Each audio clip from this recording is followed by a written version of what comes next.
nicht auf dem Bild, oder?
Now we have to make sure that we really get to Trieste next year.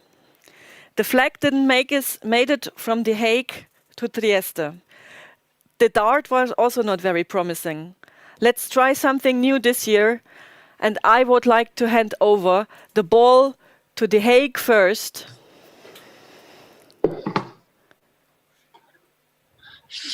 It's Sandra. Last year we were also hosts, and 3 times in a row seems quite a lot. So I pass it on to Berlin. Well, thanks, Auke. But as you know, 2014 already we were in Berlin, and we all know where we want to go next year, which is to Italy, to Trieste.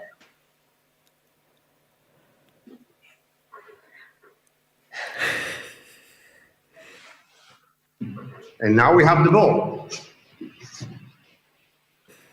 So we really look forward to meeting you in Trieste in 2021.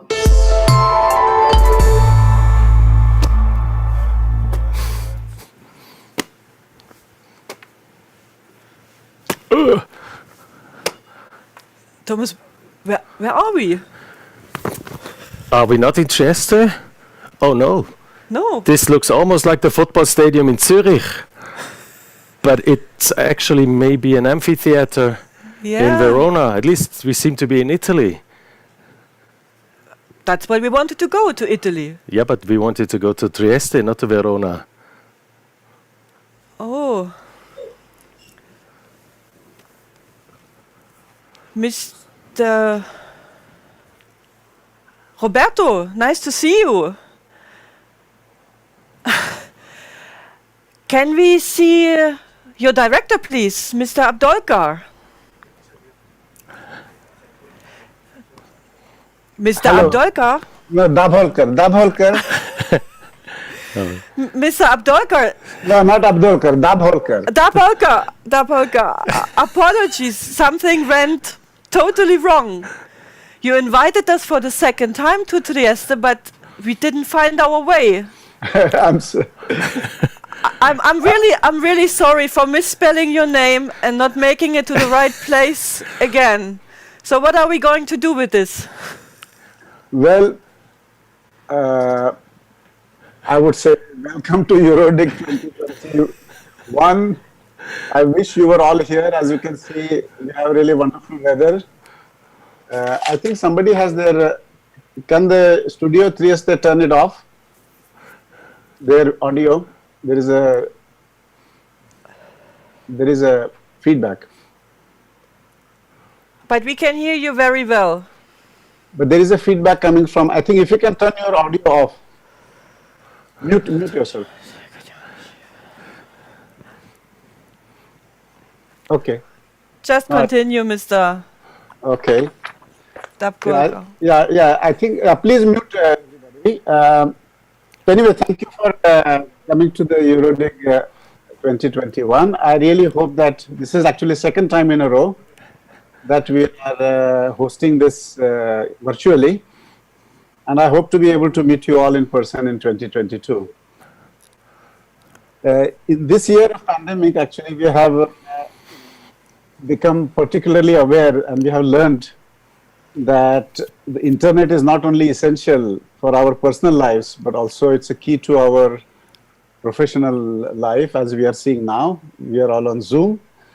Most of us have been in touch with colleagues all around the planet, thanks to an efficient and open internet. And therefore, I think internet governance is particularly important for the academic community if you want to achieve truly open science. And this is really fundamental to the mission of ICTP. I think that's better. I think you have switched off, somebody has switched off their video. Okay, now it's much better. Now again it's on. Yeah, very good. So if you want to achieve really truly open science, open internet is a precondition. And the principle of open science is an ambitious principle based on the availability of accessible internet connectivity, and make sure that, and this kind of connectivity can be sustained with good governance. So I think the topic of EuroDIG is particularly, has become even more relevant given the pandemic. As a scientist, actually, I looked at the program. It looks all very interesting. I particularly look forward to the session on benefits and challenges for unleashing the potential of quantum technologies. I think it's another half an hour. ICTP has been a key player in the field of information theory and quantum information research.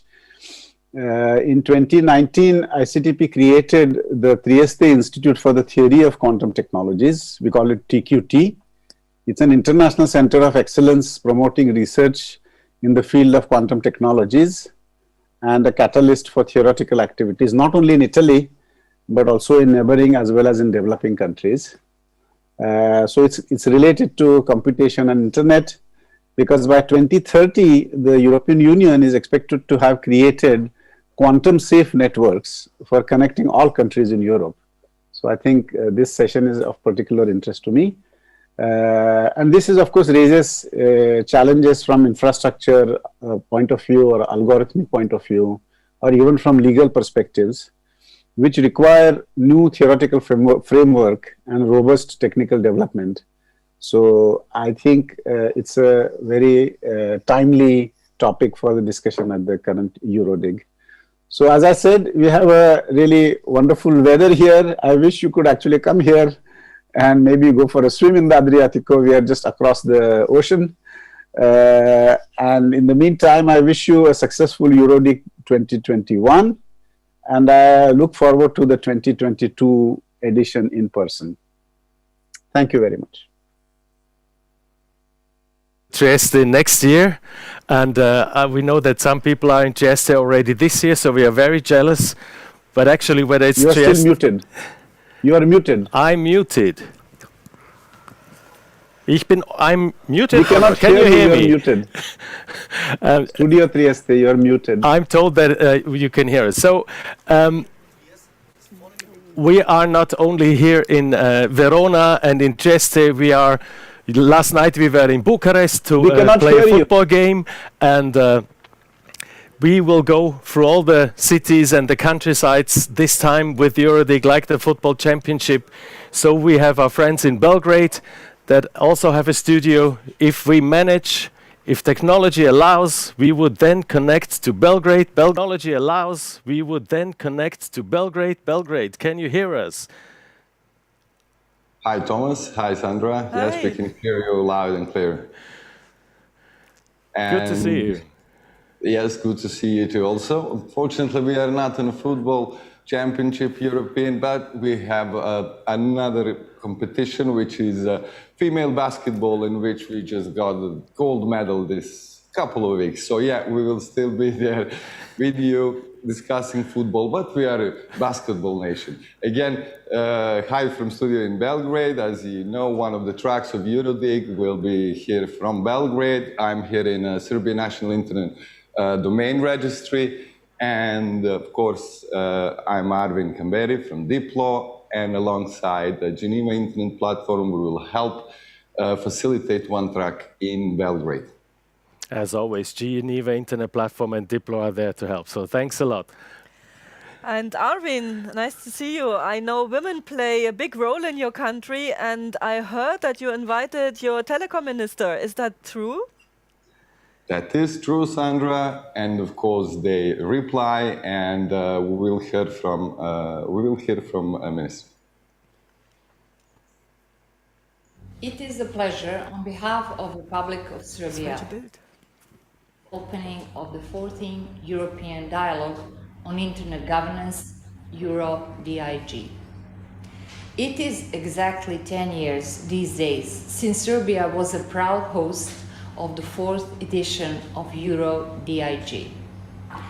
More than 500 foreign and domestic delegates in Sava Center in Belgrade participated discussing digital literacy and skills, combating cybercrime and ensuring safety, freedom of expression online, future of media, privacy, anonymity and identity, and overall the European and national priorities for Internet governance. Fast forward to 2021, those issues remain pertinent and high on the EuroDIG agenda. Yet many discussions have matured and were followed by various policies and regulatory initiatives across Europe. Some new topics have emerged that we should put particular focus on, including the role that the Internet plays during and after the COVID-19 pandemic, regulation of digital services and content moderation, cybersecurity principles and standards, challenges of quantum technologies, and IA and the link between smart cities, environment, rights, and the economic growth. Tough issues. Let me briefly reflect on one topic, which I found especially relevant: the challenges that the youth face and their role in shaping our better cyber future. As our societies get increasingly digital, young people face a range of risks, from bullying, objectionable content and sexual abuse to addiction and health issues. Serbia adopted the regulation for children's safety in informational and communicational technologies. And we have formed the National Center for Children's Safety Online as a center for prevention, education, and reporting of cases of endangerment children on internet. This area is also regulated by the Law on Information Security. Serbia recognizes that for digitalization to bring social and economic benefits to all, we must also develop a well-thought, truthfully discussed digital policy environment based on inputs of all stakeholders. This is why Belgrade is again among the hosts of EuroDIG, only virtually this year, unfortunately, together with Bruges and Trieste. It is a great honor for Serbia to stand together in this endeavor with partners like the European Commission, Council of Europe, ICANN, European Broadcasting Union, and certainly the Serbian National Internet Domain Registry, Diplo Foundation, and the Internet Society that are behind the Belgrade studio this year. It is also my pleasure to announce that Serbia is coming back to the map of European countries which have their National Internet Governance Forum, IGF. We have been among the first countries in the world to organize national multi-stakeholder consultation on internet governance soon after the United Nations started the global IGF in 2006 in Athens. After some years of inactivity, the Serbian National Multi-Stakeholder IGF will again take place as envisaged in the new National Strategy on Information Society. With hopes that Serbia will soon again be able to host you physically and allow you to feel the vibrancy of our society and beauty of our nature, I wish you a fruitful work and discussions in our virtual Belgrade studio as well as throughout EuroDIG. All the best.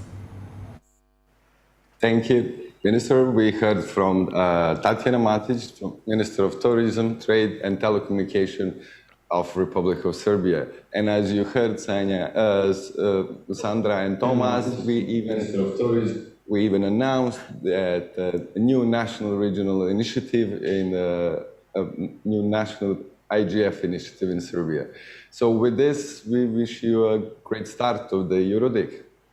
Thank you, Arvin. And we can just congratulate you that you continue with your national IGF. I know you had one a couple of years ago. It was quite successful. And I'm pretty sure you will be a benchmark. We set a benchmark again in this regard. So we wish you also good luck for the sessions that you are hosting today.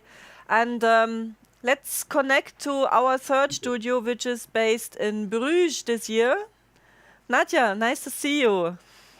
Good morning from Studio Bruges, which is hosted by the United Nations University Institute on Comparative Regional Integration Studies. Okay, so I see you changed place from The Hague to Bruges. I have. It's very good to be here. I'm very happy and welcome you here to Bruges. Good. I also understood that you have invited someone as a keynote speaker to your studio, which will open the day for us. The director of the United Nations University, Chris, Philippe de Lombard, has joined our call, so we hope that he's unmuting himself so he can start his keynote. Well, indeed, good morning to all of you, and thank you very much for inviting me. It looks as if I'm talking to you from cyberspace, but I'm actually sitting in Bruges. So UniChris is very happy to host this Bruges studio, and I would like to thank Nadia very much for the initiative that she has taken, and Nadia together with her team, and doing this great job. So anticipated congratulations already to the team. Just 2 words about UNUCRIS. UNUCRIS is part of the United Nations University. It's one of the institutes of United Nations University, which in turn is part of the United Nations family. It is, if you wish, the think tank of the United Nations. It's an academic space created within the UN system to think, to do research about, let's say, the pressing problems that humanity is faced with. We are not operating as a traditional university. We are not organized by disciplines, but we typically do interdisciplinary work on a number of areas, a number of, let's say, governance challenges that we are faced with. And as, let's say, the UN system as a whole, sustainable development is let's say, the central concept which is guiding our work. There are about 15 institutes worldwide. The one in Bruges, and that is where the studio is based, is focusing on regional governance, regional cooperation, regional integration, and I would say beyond regional governance, it is about multi-level governance and how regions, be it supranational regions and subnational regions, interact with the national governance levels and with the global level. We have organized our work around the concept of regional public goods, and we are looking at how regions can contribute to designing and implementing policies in a number of areas. We do work on migration, trade, security, health, the environment, and so on. But since a few years, we have also been organizing work on digital governance, understanding that the digital transformation is indeed a cross-cutting phenomenon which challenges many aspects of our societies and which challenges policy making in many areas. We have organized the cluster, and Nadia, who is chairing this Bruges studio, is part of this together with Professors Jamal Shaheen, Trisha Meyer, and others. Recently, we have also launched a chair in digital sovereignty with support from Microsoft. So we are developing activities in this area, and you are very much invited to have a look at our website if you are interested in what we are doing. But we are very happy to connect with EuroDIG, and because we are very much convinced that these multi-stakeholder conversations about how to regulate, how to govern cyberspace are extremely important. And this is not something you can organize at the national level or at the local level. You necessarily need a conversation which involves different levels of governance and also different types of actors. We are struggling with finding, let's say, the right balance between the public sphere, the private sphere, the national sphere, the international sphere, the transnational sphere. So this is at the core of all these debates on digital governance. So we are very happy to be part of this, and EuroDIG, I think, plays an important role in this, also to hear the voice of especially the young people, and not only to create, let's say, our own environment in which we want to develop these technologies, but especially to formulate positions which are then enter wider conversations at the global level. So the conclusions from your debates, your conversations over the coming days will then be inputs. And will feed into the global forum on internet governance, which will be held later this year in December in Katowice. So I think this is very important that we establish these links between the different fora, and this is exactly what you are doing. So thanks again for the initiative, and so we are very happy to be the host, and we wish you a very fruitful debate. I've seen the program, and that looks very promising. So all the best, and greetings from Bruges.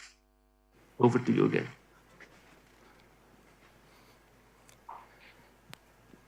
Thank you, Bruges, for another historic moment, for connecting us for the first time in history of mankind to a UN university in outer space. This is after last night's outer space football game, another historic moment that we are happy to share with you. I will now leave you in the able hands of Sandra.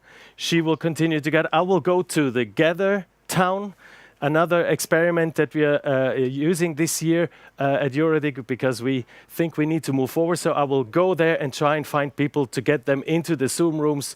So enjoy the sessions, enjoy Sandra, enjoy the amphitheater, enjoy your place wherever you are. See you soon. See you soon, Thomas. Well, let me just, because we still have 5 minutes until the official start of the session, and I know that at least some of the key participants log into the sessions directly, so let's give them a chance to connect in the next 5 minutes. And I will ask the studios to check if the streaming is on, if co-hosting rights are assigned to the respective speakers. And I would like to make participants aware of a new session format, which is the format of a focus session. And this is kind of an experiment this year that we are trying to do. It was born out of the necessity that we have to deal with conditions under a pandemic. And our aim was that we are not going to spend too much time in closed rooms. Therefore, we made workshops only 60 minutes. And the focus session, which is a threefold session, is 45 minutes with a 15 minutes break in between. Now, we didn't make it to Trieste, as you know, but we thought we keep that format, which is kind of a subsidiary for what we usually knew as a plenary. And plenary were sometimes a little bit challenging in terms of that they are one-dimensional, are not very interactive. And since we have the dialogue in our name, we keep the exchange very high and very high on the agenda. So we will try with this focus session to achieve both, to give high-profile speakers the opportunity to deliver input. But then we would like to discuss in breakout sessions what the input was about, where were divergences, where was agreement. And then we have an output part, and this output part is in particular important for our messages. You know, after the EuroDIG event, we will formulate sessions, messages from all sessions, and these will be distributed among policy-making institutions and to the global IGF as well, transporting what has been discussed at EuroDIG. All focus sessions will take place in Studio Bruges, and all other workshops will take place in Studio Trieste and in Studio Belgrade. Please be aware that the breaks this time are not carved in stone. We would like to organize this EuroDIG as much flexible as possible. That's one of the reasons why we also set up this gather town, the EuroDIG gather town, where people have an opportunity to meet randomly, because I think this is what we all miss the most.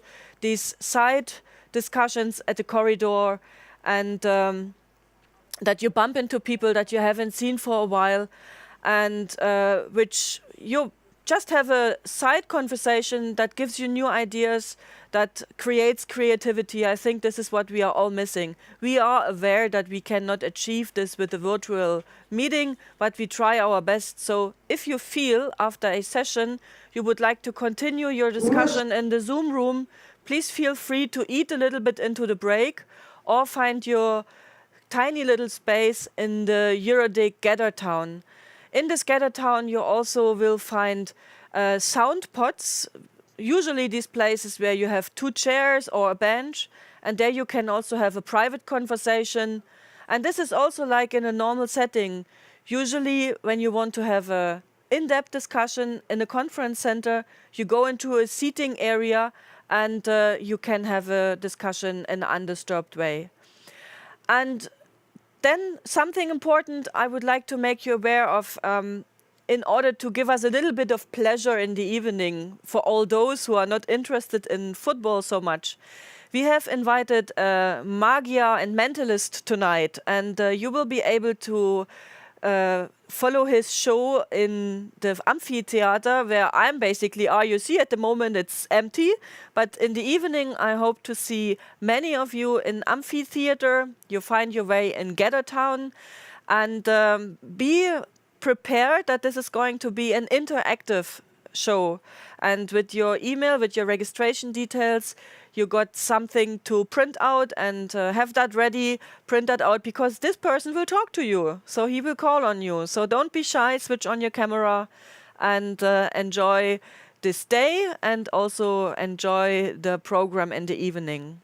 And with this, I hand over to all studios and wish you a very successful and pleasant day, and we will reconnect in one of the breaks. Thank you very much, Sandra. Good morning and welcome. My name is Nadia Chachia, and I'm your studio host, live here in Bruges and hosted by the United Nations University Institute on Comparative Regional Integration Studies.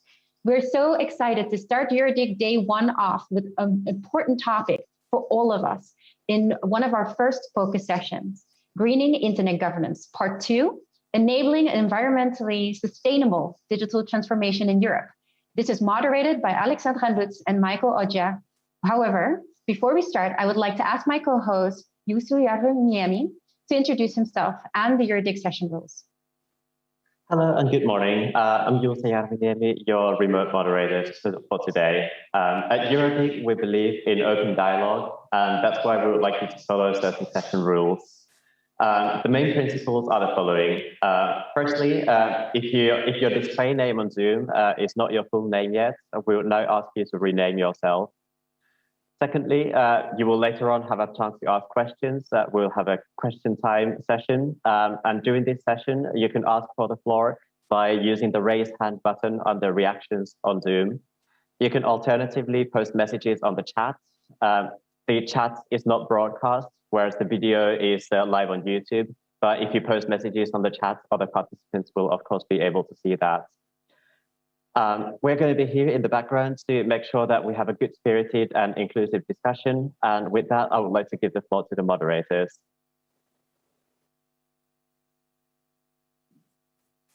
Thank you, Nadia, and thank you, Yuso. Welcome, everyone. My name is Michael Ogia. I am one of the co-focal points of this session, along with Minda Moreira, and I'm honored to join you as the MC of the session. We have a packed agenda, so we want to dive right in to maximize our time for discussion.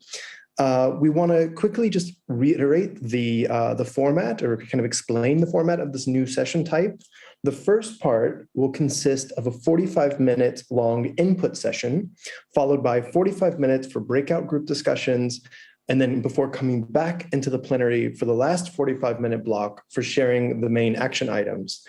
As a reminder, you can find the full program on our wiki page, but the wiki page might be kind of down at the moment. But either way, I'm putting it into the chat in case you need to follow along with the program.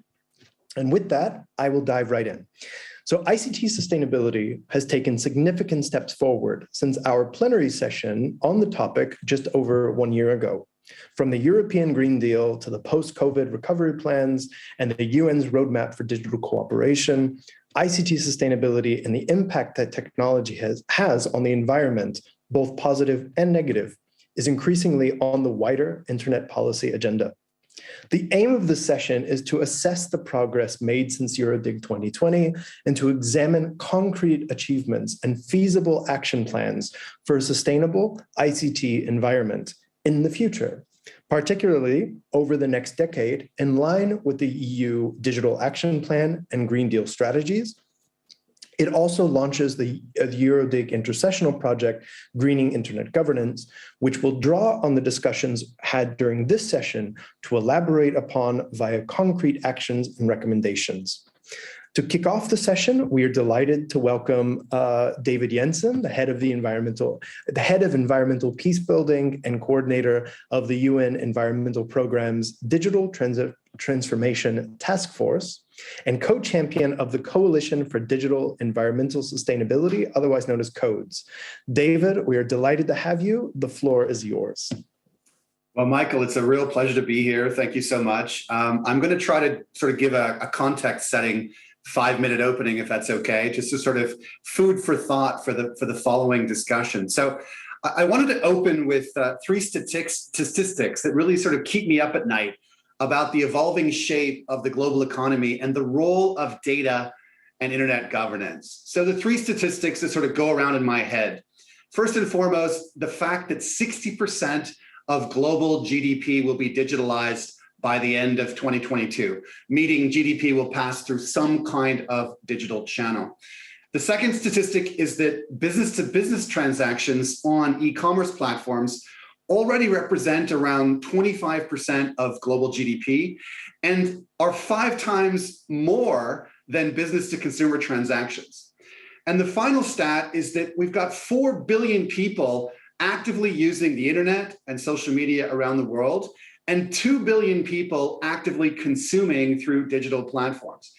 And their consumption practices are being actively influenced by less than 20 companies that are collectively worth more than around 12% of the entire global stock market. So those stats kind of ping around in my head, and I'm really kept up by the idea that algorithms and code are starting to underpin and mediate all of our economic activity and transactions, as well as underpin much of our social relationships, our education, our health, our lifestyles, just about everything. So if we want to have any chance to achieve the Sustainable Development Goals, to stop climate change, to protect biodiversity, and to prevent pollution in the next 10 years, we have to start focusing our attention on influencing these algorithms and codes to ensure they're optimizing not only for profit, but also for people and planet. And I believe we need to begin embedding environmental sustainability data, values, and goals into the digitalization of the economy in 4 key areas. And this is what I'm hoping we can talk about in the following session. So first and foremost, consumer behaviors. How can we use digital technologies to really help consumers find sustainable products and adopt sustainable lifestyles and behaviors? And how can we use these tools to really enable product comparability, digital nudging, and gamification? And this is so critical. This consumer area is so critical for 2 reasons. First, about 65% of people in a recent survey say they really do want to buy purpose-driven brands that advocate sustainability, but only about 26% of people actually do so. So there's this thing called the attitude behavior gap. And the question is, can we use digital technologies to fill this gap, to reduce the gap? How do we make sustainability as easy and automated as possible? And the second reason why consumer behavior is so important is because about 2/3 of climate emissions are based on household level decision-making. So again, we need to be looking at that consumer level and how can we positively influence. Now, the second area to focus in on is producers and their supply chains, right? We need to enable businesses to measure the environment and climate footprint of their supply chains and to easily disclose this data to regulators, to companies, and consumers. And this is a fundamental prerequisite so that purchasing decisions and investments can be made on this information. So how do we seamlessly digitalize supply chains and disclose that information to the world? The third area is on sustainable finance, right? And one of the biggest challenges we face in taking forward the SDGs is that the financial and capital markets are really not aligned to SDG goals and outcomes or to climate action. To give you a number of the $95 trillion invested in the global stock markets, only about $2 trillion is aligned to environment, social, and governance principles, right? So about 2%. So we really need to close that gap as well. And we need to make sure that emerging fintech applications begin, again, to hard code sustainability considerations into their algorithms and are effectively used to mobilize finance for sustainability. And the fourth area is public procurement, right? Sustainable procurement policies. These can have a major influence on market demand dynamics. And public procurement by governments drives an astonishingly large amount of GDP. It's around 15 to 20% of global GDP is really driven by public procurement. So how do we automate that? How do we digitalize that? And how do we really help governments to exercise their unique position to demand transparency to the upstream and downstream impacts of the goods and services they procure? So those are the 4 areas I think we should really be focusing on. And if we're going to have any chance of success in really influencing these areas, we will need data and essential digital infrastructure and internet governance to be a part of all 4. And I think there are 7 major areas that must be taken forward as part of an overarching data and internet governance framework. So I'll briefly go through these areas and then I'll wrap up. So the first thing that is needed is really agreeing on the high value data sets that influential actors in the economy must have access to achieve their net zero goals, their SDG targets, and their ESG commitments. So what are the digital public good data sets that should be out there that companies need to actually take forward their environmental ambitions? The second is agreeing on how to measure these data and a consistent set of taxonomy for those data.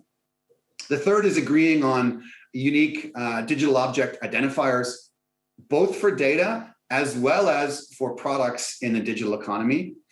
Then we have to move in terms of agreeing on how do we disclose all of that data, right? What are the data disclosure requirements and what are the standards and what's going to be mandatory and what's going to be voluntary? The fifth area is agreeing on interoperability standards. How do we ensure all that data is interoperable, it flows freely across the internet? And how do we build an API for Earth framework? How do we ensure that all of the world's environmental data is easily organized on APIs and it can begin to flow into other websites and applications of the digital economy? The sixth area is looking at digital product passports. How do we allow or build this idea of digital product passports to hold all this data and to then manage the data in terms of business to business, business to government, and business to consumer interactions. The seventh area is agreeing on business models to finance this data, to finance digital public goods that need to be available to take sustainability forward. And then the final area, Michael, that you mentioned is agreeing on standards for creating ICT infrastructure and for fundamentally closing the digital divide in an environmentally sound manner. So I think that's where we need to go. Now, if we fail to achieve these changes, my view is that digitalization will simply amplify hyperconsumption and actually lead to the acceleration of climate change, biodiversity loss, and pollution, and frankly, a dead planet. So we really need to engage now to harness the direction of data, of digitalization, and internet governance. Now, UNEP is playing two roles as we move forward. The first is developing a global environmental data strategy. This is a strategy, again, to federate all of this data and to enable us to monitor the vital signs of the earth in real time and to make sure that data flows into the digital economy. And the second thing that you already mentioned, Michael, is that we're co-champions for this new coalition for digital environmental sustainability that's now part of the SG's digital cooperation roadmap. And that's really trying to work with all stakeholders to agree on the vision, to agree on the values and the priorities for connecting digital transformation and environmental sustainability. So on that note, I think those are some of the big challenges we face, and I very much thank you for your attention and for this opportunity to present those issues. Thank you so much, David, for taking the time to be with us and provide such a good overview that really helps to frame the session. One thing that I appreciate you mentioning and really kind of hitting home was the global nature of what you all are working on at the moment. I say that because while we tend to focus a lot on the European Green Deal and EU strategies and that sort of thing, it is also a very good reminder, especially as somebody coming to you from Serbia, that Europe is not only the EU, and from Serbia and Albania to Turkey and Georgia, there is a lot happening within Europe, and there is a need to really include all European stakeholders and actors in this, and not just focusing on the EU. So with that said, let us now move to the main part of our opening segment, which has been inspired by the BBC's Question Time program. It is really my pleasure to hand the floor over to Alexandra Lutz, the parliamentary assistant to MEP David Colmond at the European Parliament, who will be moderating this segment. With that said, Alex, over to you. Thanks a lot, Michael. Thank you everyone for being here, and thank you to EuroDIG for again providing such a good segment to a very important subject today. Please help me welcome, joining me on panel today, 6 amazing speakers that will roll out all their ideas in the coming time. So first, Ilias Jakovidis from DG Connect, the European Commission, followed by Kim van Sparentak, Green Dutch member of the European Parliament, Anna Petrovska, Director of the State Environmental Inspectorate of the Republic of North Macedonia, Marjolein Bott, Energy Lead at the Amsterdam Economic Board, Max Schulz, Executive Chairman at the Sustainable Digital Infrastructure Alliance, and finally, Ugo Valori, Co-founder and Policy Lead at the Restart Project. Now, we really only have 40 minutes to make the most out of this. So I will really be strict on time. Please really pay attention to this. I will first hand the question to the first person, being Minda Moreira, and then you will all have 2 minutes to answer that question. I will also make some comments, like some precisions for each of you, because you really come from diverse upcomings. And then we will open up the floor for a Q&A and have questions from the floor, maybe directly or in the chat. So that being said, Minda, the floor is yours.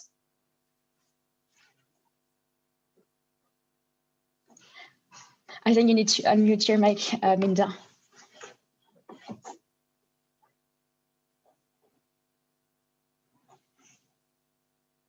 Here we go. Thank you and good morning. And so my question is, what are the biggest challenges and barriers that we need to overcome to speed up the digital transformation in Europe and to ensure that it is sustainable? Thank you. Great question.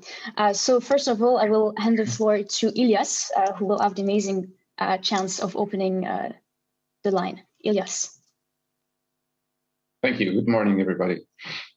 Let me just make you imagine that I am mayor of Amsterdam now, since we have a person from Amsterdam here, or I am a responsible of an agricultural cooperative that wants to spend money for precision farming solution, or as I said, somebody from the mayor's environment that wants to invest in smart city solutions, so digital solutions for mobility, waste management, or energy efficiency of public buildings.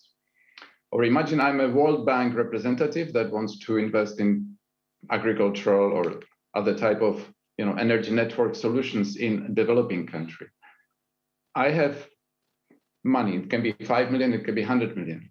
I want to ensure that when I invest in digital solution, I get back so many tons of CO2 as enablement, as something that will make the solution greener than before. So how do I invest in digital solution in a way and making sure that this digital solution will give me climate benefits, not only economic benefits, not only social benefits, but also environmental benefits. Now let's imagine CO2 equivalents, but it can be also other environmental factors like waste, pollution reduction, or protection of biodiversity, or whatever else. Now, what do we need to get there so we can actually ask for it as public procurement or as private companies? Because many private companies are buying things as from their supply chains. How can they ensure that the supply chain is giving them the greenest solution? So that is one of the challenges. And for that, let's discuss the answers. Thank you very much, Ilyas. It was very on time. So that's a great point, having so the information to make the right decision. What do you think, Kim? I'm turning to you. What do you think are the barriers and challenges in this dual ecological and digital transition from the European Parliament? Yeah, thank you so much. Well, I think one of the main issues we have right now is that we really need to acknowledge the problem. We see that there is a small group of people that are more and more working towards it. But when we are talking about the European Green Deal and a Europe Fit for the Digital Age, the two priorities that the European Commission has, it is rarely discussed as a combination of those two things. And I think one of the things that we really have to make sure is that, the Europe Fit for a Digital Age and digitization doesn't cross the objectives of the European Green Deal. So first of all, I think it's very important that we acknowledge the problem. I'm really sorry, there's a big fire truck passing by. I hope it's not too noisy.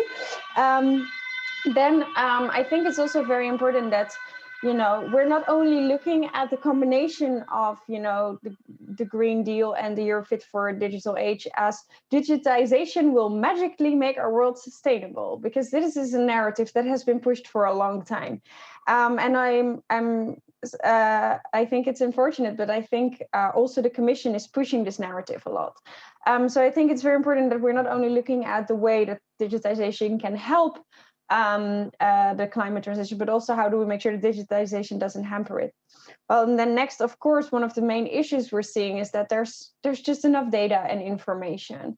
There's a huge lack of information, and we just don't know how much the exact impact of ICT and the ICT sector is on the environment. And I think there is a very big role to play for big platforms and data centers to be more transparent on how much energy they use. And then lastly, I think it's very important that we have clear rules and standards, for digital products, but also for data centers, and that we have a more clear idea of how much energy do we want to use for the digital world that we live in. Those are really lots of points. Thank you so much, Kim. So we have this energy problem, having this lack of information, and as well having clear rules and standards. Now I'm turning to Anna Petrovska. From a national point of view, we also know that North Macedonia is a country where the mining sector is also important. So what is it concretely for you in North Macedonia?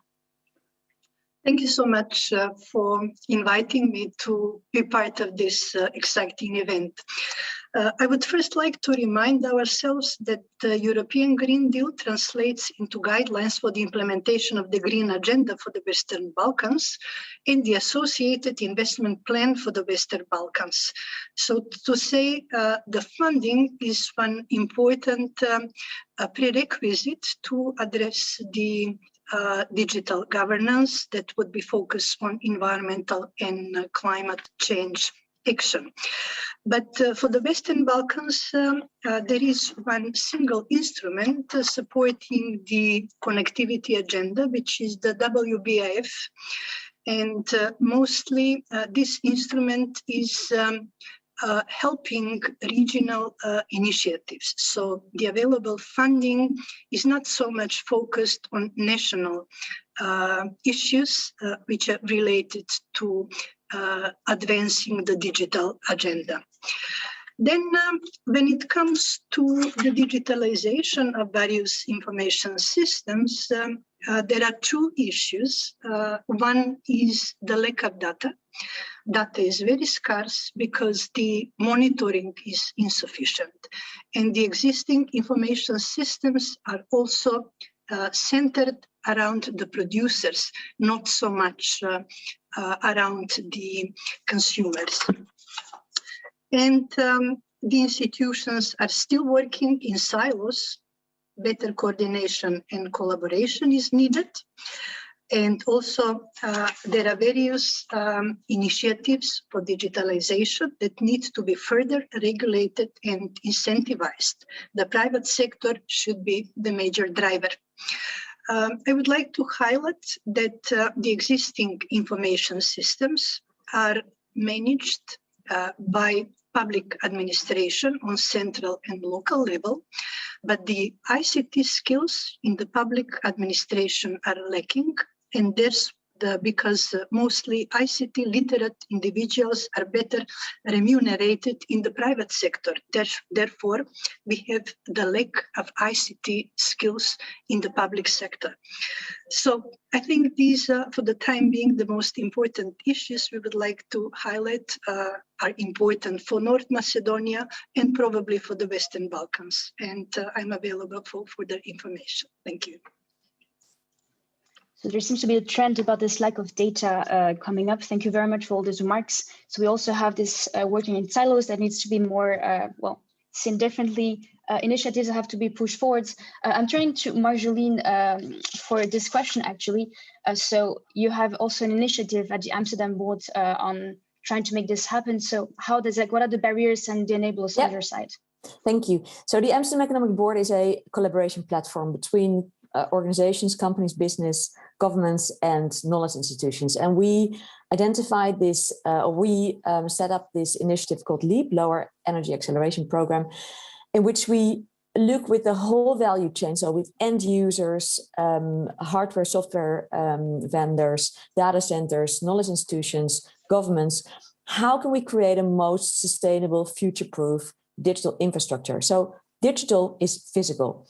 Specifically here in Amsterdam, it's very centralized. So we have a lot of data centers. We have a lot of issues actually with the amount of data and the amount of electricity needed in our electricity system. And it's not going to stop because it's apparently, well, we expect that the data will grow 20 times in the next 10 years. So how can we change it? And how can we make it more, one, energy efficient? And secondly, we're not going to get there with energy efficiency only. We need to think about more different models to rethink the centralized system that we have now in a much more distributed system.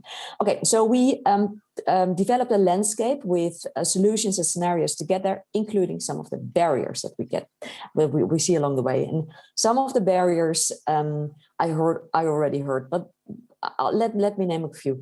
One is lack of knowledge and awareness, specifically with end users. Those are the people, the big companies that buy data, that buy servers, that need it. They're not having this on their priority list to make it sustainable, to think about, circular or modular servers, etc. Because materials is a very important aspect, not just energy, also materials. And we heard it before: lack of policies, KPI, and activating strategies from governance to stimulate innovation and to regulate measures that can be taken. A third one is, and I also heard it before, is need for coordinated change and leading champions. There's not enough good examples from companies to actually say, like, look, if they do it, we can do it too. We have, of course, the tech giants, but that's clearly not what some of the major companies are looking for. And the fourth barrier are the technical barriers. For example, the lack of energy and electricity. For example, the brown software solutions. For example, the fact that there's not many off-the-shelf solutions for companies to pick from. I mean, there's a lot, and I think I've overrun my 2 minutes, so I'll quit now. There's a lot of knowledge. I can share the link to this scenario, trends and scenarios document. I'll do that in the chat. And and I think there's a lot of things that we can do together actually to build that bridge and work through the challenges that we're facing. Thank you. Thank you very much. So working together is the main word here, and so I'm handing to Max, who's doing an alliance on this. So Max, what do you think on working together? Like, what's your stake? Yeah. Also, first of all, thank you for having us. I think so. I cannot agree more with everything that has already been said. So I will try to add another perspective to this. I think if we focus on this target state, right? So what do we want? We want thriving, so to say, local digital economies. Yeah, we want a thriving European digital economy, a global one, but ultimately, it should create prosperity for different regions equally, ideally. And I think one thing that I want to highlight is, so we talk a lot about data and digital infrastructure and all these different things, but ultimately, yes, the internet is global, but innovation, digital innovation especially, and software was always created locally, because it is about bringing a lot of different things together. Yes, data, yes, probably fiber, yes, software competence or people that can code, but also, and this is often forgotten, you need problems, right? So you need actually problems that you can solve with digital technology, right? So that you can create local innovation. And I think that's often forgotten, that we think, David said in the beginning, right, there's now 20 companies basically making up the majority of the digital economy. If we want to kind of stimulate local or regional digital ecosystems, we need to make sure we bring all these ingredients together. I think there's already some good examples.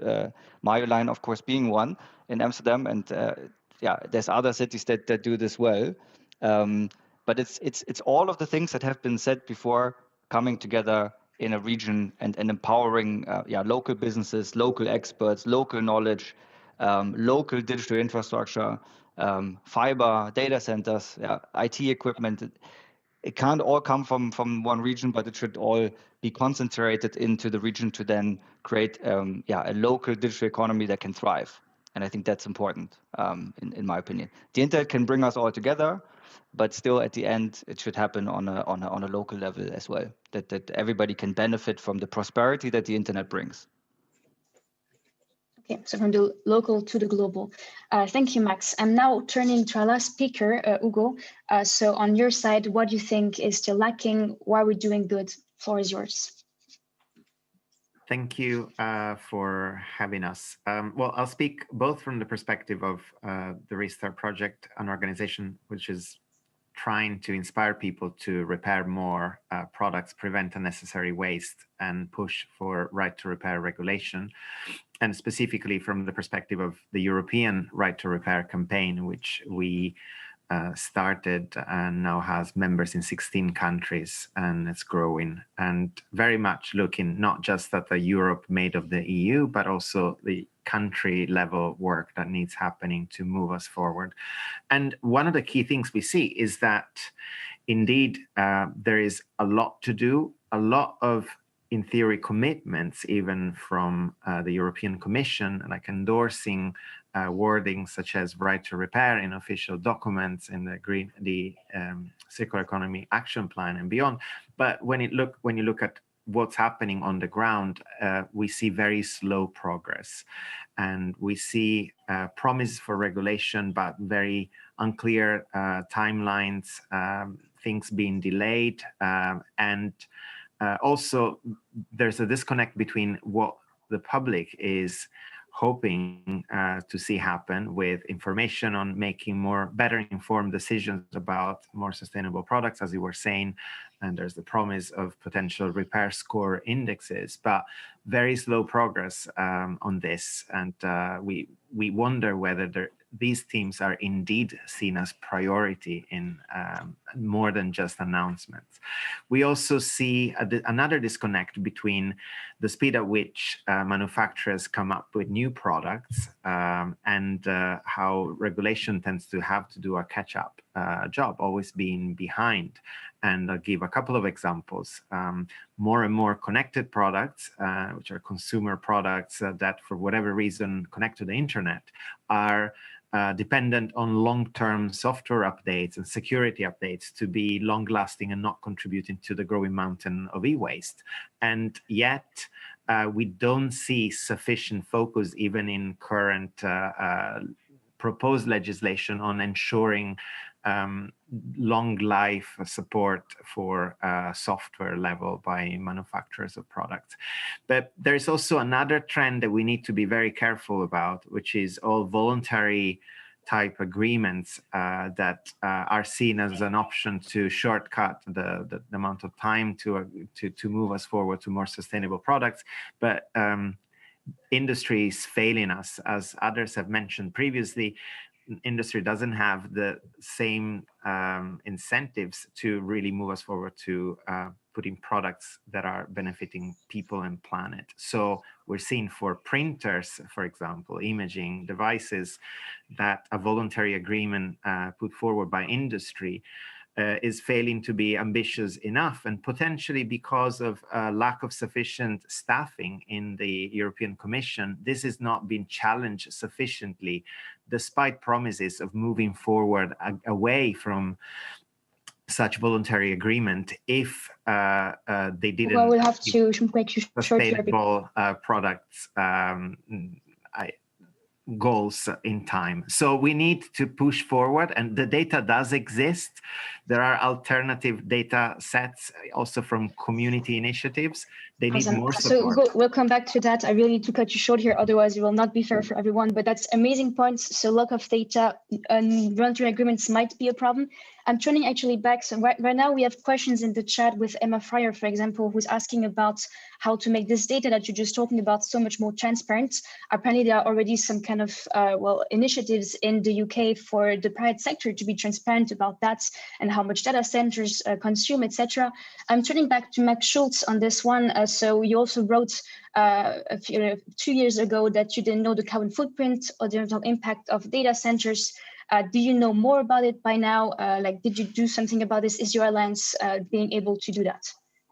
Yeah, I think, yes, it's a big problem. I think if you talk to any researcher or anybody in this field, that it's very difficult to put your finger on, let's say, total power consumption of data centers in Europe, but also around the world.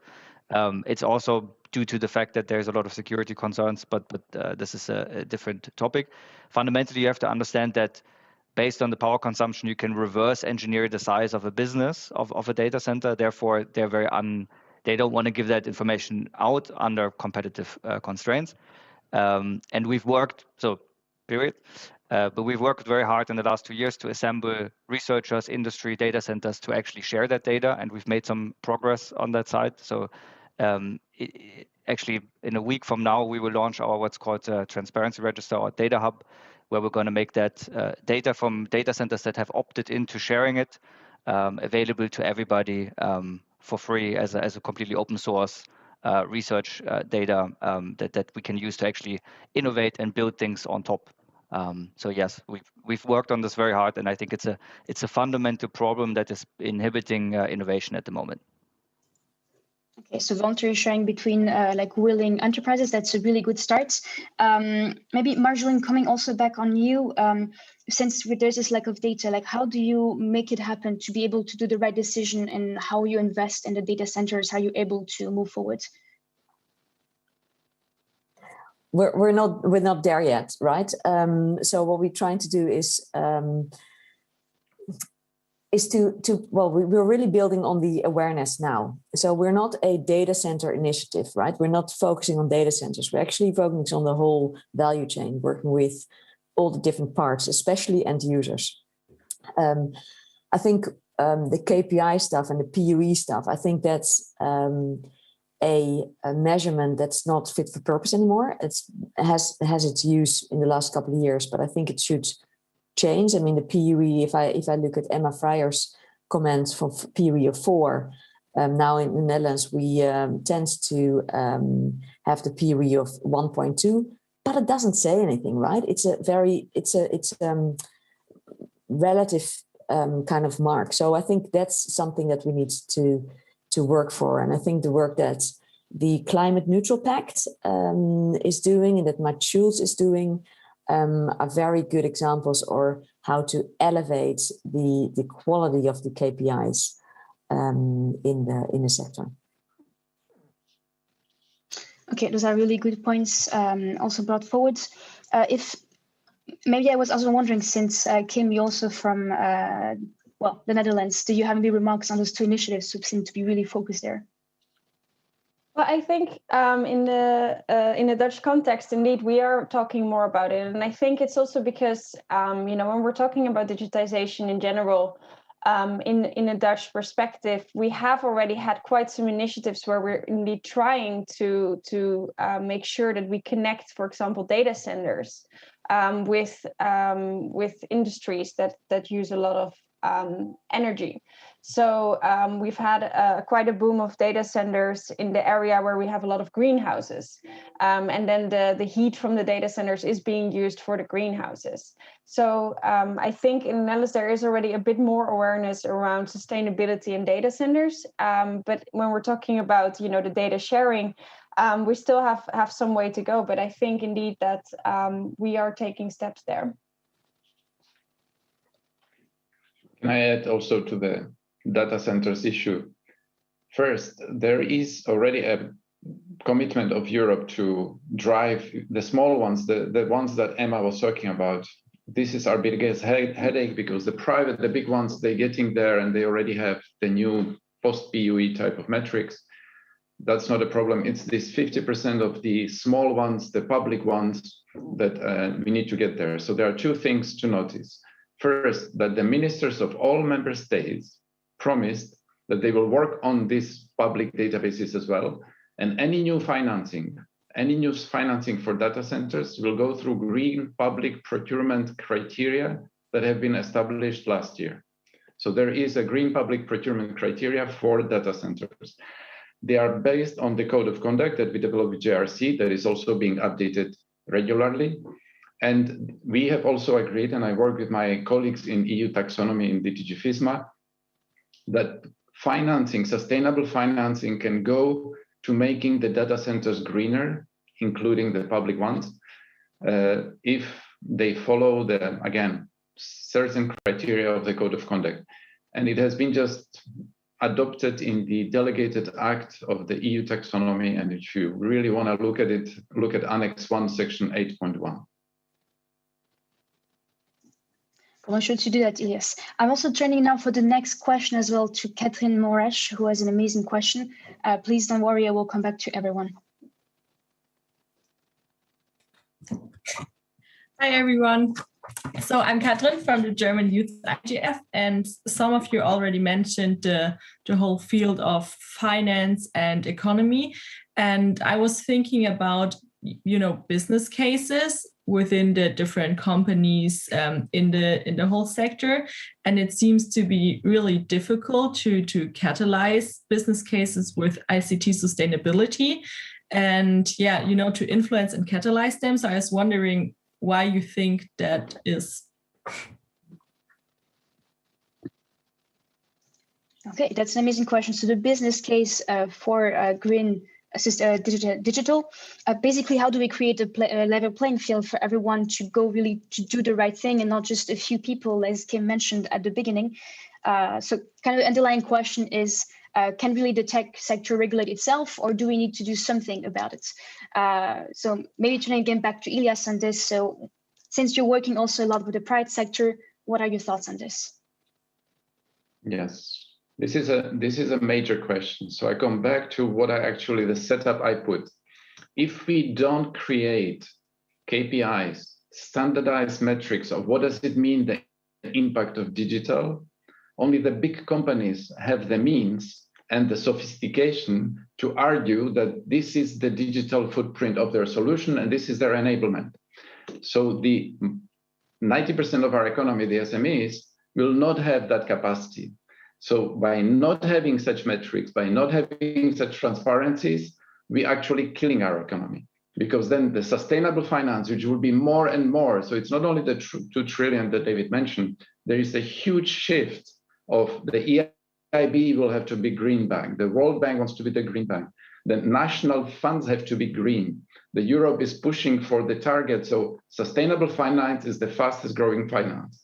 If we don't provide clear metrics for everybody to bid for it, we're basically killing the middle, the smaller SMEs. So if you just look at the sustainability business, when it comes to energy efficiency, so all the AI little softwares to make the servers more efficient or the 5G stations to put them to sleep overnight, that's okay because the big companies want that because that's their operating expenses. They want to make sure that they spend less energy. So there is a competition, that's fine. But what about the materials that Hugo was talking about? There is no incentives. The incentive is to sell more materials, more models, every year a new model just to flood the market with materials and new primary materials. We don't have incentives, so there we need to regulate, and that's where we will talk about electronic circular economy, incentives to actually make the sustainable and reparable products cheaper, more competitive than alternatives. That's where we have a problem, not on the energy part, that's already kind of taken care of by the market. So it's really that's for the greening of ICT. So there is a greening of ICT energy part. I don't worry about that. There is a problem with the material part. I do worry about that. And we do something as a commission on that. We can talk later. But there is also the ICT for sustainability. And because there is a lot of money for greening things, ICT for sustainability will not be it will not give equal chance to everybody who has innovation because there are no metrics. What does it mean to cut so many tons? So if I want to invest as a mayor, I want to give everybody a chance to actually prove to me that they can cut more emissions than a competitor, and I will buy that solution now. Yes, so a big emphasis is on just saying energy is a good thing to take into account, but the material part is really important. I'm trying to Marjolein on this since you've been also doing a lot of things on the energy part, but what is maybe the part that you do on, everything that's linked to the material? I know that there's this circular economy kind of initiative, but we also know it's really hard to reuse those kinds of materials, rare earth, etc. Like, do you take this into account in your initiative? Yes. We've got 3 different topics within the LEAP initiative. One is around the technology, so it's the energy efficiency. And I don't really agree with my previous speaker that it's already been taken care of by the market. I think there's a lot to be needed, a lot of innovation, a lot of collaboration that still needs to take place there. The second one is in LEAP is distributed, so looking at different types of markets to actually break the centralization of data centers. And the third one is the LEAP circular bit, that's around the material one. And we're looking at how can you work with the procurers in companies that make the decisions and make sure that they're aware that they're not only looking at security and performance, but they also look at energy efficiency across the value chain. So not just during usage, but across and as well as materials. So it's a trade-off question. And not a lot of companies really have that in their mind yet, have that conscious and are able to do that. So that's one big area to raise that bar there. The second one is looking at the supply side. So first one is the demand side. Second one is the supply side. And we work with big companies to actually increase their amount, their number, their different types of circular servers, data servers. And the third one is around monitoring and around material passports, etc., etc. We're at the beginning of this journey. We need to build collaboration, and we also, our view is, if it's done somewhere else, let's not do it again. So, you know, if guys here, girls here have the solution, the innovation, then let's connect that and make that bigger. But I think it's, yes, on all of those three topics, including the material side, which is often forgotten, we need to start accelerating. Just quickly, because I'm coming back on what Ugo said earlier, but there was this idea of that devices and infrastructure should be like really durable in time. So do you really have this presence of like durability of infrastructures in your mindset? Yes, we do. Yeah. All right, that's really clear. Thank you very much. I'm turning also now to Anna Petrovska. Also on your end, we know that, well, since, for example, there is this mining industry in your country, and sometimes you have people there who really try to do investment in a certain direction. I found, for example, one that was saying that they wanted to help for investors to invest risk capital into a high-cost environment for a new project.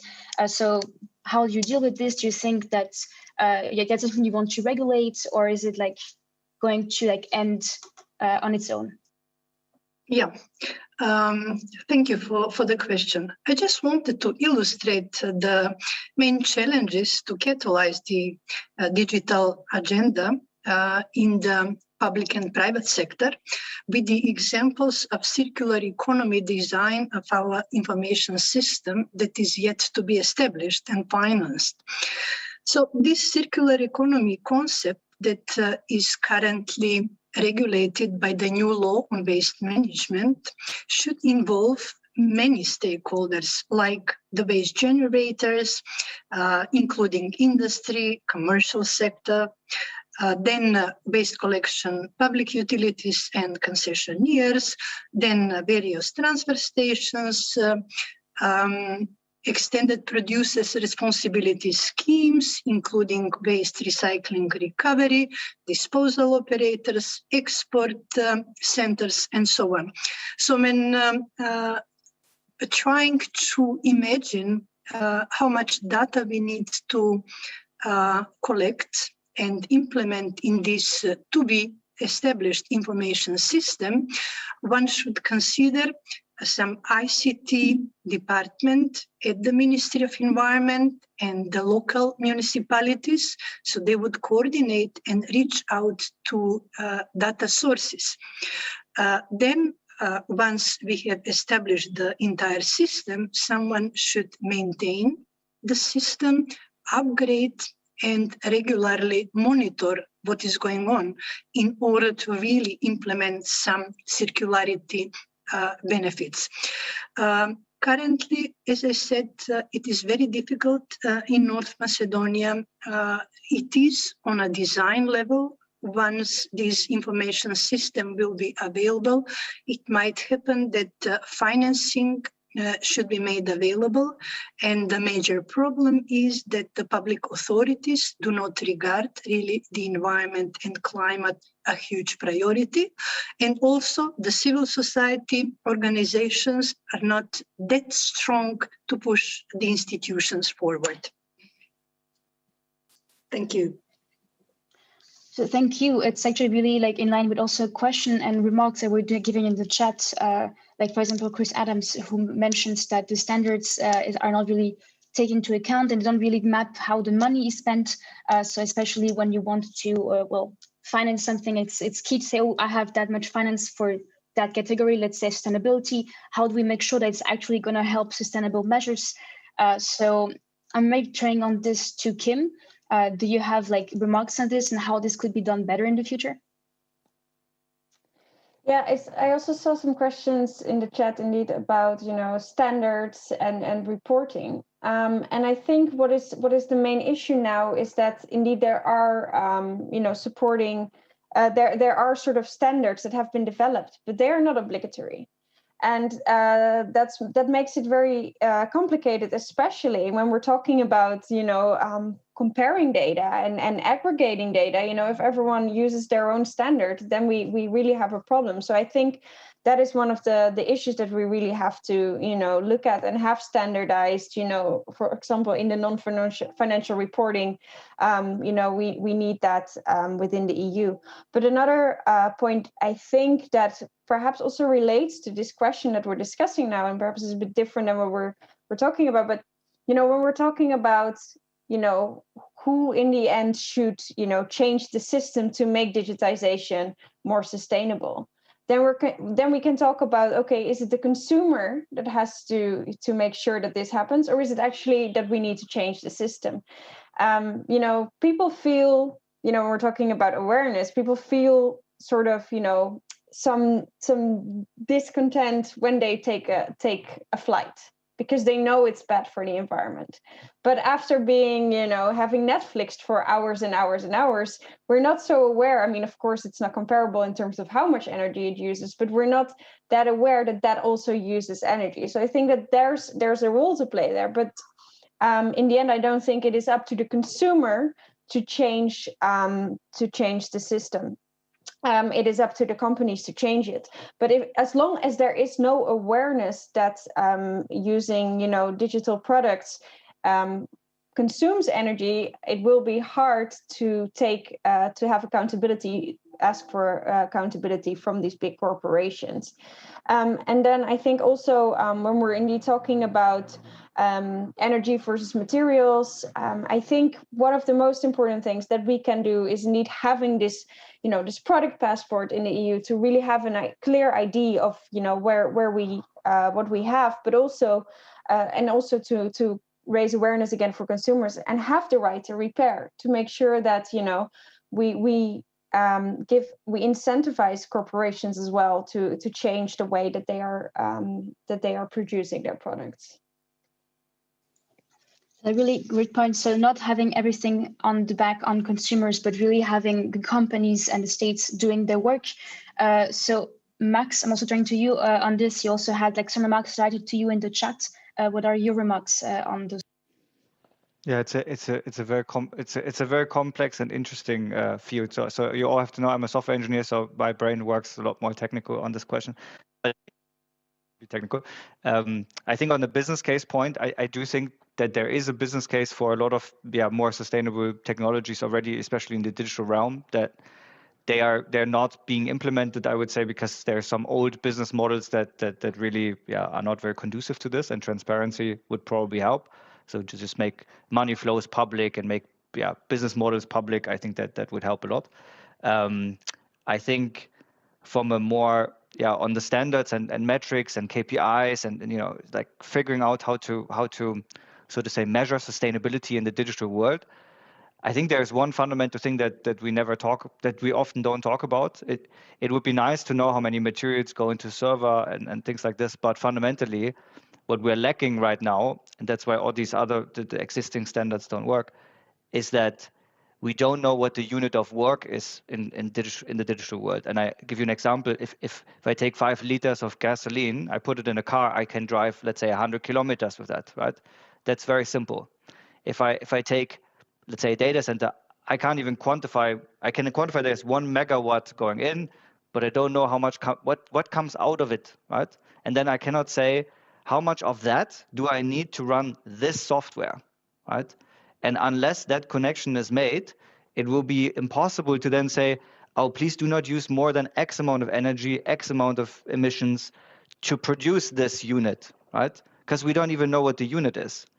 And that is really a fundamental problem with digital technology, is that today, if you ask me how much emissions is attached to this Instagram picture or this Netflix video, we really don't know, because we don't know how many units of work go into making that video or that stream for you. And that's something I think a lot of people are trying to figure out right now. And digital product passports and all these components are necessary to figure that out eventually. But ultimately, we need to decide what's the thing that comes out of the digital infrastructure and powers digital applications, right? That's the one metric we've never defined. And then efficiency becomes measurable. All these things we talk about become comparable. You can say this is more efficient than that. but at the moment it doesn't exist. And we hope that by getting the data out, creating transparency, especially from the infrastructure side, that we can see patterns and then come up with this measure. I think that's the plan so far, at least for us. But I do think we need this unit of work. All right, so that seems to be like the main problem. We really need to create that transparency. We need to have access to the data to be able to compare and to have the metrics, etc. I'm turning to you, Ugo. Like, so what's it now? So basically, everyone says, well, we need the data. We need the data. So should we just force companies on sharing that really data in the end, or like should we just wait on them to do voluntary agreements? No, well, voluntary agreements clearly don't work. I think there's something we need to be quite aware of, is that, you know, it's a great concept, the idea of a product passport, but it doesn't change the game in terms of requiring what needs to go in there. Like, it doesn't give mandatory requirements unless they've been agreed elsewhere. It's just a way to deploy the information. So for instance, if a manufacturer has not been required to make available a repair manual, then the product passport will not contain a link to that because it's not a mandatory requirement. I think there needs to be much stronger incentives away from the business as usual of even like a certain concept of the circular economy as something that just reduces the amount that we send to landfill, and kind of still focuses, unfortunately, too much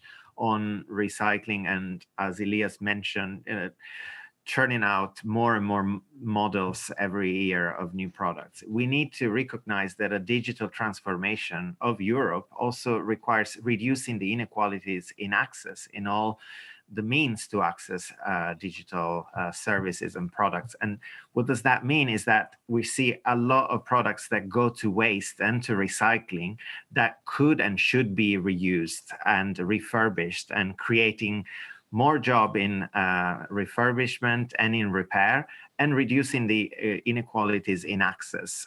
So I think we need to slow down the consumption of new resources and products, and ensure at the same time that we minimize the unnecessary waste and recycling of others. And there needs to be incentives, and it cannot be down to the consumer. The consumers are asking for products to be more long-lasting and repairable, but they can't even see data about which product is more or less repairable. So all of this can change and must change.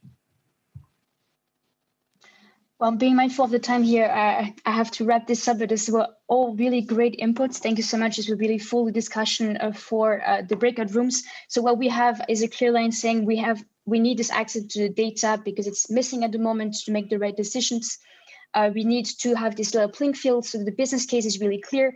That also needs to be done through different regulatory incentives that we need then to discuss these breakout rooms. Public procurement, green public procurement, fundings, having a clear taxonomy and be sure that the finance is really used in the right direction. We need to have clear standards, eco-design, be it at the hardware level, at the software level, infrastructure level, need to be mindful of all the waste issues, because right now we're kind of missing on really precious material, and maybe think about changing business models instead of really buying and selling new products all the time.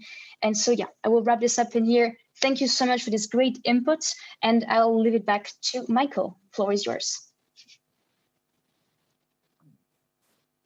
Thank you so much, Alex, and thank you so much, everyone, for this really riveting and I would say very useful discussion.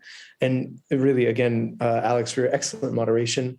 There are so many more things for us to discuss, and the closing of this panel is not the end of the session. It is really only the beginning. We're going to, in just a bit, we're going to take a very short 5-minute break just to give everybody a time to stand up and let their brain rest for a moment. And then you are invited to join one of our 5 breakout group discussions. that will further explore some of the pressing topics addressed today. The first one, the first breakout session will be focusing on energy, and that is co-facilitated by Alyssa Heaver, Chris Shrishak, and Emma Fryer. Then there is a second one. The second one is on the circular economy. That will be facilitated by Leandro Navarro and Beat Esterman. The third one is going to be focusing on regulation and policy, facilitated by Chris Adams and Ilias. The fourth session is going to be focusing on green business and ICT for sustainable business models, looking into the nexus there of ICT in the economy. That will be facilitated by Marcel Krumenhauer and Lea Elsemuller. And then the fifth group is lifestyles and consumerism, which is going to be facilitated by Veronica Korolewska and Ugo. And then we invite you and our panelists to join whichever breakout room you are most interested in, and remind you that you can see the breakout group titles and the guiding questions on our wiki, but unfortunately, I don't think we can access the wiki at the moment. And unfortunately, I accidentally refreshed mine, so now I can't access our wiki at the moment. But these things happen, it is okay.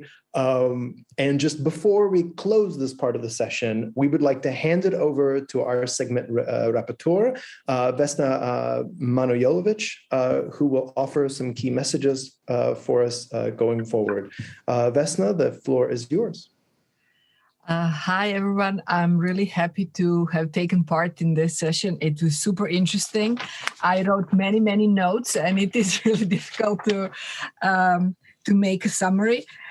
So I just jotted down a few points. People called for the companies to do the optimizing for environmental benefits and not only for making profits. There was a lot of call for the rights to repair, but that also requires the products to be made that are enabled to be repaired, then the people that are educated enough to be able to repair those products, but also that are motivated and inspired, who also wish to invest their time and energy and money for the environmental benefits and not only for the convenience or for the saving of money. There was a call for slowing down the consumptions of both products, materials, and energy. And a lot of links have been shared on the existing regulations, existing tips. And there was also a very interesting point made of not reinventing the wheel, so using the existing solutions and building up on them. So this session is actually very good for sharing between different areas, and I'm super proud of all the speakers from all the different sides looking at the same problem. So thanks to the organizers for putting all of us together. And finally, the favorite thing that I've heard is making sure that the digitalization is not undoing the greening that we are all looking for. So thank you, and I hope that you find this useful and inspirational. Thank you so much for that, Vesna. And what we'll do is, as well as we'll work with those messages that you just delivered, as well as the ones, the summary that Alex made, to kind of create an overall summary for the session, or sorry, for the segment of the session. And then after the breakout room, after the breakout discussions, when we come back into plenary at the last part, we will then take the messages from those breakout rooms and also combine them. So this is, we're doing something new this year. We are experimenting with it, but we will come together with a good output. And so that concludes the first part of this three-part session. We want to come back we would like to once again thank our panelists and our rapporteur, and we will see you back here. And why don't we take 6 minutes and come back at 11:40 CEST? How does that sound? Yeah, or until the wiki is back up. Yeah, thank you. Thank you, everyone, so much. We'll be back in just 6 minutes.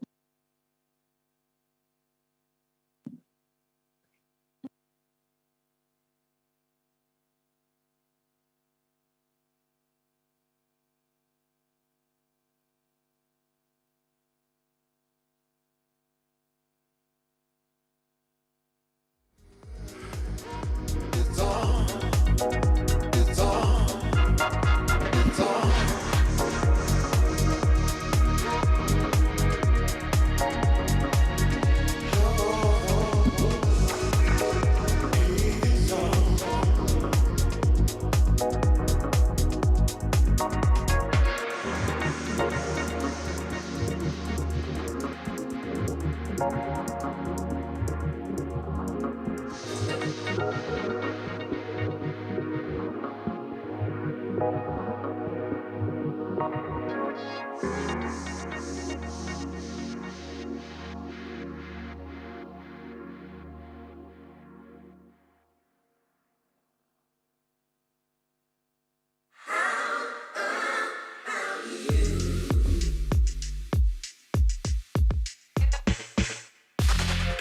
take some time and think for a minute. What's going on? And are we with it? I just a phone call away. But if no one calls, it's another day. How can I explain to you what I feel and what is true? And how can I do my best? How do you? How do you? I hear the things that people say. Don't believe, 'cause it's not that way.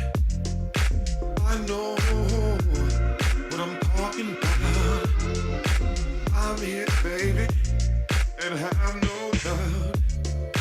What you want from me? I can't take it. Can't you see? I believe in the truth. How do you? How do you?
Sliding away, so much time has passed away. The wheel of fortune keeps on turning and turning.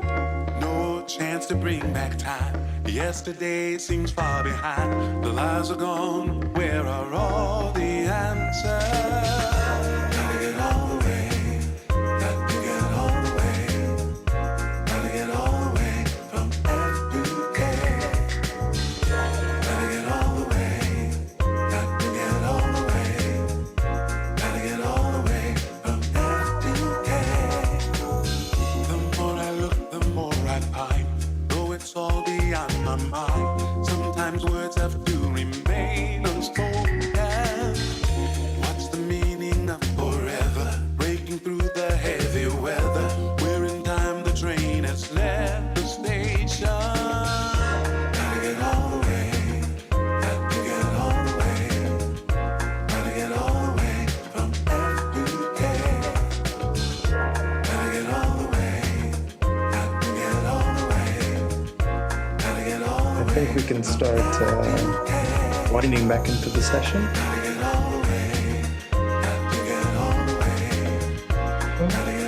I was expecting more like a fade, but that works as well.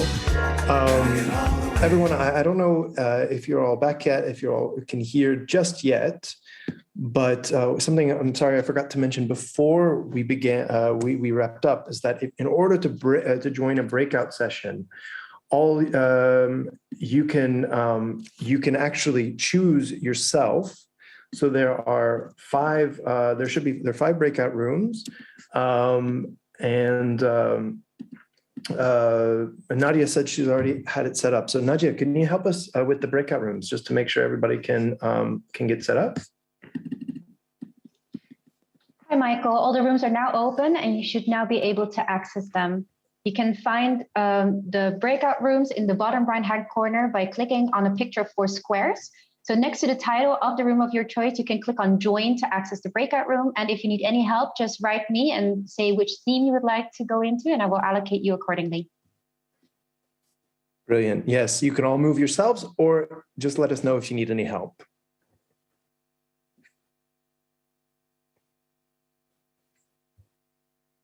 Great, good, good. Everybody's slowly moving, just the way it works in real life.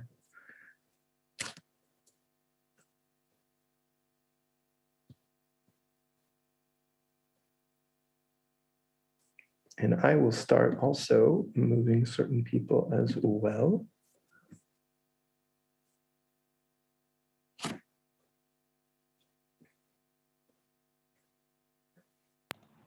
Michael, do you have a specific wish where to go? Or should I go where there's little people, or? You can go wherever you prefer, Max. Thank you for your continued support. Okay. But yeah.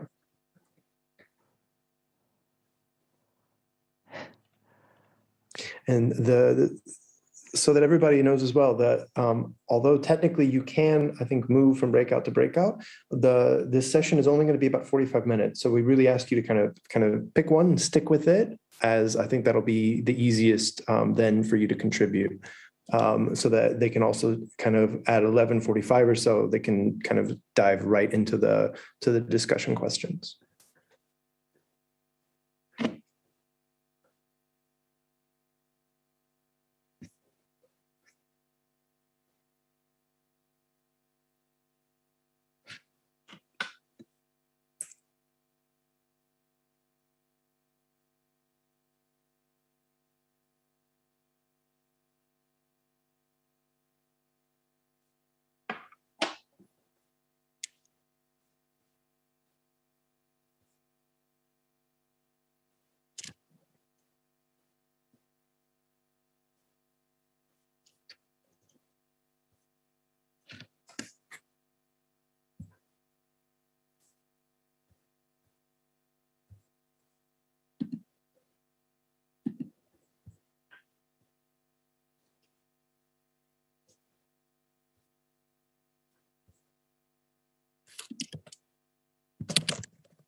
If anybody is coming back from the break and you need assistance with getting into a breakout room, please let us know.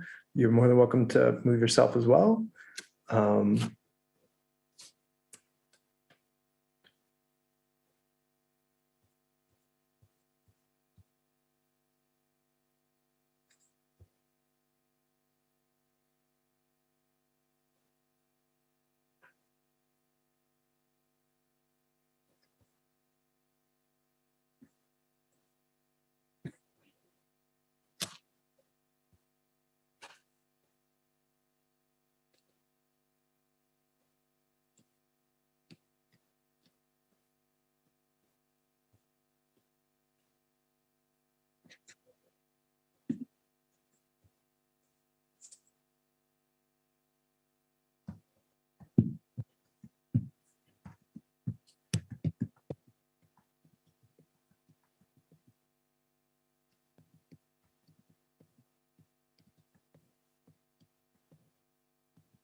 Hey, Leah. So Minda has moved into the room, and I think she is going to help you all get started. Yeah, I'm sorry that it's not as populated at the moment that we hoped it would be. But thank you for being here.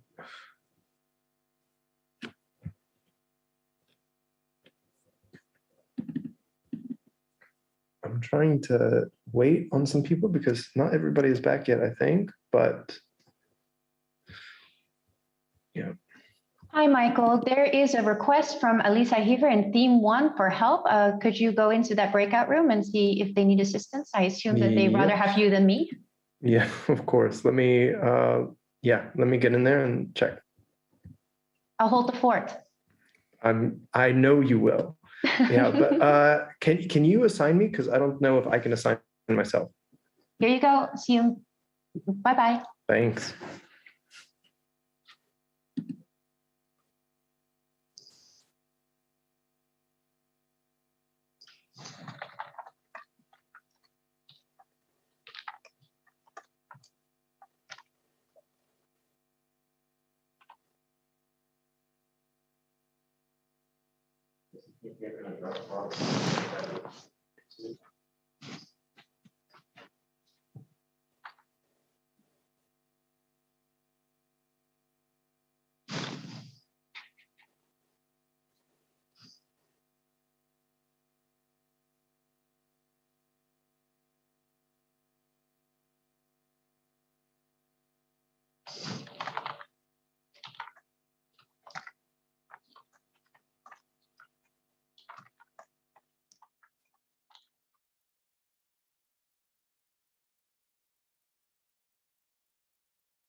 Point is, we'll have an entire 6 months to do this over at the intersessional work. So I think it's fine. So yeah, wonderful, I think but take your time. There is, you have a little bit, Sander mentioned in the opening that you have a little bit of extra time if you wanted to use that. So you're very welcome to go a little over time if you'd like to. Great. I can't access the wiki, so I don't know what's happening after the session. The next session will start. So focus sessions 2. No, sorry, the keynote starts at 2:15. Oh, brilliant! All right then. Yeah, great. So you do have a little bit of extra time if you would like to use them. And Sander mentioned in the opening that you were very welcome to use a little bit of extra time if you wanted to foster and continue having this discussion. Good. Well, great then. Let me just switch it back so that I can see everyone. Thank you so much, Nadia. That's very helpful. And welcome back, everyone. I trust that you all had very fruitful and interesting discussions in your breakout rooms. Before we get into the final plenary where we share those main messages, let's break for 5 minutes and just take 5-minute break. Come back. And so you can kind of stretch your legs a bit, grab some water, some coffee, anything you need. And why don't we meet back here? It is currently 12:32. Let's take a little bit more than 5 minutes. Let's come back at 12:40. So you have 8 minutes. Go stretch your legs. And I will see you in just a bit.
Welcome back, everyone. I think we can go ahead and go. Maybe not everyone's back yet, but either way, it is 12:40. So I think just in the interest of time and everything, we go ahead and get started with the last part of the session.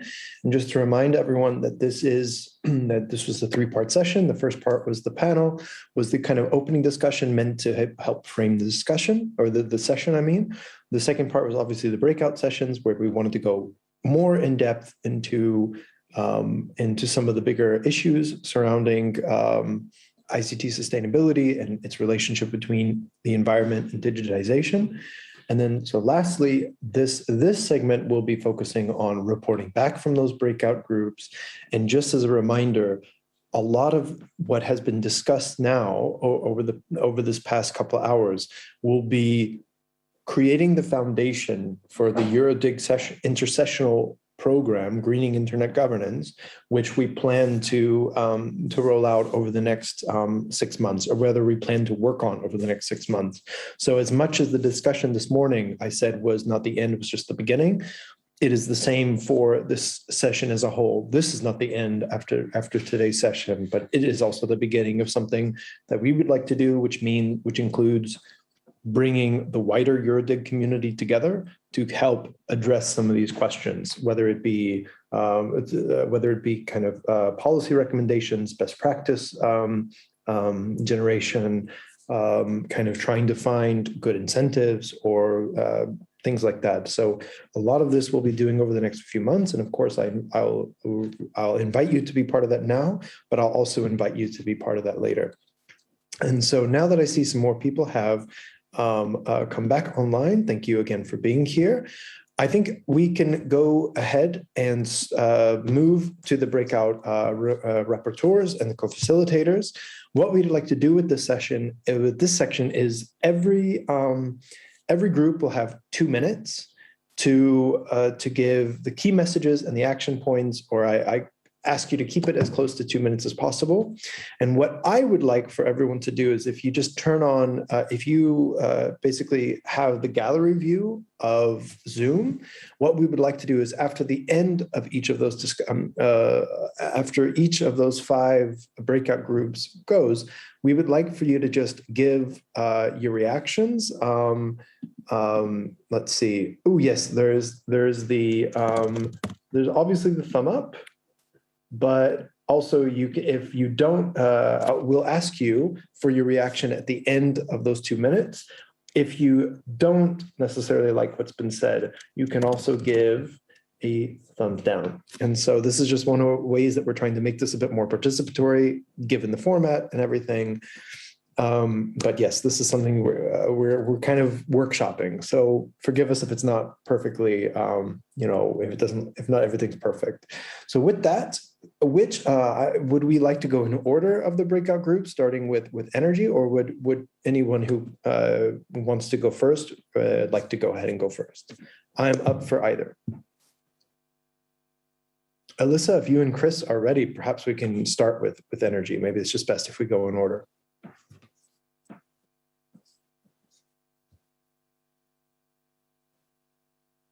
And if Alyssa and Chris, you're both on mute, so I don't know if you're trying to speak. So is this Chris Adams or another Chris? I'm so sorry. Yes. Sorry, Chris Adams. I meant Chris Shishak. Yeah, from Energy. Too many Chris's. Sorry, I couldn't unmute myself, but now I've been unmuted. And I believe Chris had the same problem. So we discussed that Chris would do the plenary session. Yeah, so I'll read out the messages we have. It's not final messages. We'll discuss in formulating it better later. But so we have 3 trains of thought, let's say. So the first one is that in terms of energy, infrastructure is not the whole story. So not only data center facility energy consumption, but also the energy consumption within the facilities by the companies that use the data center facilities, with metrics such as utilization rate. All of this should be included. The second is regulation in this arena should focus more on setting the boundary condition as 0 for like all metrics, including energy, instead of regulating the specifics. This way, the specifics can be dealt with by software and hardware developers who have to fulfill these requirements. And then again, the question still remains that what should be included as part of the whole carbon neutral setting 0. The third is data centers are being set up in centralized locations that have resulted in large energy consumption in specific regions or very small parts of big cities. So going ahead, we should probably look at how data centers of the future can be spread out so that the electricity strain can be limited. So these are, let's say, the 3 crux. I mean, it doesn't capture everything, but these are the 3 lines of thought we have from this session. Excellent. So what do you all think so far? Do you kind of agree with these lines of thought, or do you, do you disagree with these lines of thought, or do you agree with these lines of thought? You can either show it up or you can put it up on your screen. Yeah, clap hands work well as well. All right, so I see a lot of agreement so far. This is great, and we will have discussion as well. But we wanted to go make sure that we get all the groups first. And thank you as well, Chris Shrishak, for sticking to the 2-minute mark. So, Alyssa, do you have any? Yeah, please, if you have anything else extra to add. Maybe a suggestion, Chris. Can you put it in the chat? Then it's easy for everyone to read it back. Thank you, Alyssa. And one thing other thing I forgot to mention is that we will have a discussion platform, rather EuroDIG has a discussion platform. So if there's anything that is said over the next 40 minutes or so that you're like, I don't like the way this is worded, or I would like to give some extra nuance to this, there will be a chance to do that outside of the discussion session that we're going to have shortly. So just let you know, we are really an inclusive bunch here, and we want to make sure that everyone is heard. So with that said, I think we can move to the second breakout group, which is Leandro and Beat.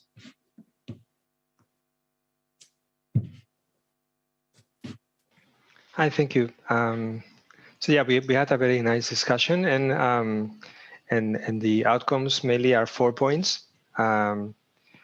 One is about we need legal barriers and economic incentives for companies to avoid illegitimate exports of e-waste. Second one is about establish commonly recognized rules. So we need standardization on several issues, like for instance, what shows with power adapters or connectors that works. Sensitization of the public to raise awareness about issues related to e-waste and consumerism, leading to ever increasing consumption levels. And finally, the need to develop a common data core to inform, raise awareness, and serve as a rational basis for legislation. I mean, data sharing across the entire value chain is needed.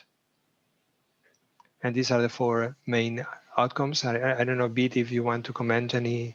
Yeah, the thing we can add is just that our circularity discussion kind of started off with the consideration of this international trade of e-waste, like what happens with the stuff we don't need anymore, where does it go, and then take it from the other perspective, from countries that are more on the importing side, what kind of issues it creates in terms of environmental issues, but then also safety hazards for people working in the field. Often data is lacking to actually trace all these issues in the receiving countries.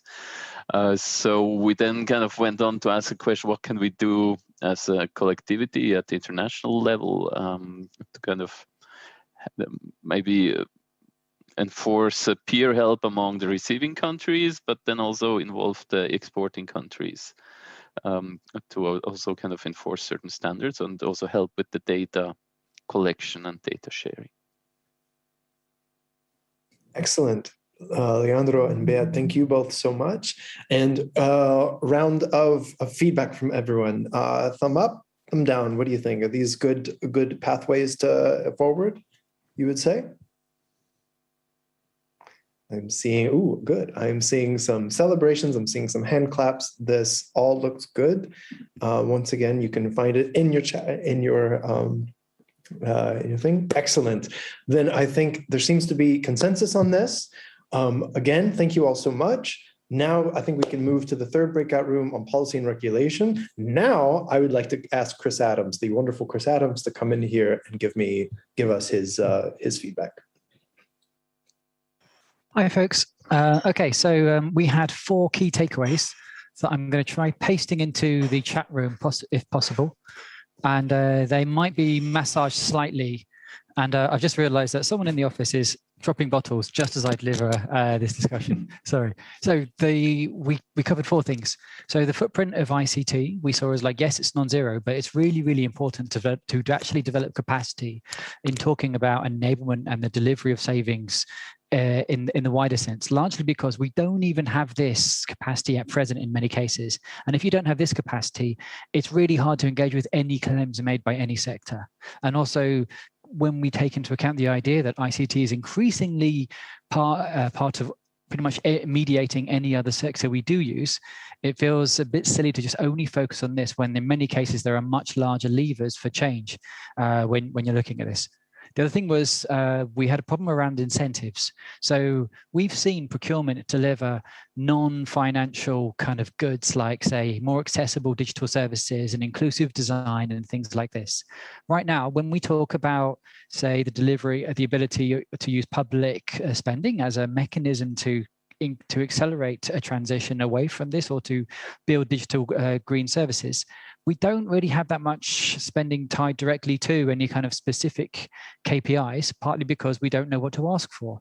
And related to this, if you don't have this kind of capacity inside buying organizations, you're not going to be able to make judgments when people try to sell something, nor will you be able to have any kind of recourse for when things are not delivered. So there's a real need for developing some kind of sophistication and capacity there, ideally to kind of tie the payment of things to the actual delivery of performance and delivery of results.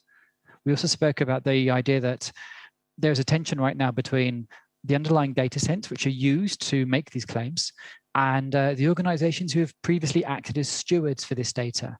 Because at present, you have a number of organizations who are functioning legally as companies and employing people and everything like that. But in many cases, there is a question about, okay, what is the correct structure that we would need in order to make this data available to deliver these savings? Because in many cases, maybe a private sector, maybe a limited company might not be the best option if there are things like data trusts or other mechanisms or other governance structures to provide this. And then finally, which is kind of related to this, we spoke about the idea that right now, as they currently stand, the targets and the policy goals are admirable, but the current approaches tend to favor large organizations that are able to have dedicated environmental sustainability teams. This means that over the next 5 to 10 years, we're likely to have more consolidation around a very, very small number of providers who are also then able to lobby and, in fact, influence basically governance in other ways. So there's probably a need to counteract this, to explicitly include smaller actors in this if we want to have a healthy, diverse ecosystem of providers. I think those are the key things I would actually say. And yeah, I'm just checking if there's anything else from Ilias, who was my co-person. Yeah, it's basically, if we've got to make it easier for people to make claims, but also to challenge these claims and tie any kind of payment for this to the delivery of these claims. Otherwise, we will likely end up playing into the hands of a number of very, very small but well-resourced organizations. That's brilliant. Thank you so much, Chris. And thank you as well, Ilias, who has to leave. You've been fantastic this session. We appreciate all of your support. So having said that, yes, what do you think? Do you agree with this line of thinking or the kind of this direction, or do you disagree? Thanks, Linda, for the heart. Yes, I'm going to put my thumbs up as well. Oh, this is great. So yes, feel free to play around with it. Check marks, thumbs up, clapping, celebrating, hearts, all of these things we all appreciate. This is great. So Chris, that looks like it's good on that end of if they're not already in the chat. And yes, if you could just post those points in the chat as well. Moving now to Leah and to Marcel, who focused on green business and sustainable business models. Please, Leah, go ahead and come in. Yeah, thanks. We already have some formulated points, so I'm just going to read it to you. Thanks, Marcel, for writing them down very quickly. We focus on 2 points mainly. The first one is sustainability reporting. The second one is green business cases for ICT sustainability. So starting with sustainability reporting. In order to transform the economy towards sustainability, measuring the impact of companies on the environment, among other things, is imperative.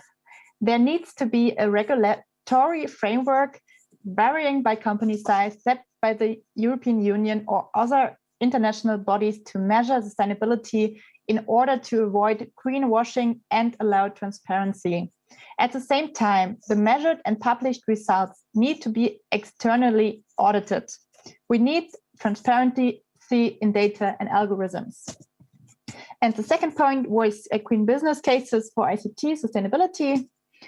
Education and both academic and practical exchanges of young people are essential for the development of new sustainable business models.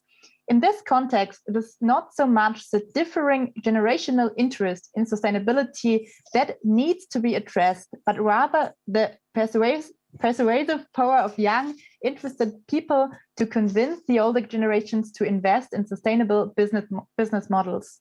In addition, it is necessary on the part of government to offer sustainability consulting services that are also affordable for small and medium-sized enterprises. So thanks. It was a nice little group. And I think we already posted the points in the chat. Thanks a lot. Thank you so much, Leah and Marcel. How does everybody feel? Is this something that they support?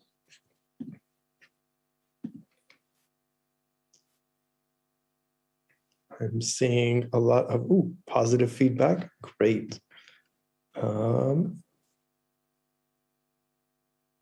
Excellent. Well, then I think we can go to our last, but certainly not least, breakout group discussion on consumerism and lifestyles. And Veronica, why don't you go ahead and come in? It was you and Ugo, so thank you so much for both. Hello.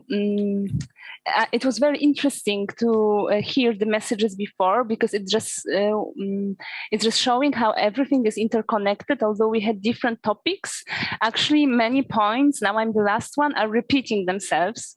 So we also raised the issue about regulation. I've already posted the key messages in the chat. So we believe that we need good, not just illusionary and fake regulation around reusing ICT products. We need incentives that will make repairment and reusing a norm and something affordable. We need education and transparency, which was also mentioned by many groups a while ago. We need education and transparency because we want the consumers to have the possibility to make an informed choice when it comes to how they want to shape their relationship with electronics. And then at the end, we wanted to emphasize that many times sustainability can go in hand with equality of access. And we wanted to point out that we can go beyond the models of just ownership, but models of access. We had an interesting discussion about public, computers and internet and devices available at libraries and models of sharing. So it was a fruitful discussion. Thank you. That's wonderful. Thank you so much, Veronica. And lastly, what does everyone feel? Does everybody agree with some of those main messages? Or would you like to disagree? Feel free to add your emoji, which just feels so like, welcome to the 21st century. Yeah. But that's perhaps for a different time. Okay, so there seems to be consensus about this. Now, the part you may have all been waiting for as well. Now is the time when you can actually expand what you say and what you feel, and to beyond just a thumbs up, a thumbs down. We have at least 15 minutes for discussion. We can go on. We can go after, beyond that if needed. But based on all of these fantastic areas that you've heard so far, does anybody have any feedback? What is missing, for instance? Is there anything that was really pressing and urgent that you think wasn't said that needs to be said on any of these, the 5 breakout groups? Or are all of you just very happy and you're ready to go have lunch?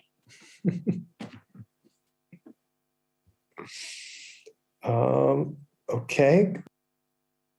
Oops. Chris, go ahead. I saw your hand first. Chris Adams. Yeah, there's one thing that I saw from the energy group that I wasn't part of, and I was kind of hoping I might see something of, is basically this idea that data centers are incredibly dense loads on the electricity grid, and they're, in terms of capital terms, incredibly dense. There's a huge amount of money spent in a very, very small area. Now, if you look at the kind of goals we have societally wise beyond just ICT, some of the main things we need to be able to address will be things like finding ways to make use of heat, or finding a way to have a more resilient, reliable grid. And I feel like this is one thing that if we don't really kind of talk about the ways that you could use data centers to kind of act as like anchor points, or to integrate them into the grid and provide other kind of grid services, I feel you're missing something here.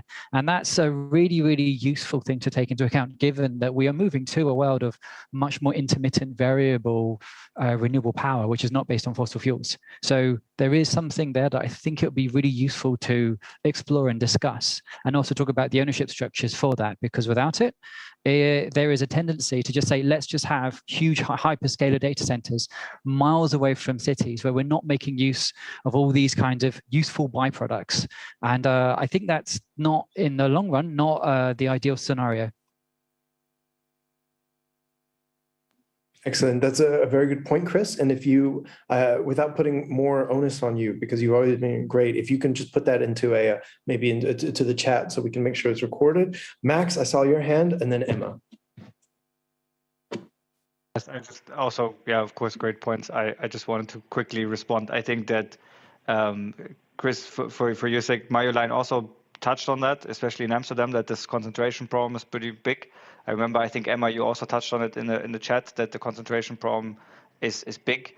Our not the group, maybe, I don't want to talk for everybody, is if you set the right environmental boundary conditions, this integration should happen in a way naturally, because it's the only way to make the digital sector basically energy neutral, is to end-to-end integrate data centers with the energy system at the front. So electrons going in and then heat coming out is the second part. So that will be the only way forward. But I'll let Emma also chip in on this.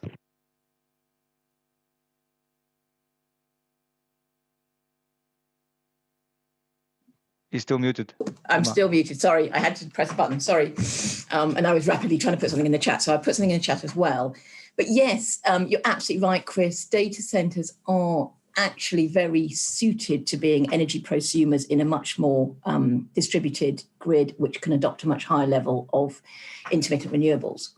At the moment, yes, we can be instrumental in sort of power purchase agreements, which essentially create additional utility scale renewable generation. But really, with the sort of characteristic of very high flat load, they ought to be anchor customers for, green hydrogen, and we ought to be able to be, again, anchor customers in a market when it exists for sort of industrial scale battery storage. So the answer is absolutely yes. I mean, the clustering, though, at the moment is more problematic than anything else, because it's creating stresses on localised grids, even in London, where, we've got an ample electricity supply over the UK, just particular locations in London. And it also creates frictions between data centres and other land users. So I would like to see slightly taking advantage of being clustering, but actually I'd like to see over time a less clustered approach. But I'll paste, I think I can see Max nodding, so hopefully I haven't contradicted him. But I'll also paste a couple of links into the chat, because it's an area that's not yet developed, but I think there's huge promise. So you're absolutely right, Chris. Thank you, Emma. Just let you know, I think you may not have hit send yet on your chat message because it hasn't popped up. No, so. It's okay. I'm still halfway through. Oh, no. That's why I was all flustered about whether I was online or not. No worries, no worries. No worries. Thank you for that. Oh, Jeroen, please. Yeah, thanks, Michael. And let me introduce myself, Jeroen van der Tang from NL Digital, the Dutch trade association with the ICT sector, working closely together with Marjolein and Bad, who was happy enough to join the session on energy, I understand from Max. The thing I kind of missed in the report out in terms of energy was the longer horizon. So what if we look forward to innovations like photonics and light, not only for data transport, but also for computing and networking and storage. So what happens with the heat that then will be available for the surrounding areas? So in the longer picture, I think the energy input and output can be way different than it is today.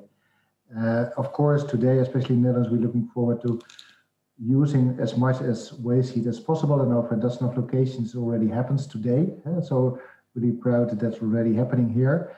But if we really take the LEAP technology landscape and we look 10 years or more beyond, how much heat will there be still available when we use photonics? And to what extent will that change the game of energy inputs and outputs of data centers, especially in a situation where it might be more distributed? But I think it's a very favorable situation if that would be more scattered. Then we have a different game. So the innovation side of things. So what will the next technology trends mean for the current ways we look to the energy shortage and reuse? Might be interesting for the longer term. That's what I would like to add.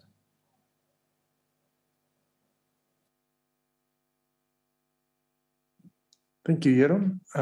Would anybody like to add to this, or alternatively, would anybody like to take the discussion in a different direction based on the other breakout groups, or on anything else that has not been said yet that you think is important? And this can extend also to the beginning of the session as well. Just this is basically, I'm sorry we didn't have more time for just open discussion in just as in plenary like this, but like I said, there will be plenty of chance to do more of this during the intersessional work. And we hope that the next kind of 6 months will be a lot of this and working together to answer a lot of these questions that have been raised in a lot of these directions going forward. So does anyone else have anything they would like to add? I think if you like, I could answer Jeroen's point a little bit, if that's interesting. Go ahead, Max, and then Chris, back to you after that. I think so. So I mean, it's the same discussion with quantum computing, with all other let's say massive computing paradigm shifts.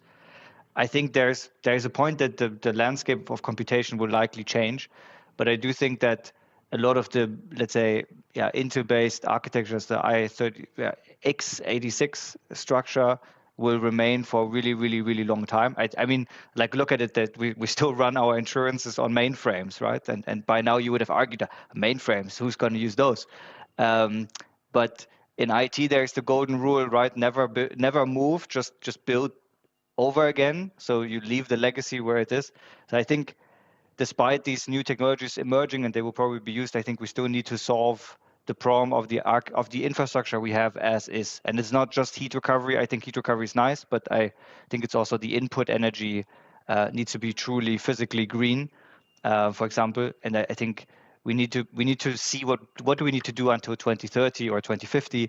And replacing the word with quantum computing, I think, is not going to happen. And photonics, I hope they will be much further by then. But I wouldn't bet the future of my children on that. That's a little bit my problem most of the time. Chris, over to you. Okay, the other thing I was going to ask or throw out the idea was actually mechanisms to build capacity for us to be thinking in terms of public sector as a mechanism to kickstart some of these early activities. Because right now, the way that we talk about or even think about a lot of this stuff is that I think in many cases, because some private sector groups or in the private sector either isn't set up or isn't doing this work yet at certain levels, I think that it's likely that you will need to rely on the private sector to kickstart this, like you've seen in many other sectors when you are looking for something which is not just tied to like financial returns. And I think that we don't really have much in terms of tying, I guess, like the expenditure to the delivery to this stuff, or any kind of recourse or capacity for that. And that's one thing that I think it would really be useful to take away, because at present, I feel that the people who are procurement managers, they might be trained in procuring a certain way, but they don't necessarily have the background or the training to to go for some to basically set particular targets that they will tie contracts to and things like that. And without these incentives, we won't see anywhere near the speed of action that we need, given that we've got 10 years to essentially get an entire IT sector down to climate neutral in Europe. That's the only thing I would flag out and see if there's any impact, anything from other people too. Jero?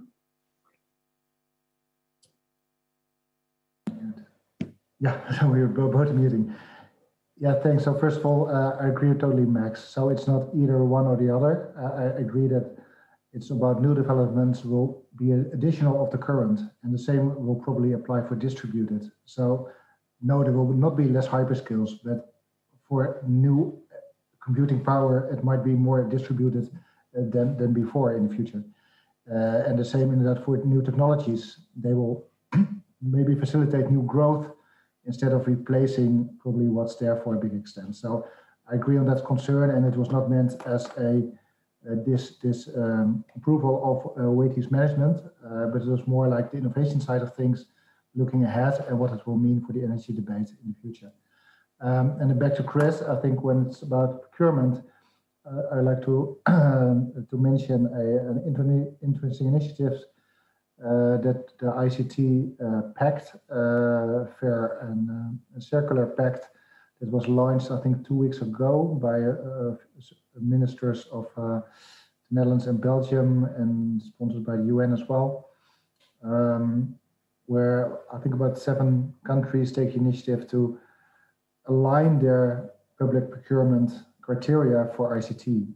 And for the experience from the Netherlands, that's for a big extent hardware criteria, but it also incorporates data center criteria, PUEs, and stuff like that. So it might come closer to the things you're looking for when it comes down to public procurement. And I think it's a good development from industry perspective, that it's not scattered country by country, initiative by initiative, but that countries taking the lead and working together of a not European, but maybe an international level to align those criteria. So in that way, it's less scattered and it will be more impactful. And that's the podium where probably also the debate with the market will be on what's realistic and what terms to make it also available for public procurers, procurement officers. And I think what I learned in the Netherlands, that it's not only a set of criteria where there is discussion and consultation, but it's also about creating awareness and education to the procurement managers. And I think that's where it comes to practice. It's not only about a set of standards, but also a guidance on how the procurement process works in practice and how you can challenge your market parties to deliver on those. And this is an initiative that will be now followed in, I believe, till now, 6 or 7 other countries. And yeah, from Netherlands and also from Digital Europe, we're looking forward to these developments.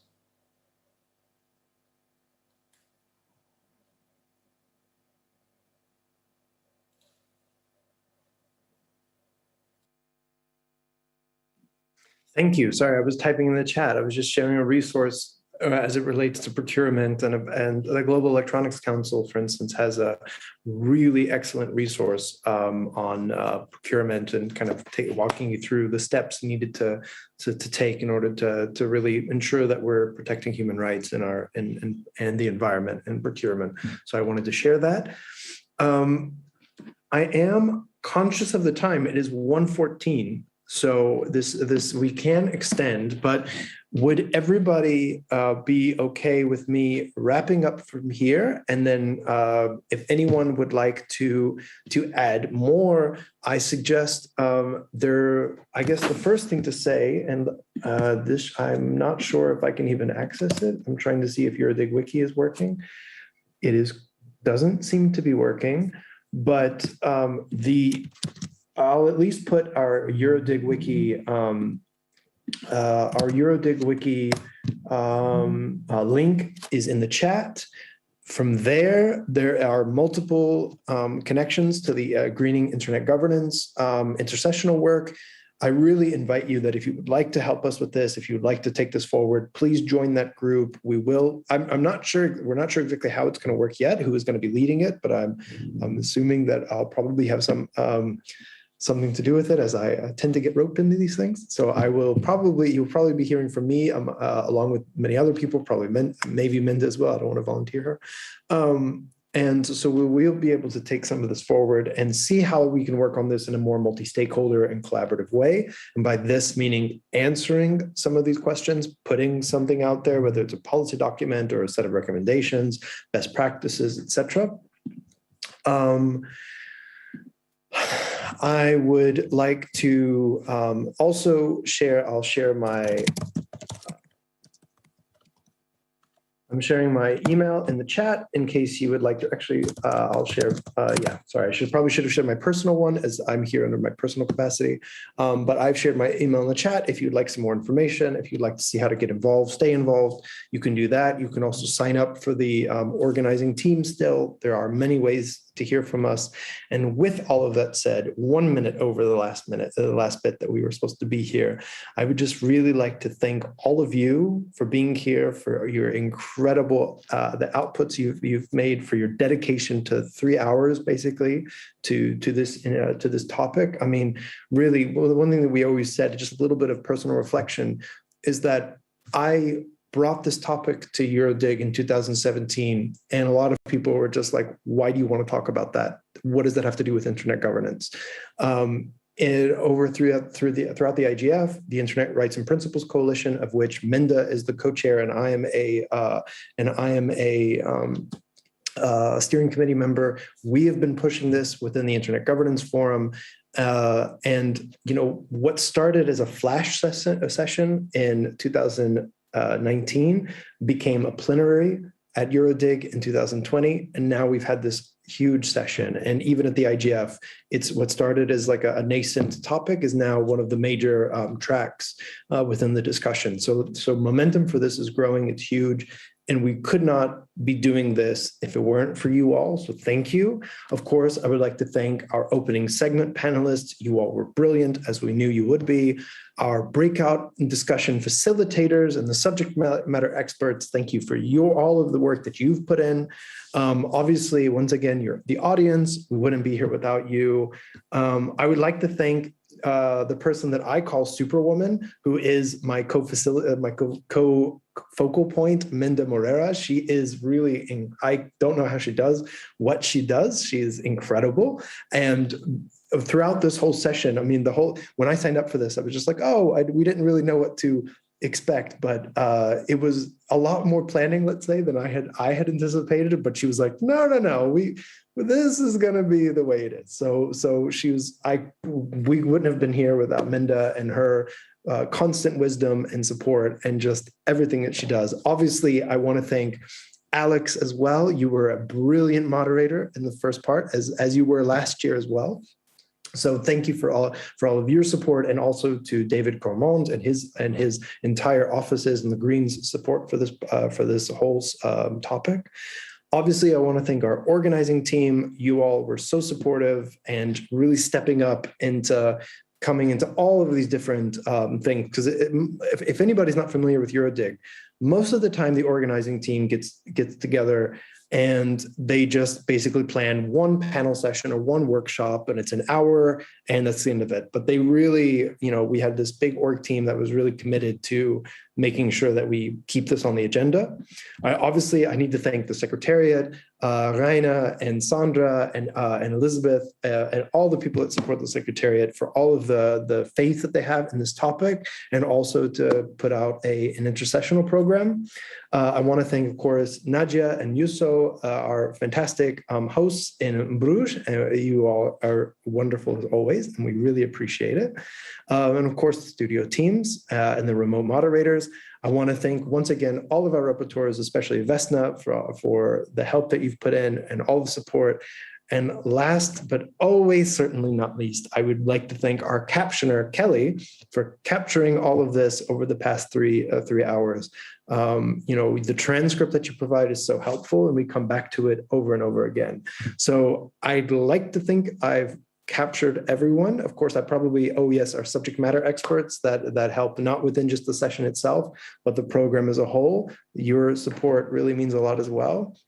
And with that, I want to go, unless Menda has something to add, I think it's good if we can close here. Once again, this is not the end, this is the beginning. I invite all of you to participate more going forward. And thank you again so much. We really appreciate it.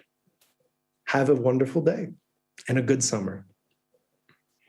Many thanks to Alexandra and Malco, and of course, all the key participants for your active engagement during this session. It was really wonderful to be able to see your participation. We hope that you will stay with us today and join one of the many interesting sessions that this EuroDIG community has planned. So we will now have lunch until 2:15, where there will be 2 keynotes, followed by a focus session 2 on governing digital interdependence, which is the role of Europe. We hope you will join us there at 2:45. But if you were interested to go back to our Gather Town, please exit the Zoom room, and you can return to the Gather Town tab on your computer, where there is a button that invites you back onto the platform. Feel free to roam around our conference center, and you will be able to access also the big stage, where during lunch there will be presentations. So we look forward to seeing you on the EuroDIG platform, and of course, you're very welcome in any of our studios. Have a lovely lunch and see you later. Thank you all. Take care.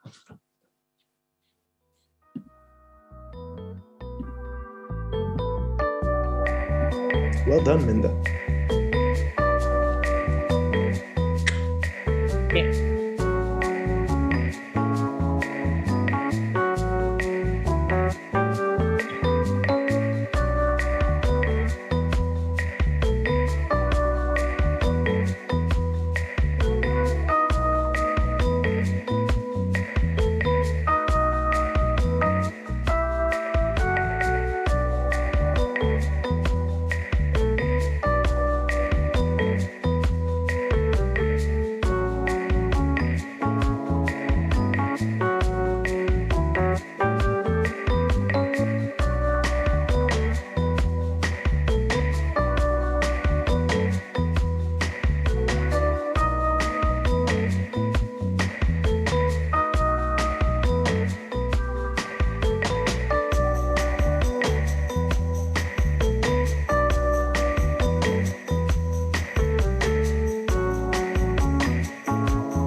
much time has passed away. The wheel of fortune keeps on turning and turning. No chance to bring back time. Yesterday seems far behind. The lies are gone. Where are all the answers? Gotta get all the way. Got to get all the way. Gotta get all the way from F to K. Gotta get all the way. Got to get all the way. Gotta get all the way from F to K. The more I look, the more I pine. Though it's all beyond my mind. Sometimes words have to remain unspoken. What's the meaning of forever? Breaking through the heavy weather. We're in time, the train has left the station. Gotta get all the way. Got to get all the way. Gotta get all the way from F to K. Gotta get all the way. Got to get all the way. Gotta get all the way from F to K. Gotta get all the way. Got to get all the way. Gotta get all the way from F to K. Gotta get all the way. Got to get all the way. Gotta get all the way from F to K. Your decision time to choose from all the lies. Find your own truth. Now you're in a haze, can't keep the cool. Still there's nothing gain or lose. Yeah. Have to take all the way.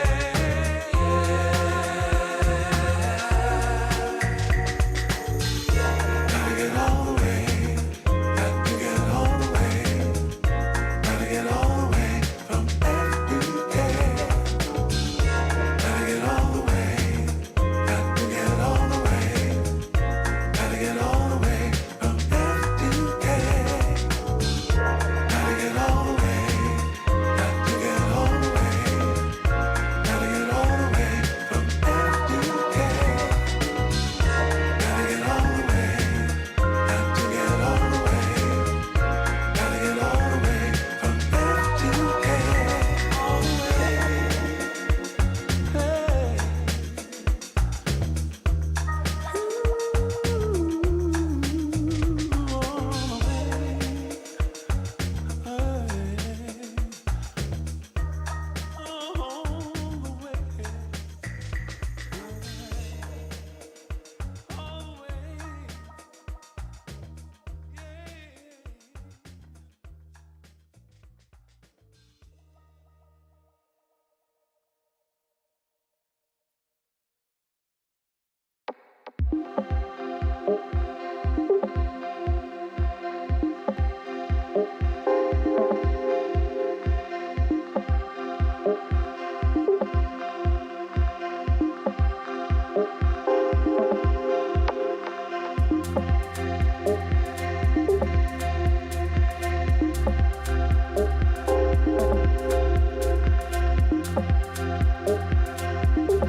I'm here, Studio Bruges live.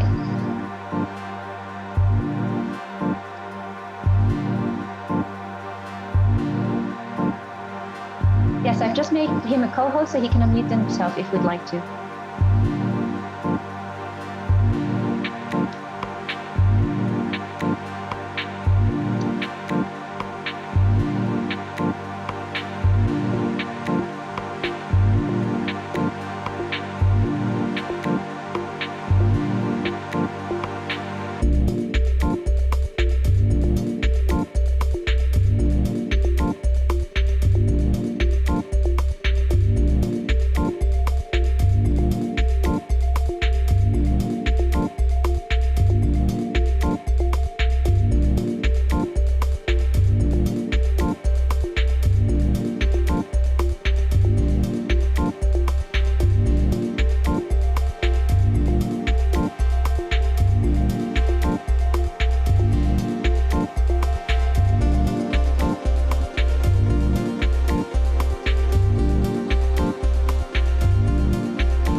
enjoyed the morning program and also the lunch break, and I hope that our gather environment, the virtual space, was not too challenging for you and you had some good discussions over there.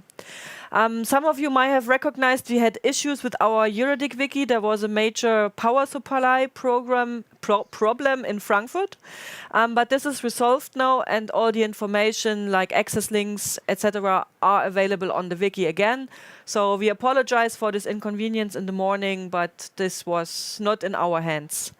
But now we are back, and you are back in our hands, and I would like to welcome you to the afternoon program, and we are going to start with the keynote speeches in our studio in Bruges, and I call on Nadia.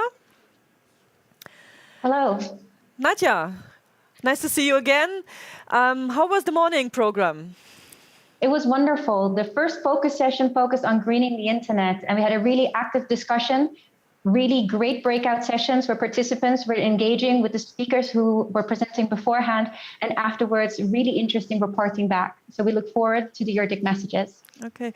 And could you let us know how this new format worked out in the virtual space? It was kind of an experiment, and organizers from Focus Session 1 were very eager to try out this new format. How was this? It was very interesting. In the beginning, they were able to present their thoughts and ideas. And while there were some open discussions, going into breakout rooms, into the really finer details, they were able to really focus on very specific issues. Okay.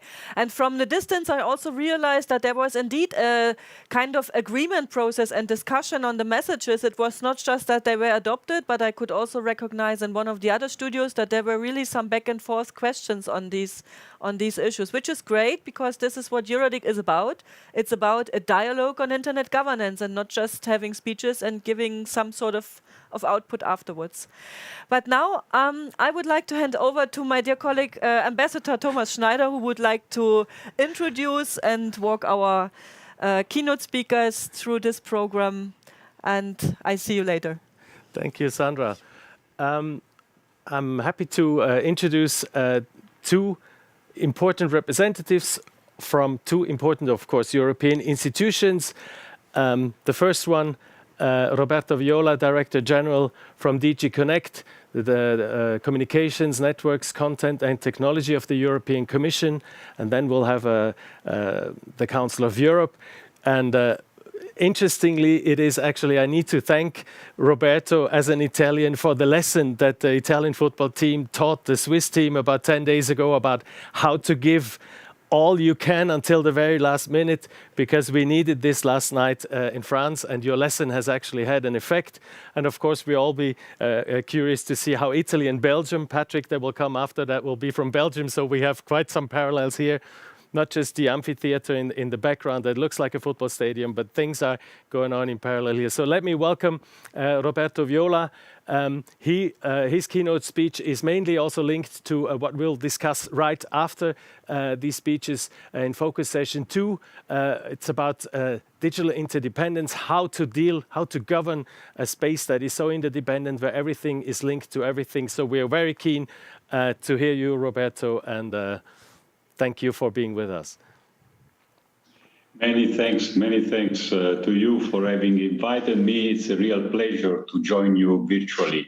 This is the 14th Forum on Intergovernance, and it's a really an important dialogue for us and for the whole community. And I'm also very pleased, very much like the EuroCup, it's spread all over Europe, this dialogue, and virtually connected.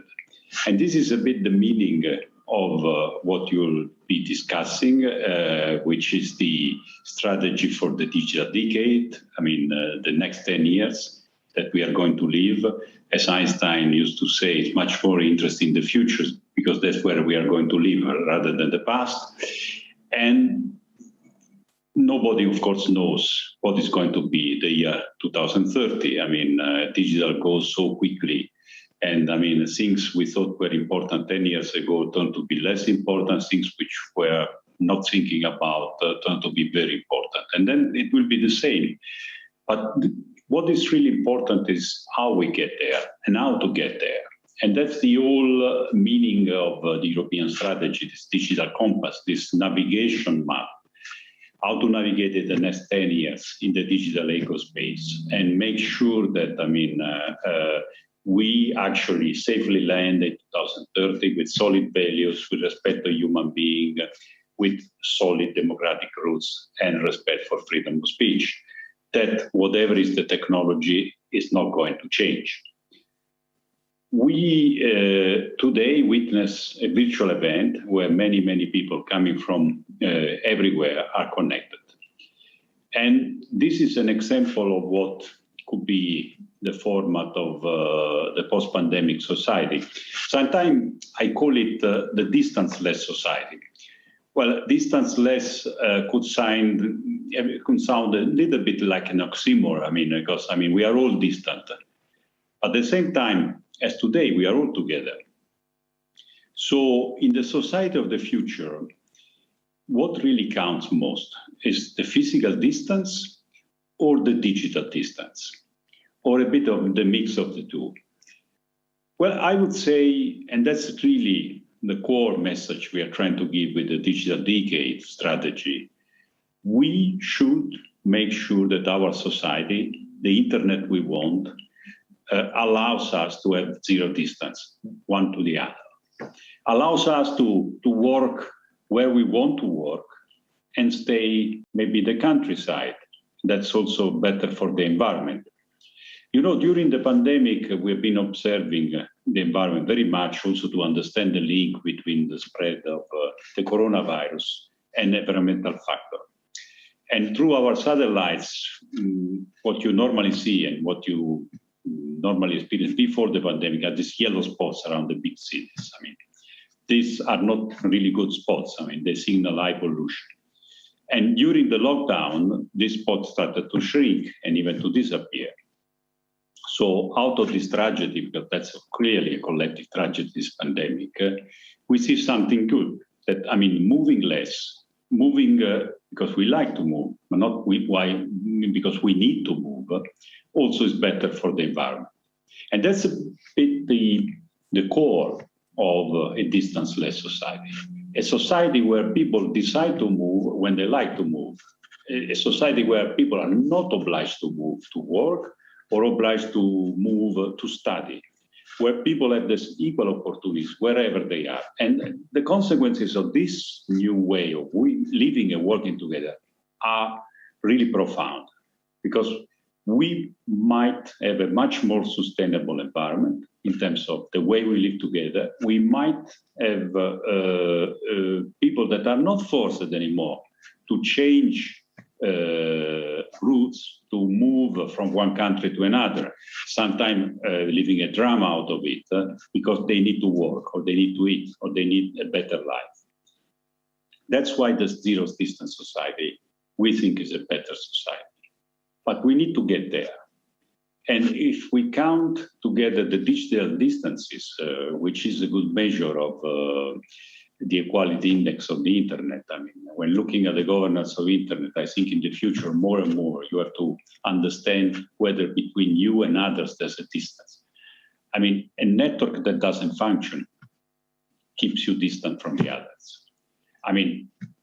Today we can speak and interact together, maybe in a relatively primitive form. In the future will be virtual interaction with virtual reality.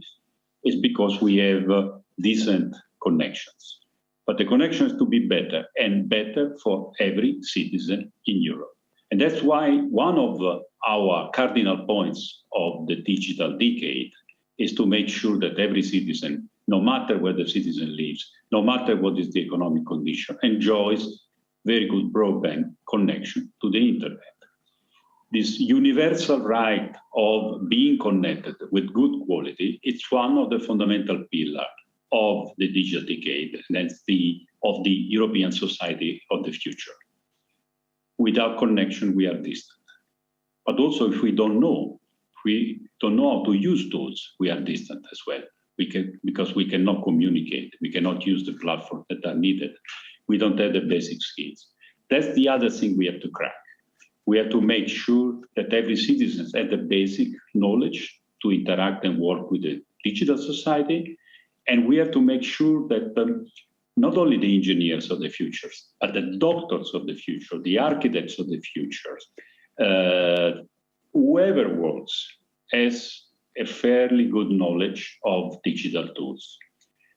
Even the artists of the future, they need to know about artificial intelligence and big data. And that's the other big objective. So the other big objective is the people, infrastructure and people. The third big objective is to make sure that also companies can scale up and use, digital tools to be better. And again, a traditional company, and the backbone, of the European industry is small SMEs. A traditional company that doesn't know how to use digital tools is a company that is distant from every other market participant. That's why scaling up using digital tools in SMEs is so important. That's the third cardinal point. The fourth cardinal point is to make sure that the administration, the healthcare works and functions in your pocket. One of the things you have experienced, and it was actually put together in 3 months, is the digital Corona Pass or Green Pass or whatever you call it. Before the pandemic, if someone would have told me that we would have been able to invent it and put it in 3 months in the pocket of everyone, millions of hundreds of millions of citizens, I would say you are crazy. But we did it. We made sure that all the health system could digitally sign and could be interoperable. So basically all the member states now are ready. Many of you, I'm sure, have already downloaded it. And this is just the beginning, because the next step is the European identity, because on the internet, if you don't own your identity, you don't master your identity, you are nobody. It's like in the real life. Of course, you are who you are and you have the right to anonymity, but there are times where you have to prove your identity. And the identity cannot be the identity that one platform, commercial platform, or the other have given you. It must be your identity. It must be the identity you control. It must be the qualities, the attributes that you release because you want to release them. You don't need the history of your life to buy a pair of shoes, of course. You just need a proof of payment and an address. And that's what is about this new way of doing things. And this is the next and the fourth important cardinal point for the digital decade, what we call the digital administration, the digital healthcare in the palm of your hand. So these 4 points, infrastructure, competencies, scaling up of industry, digital services for the people, are the 4 cardinal points of the digital decade. And of course, to do it, you must walk the talk. That's why, together with the digital decade strategy, we have presented the fundamental laws that would regulate, hopefully in the next 10 years, the digital ecosphere. First of all, we have completed, we have now kind of the trilogy, the 3 jewels about what we call the human-centric internet governance. We are the only region in the world which has a law on internet neutrality, jewel number 1. Jewel number 2, we have presented the Digital Service Act that makes sure that nobody is above the law. No private platform can enforce its own way of doing things, but citizens have a right. Citizens have a right to upload, to do what they like, of course, provided this is legal. And the legality cannot be based on personal judgment of one or the other commercial operator. Platforms, especially when they are big, they must have responsibility towards the customers and the citizens. And they must check for systemic risk, and they must know if they are selling online, what kind of marketplace participants are part of the ecosystem. The other point is market force. Market force of large systemic actors cannot be an impediment to free internet. It cannot be the reason why a small SME cannot sell online. That's why the Digital Market Act makes sure that no matter how big is the platform, if this platform is a gatekeeper in terms of a bottleneck for doing business, the platform must be open to whoever participant, even small, that has rights to control the data that this seller or this market participant generates, has rights to be transparent, to be treated in a non-discriminatory way. So these are the three fundamental elements which we hope internet will be a better place. And then also we proposed to the first ever legislation in the world, systematic horizontal legislation, a little bit like GDPR for artificial intelligence. The approach we have taken is that, first of all, artificial intelligence is a blessing for the human being, and most of the application of artificial intelligence are not problematic. It is not problematic to have a nice AI-based photo camera in your smartphone and show to your friends how good you are to make pictures. This is nice, this is good. And there are plenty of consumer protection laws that allow you to be user-friendly when it comes to these products. Maybe moving a bit up, because for us it's a kind of pyramid. I mean, you have cases where you want to know whether you are actually chatting with an AI or you're chatting with a human being, and that's your right to know. And that's also your right also to have a human review. Then moving up, there are cases in which artificial intelligence algorithms are used in life-threatening circumstances. Now, the word might sound scary, but even, I mean, driving a car could be dangerous, I mean, if something goes wrong. So everything, a machine that, I mean, it's very good for us, but could put human life at risk, being in a car, being something, I mean, in an hospital. It's of course, an high-risk application of AI, which we need to have clear rules about how the algorithm is generated, documented, what are the performances, what is the third-party independent entity that has reviewed the algorithm, how the algorithm is described, where the data set comes from. And this is what we call the category of AI high-risk application.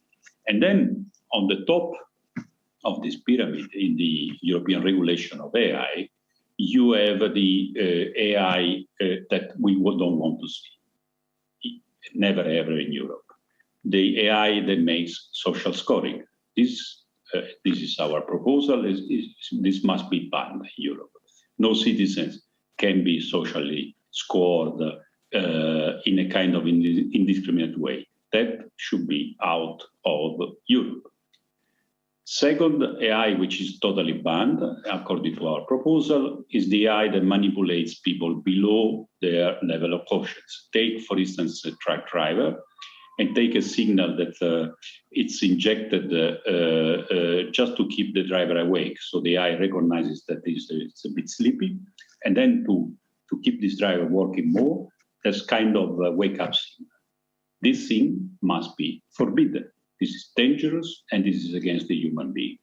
The third category of AI, which is forbidden according to our regulation, is the one that exploits the good faith of minors. So people that don't have all the capacity of an adult to understand, to choose, and this type of AI also should be banned. So we have created this pyramid. It's called the risk-based approach. We regulate only if there's risk. If there's no risk, I mean, there's no regulation. And this, of course, must be together with serious investments in competence centers, in testing centers, in friendly and transparent AI algorithms. Some said, the project of Europe of regulating AI will never work because an algorithm cannot be documented. We don't believe this is true. We do believe instead that the AI can always be explained. Of course, the more the algorithm is complicated, the more it's complicated to explain. But I mean, when it comes to applications which are putting life at risk, there must be the necessity to explain things. So this is the way we want to live the next 10 years. We want to live the next 10 years in a distance-less society that respects human beings, respects democracy, respects freedom of speech, fundamental rights, and treats every citizen equally. Of course, we don't know the technology in 2030, but doesn't matter. We want to make sure that the European money is invested to get there, to get everyone the connection, to get good skills, to get startups scaling up, and to get a better administration. That's our compass. And this, of course, also means, as I said, work in the talk by presenting legislation that goes in this philosophy. Some have called this in the world the Brussels effect. I don't know. I mean, if I would like to call it better the European effect. And you are the internet governance community. You are the first defendant of these values around the world and these ideas. And of course, I mean, you are here to be vocal and criticize when things are wrong. But I hope you will join us in defending this idea of the digital decade and the way we want to be living in the future a bit more closer together, digitally closer together. That probably means also being physically closer together. Many thanks for your attention. Thank you very much, Roberto, for this very interesting and relevant outlines about the vision of the EU on the digital decade. And you've touched, of course, a number of very important points. Just to highlight one or two is the zero distance idea may actually, thanks to digital technologies, may help us to solve a number of problems, not just in Europe, but also in Europe.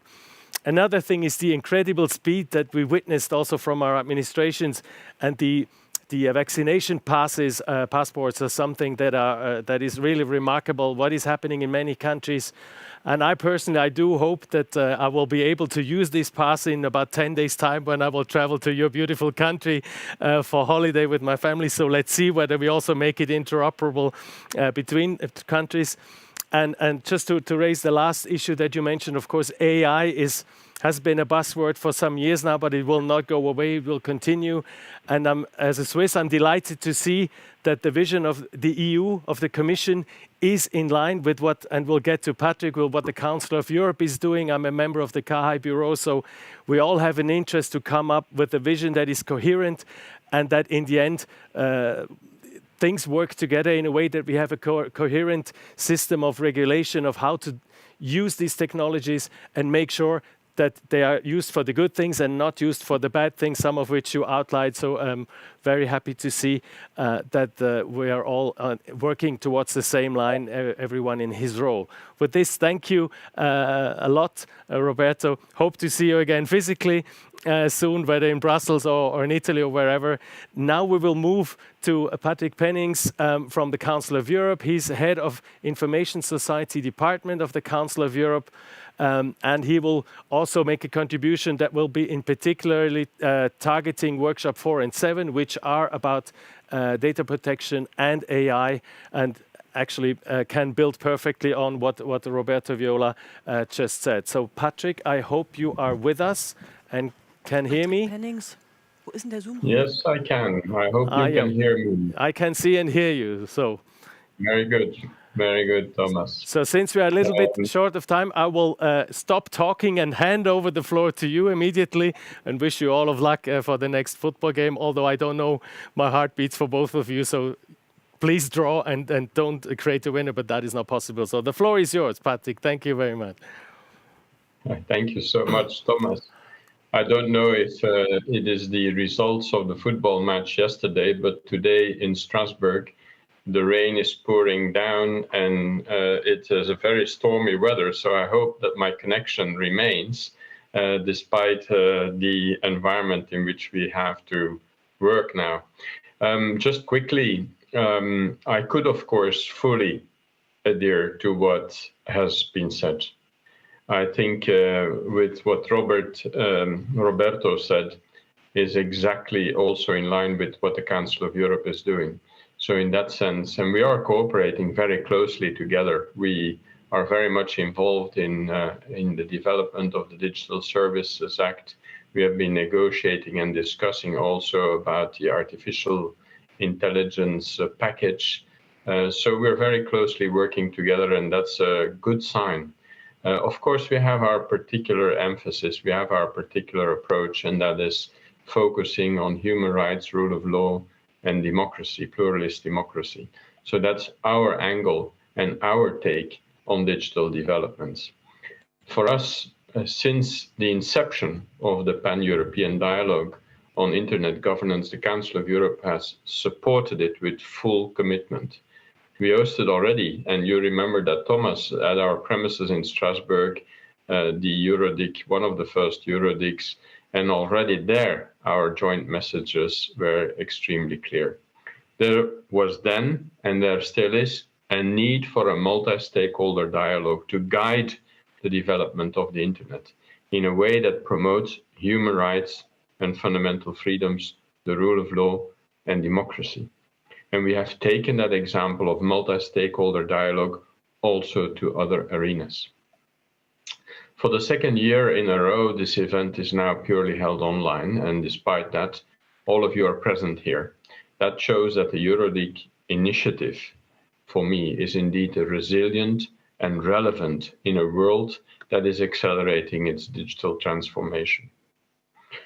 Amongst the themes that concern us all as citizens, there is, of course, the environmental issue, how to ensure sustainable development in a world increasingly dependent on technology and with people accustomed to and even expecting, I would say, constant technological improvements.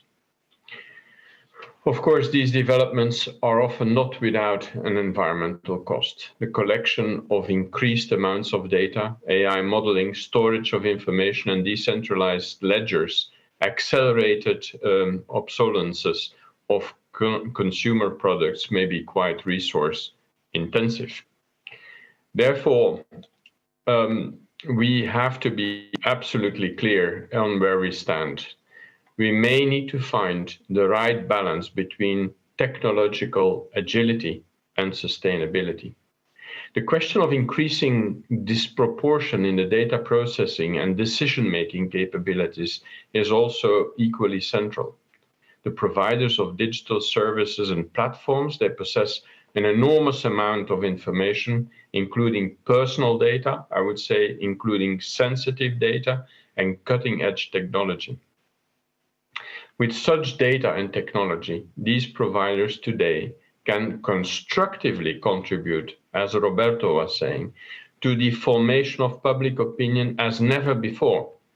But just as easily, unfortunately, they can facilitate the spread of false information, overwhelm people's data processing capacities, exploit fears and prejudices by means of manipulative micro-targeting, artificial polarization in filter bubbles, and many other methods. The need to ensure a responsible use of technology does not end here. It is equally relevant for the increasing number of situations where the disproportionately powerful, be it governmental institutions or corporations, use automated decision-making affecting the others. Are the numerous concerns raised by the civil society, by you and by the academia, well heard by those in a position to regulate or self-regulate on this matter?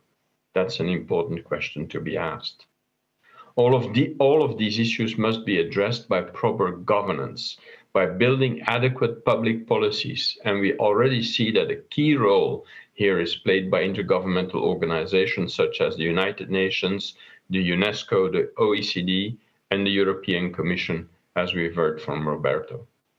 Our organization, the Council of Europe, has been working for years to develop public policies aimed at shaping the evolution and use of digital technologies and the internet.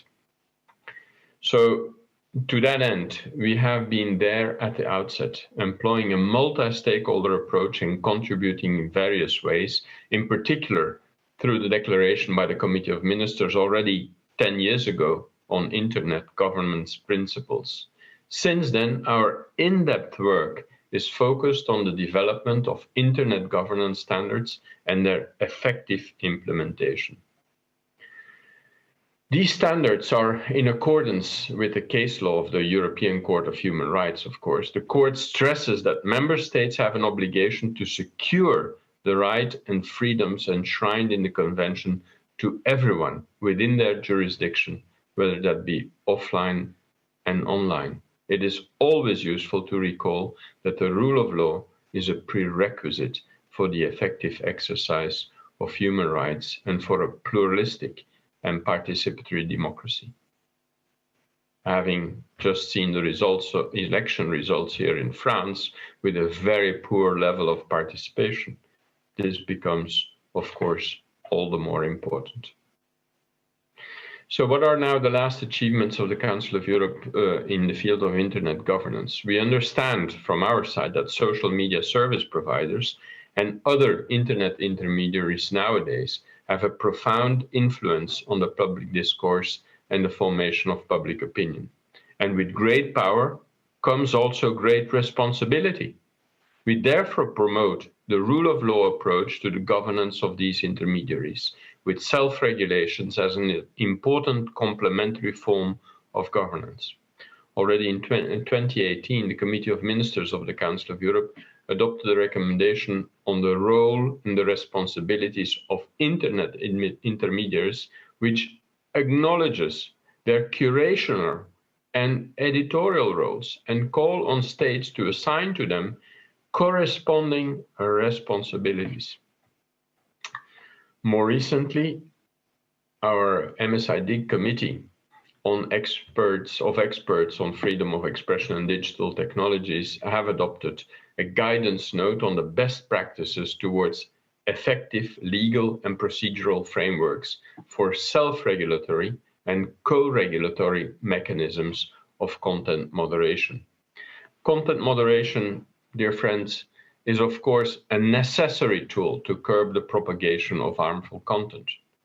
This tool, at the same time, poses a number of risks for a range of human rights, including the freedom of thought, the freedom of expression, the freedom of assembly, and others.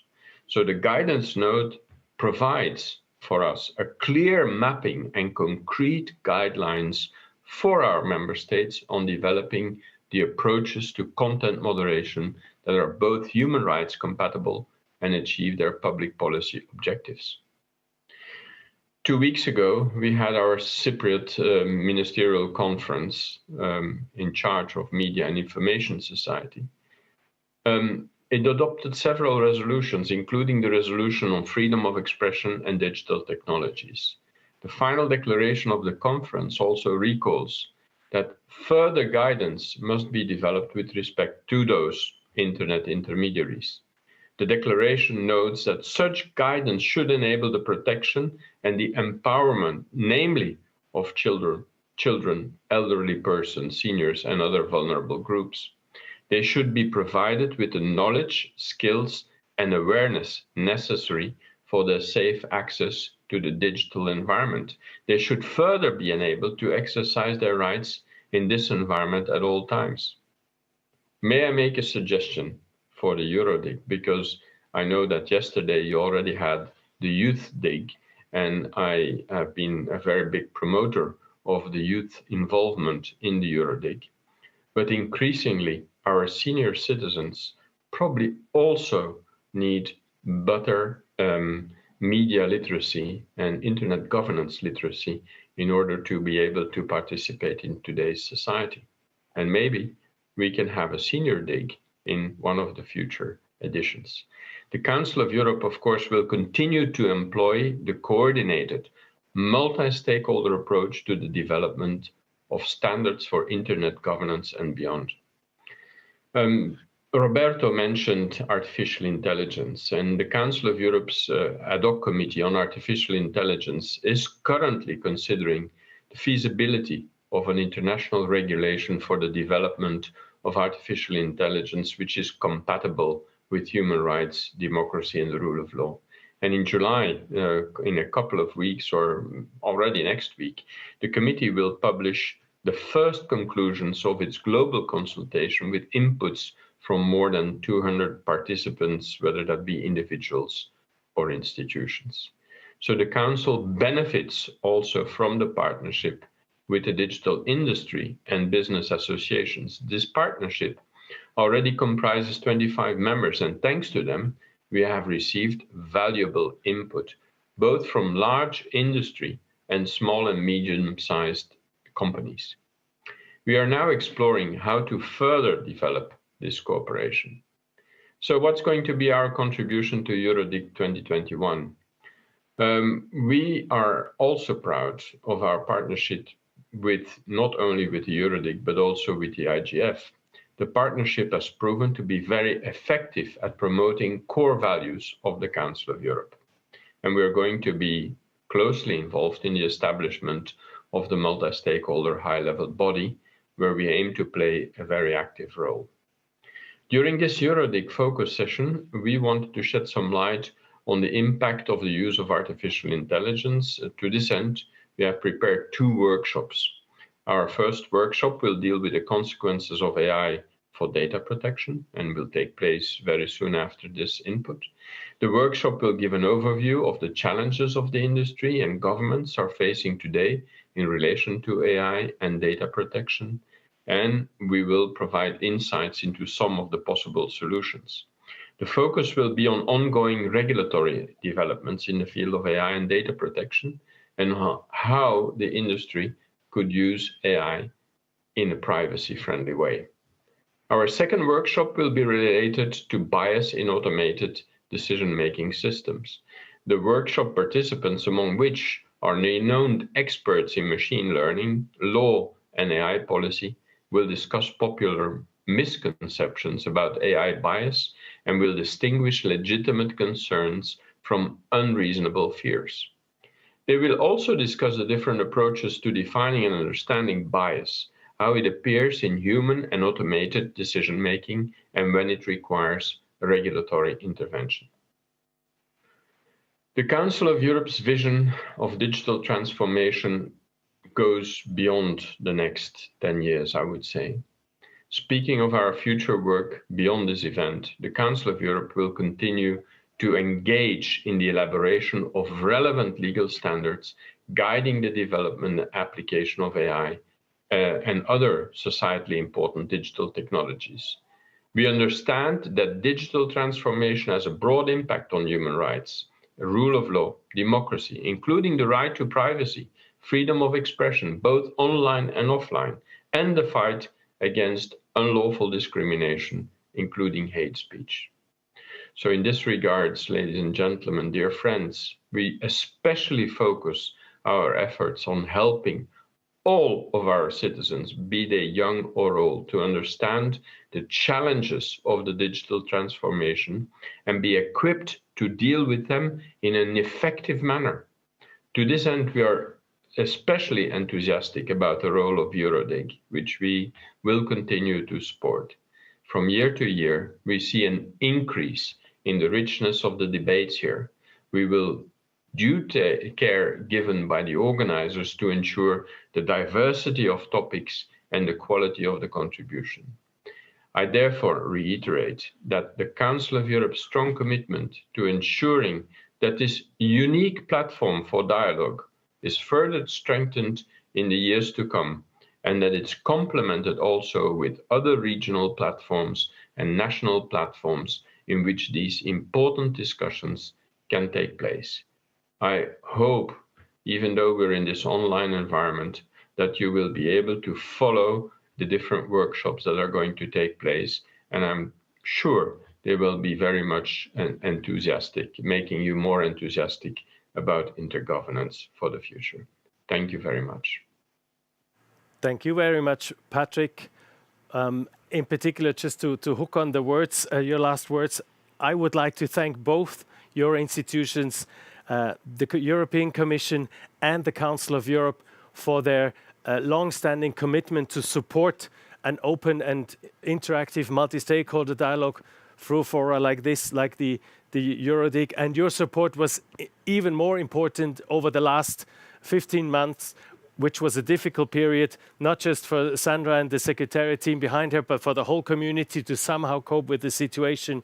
So your strong commitment of the Commission, of the Council of Europe is fundamental. And let me also thank both the Commission and you on our joint work, and I say this as a representative of the Swiss government, in trying to make the global IGF more political, more meaningful, having more effect, because this is also fundamental, not just to focus on Europe, but to not leave the rest aside. So thanks a lot to both of you. Hope to see you again physically soon as well. And let me hand over to Sandra. Thank you. Thank you, Thomas. But also from my side, I would like to thank on a working level those people from these organizations, Council of Europe and European Commission, that worked really hard to shape the sessions, to deliver input with the expertise they have. And in the afternoon, you will be able, as Patrick already mentioned, to have these 2 workshops related to artificial intelligence, which is organized by the Council of Europe. And then we have the focus session 2, which is definitely a topic on the EU agenda governing digital interdependence and the role of Europe. So these are basically the lineups for the keynote speeches we were just listening to.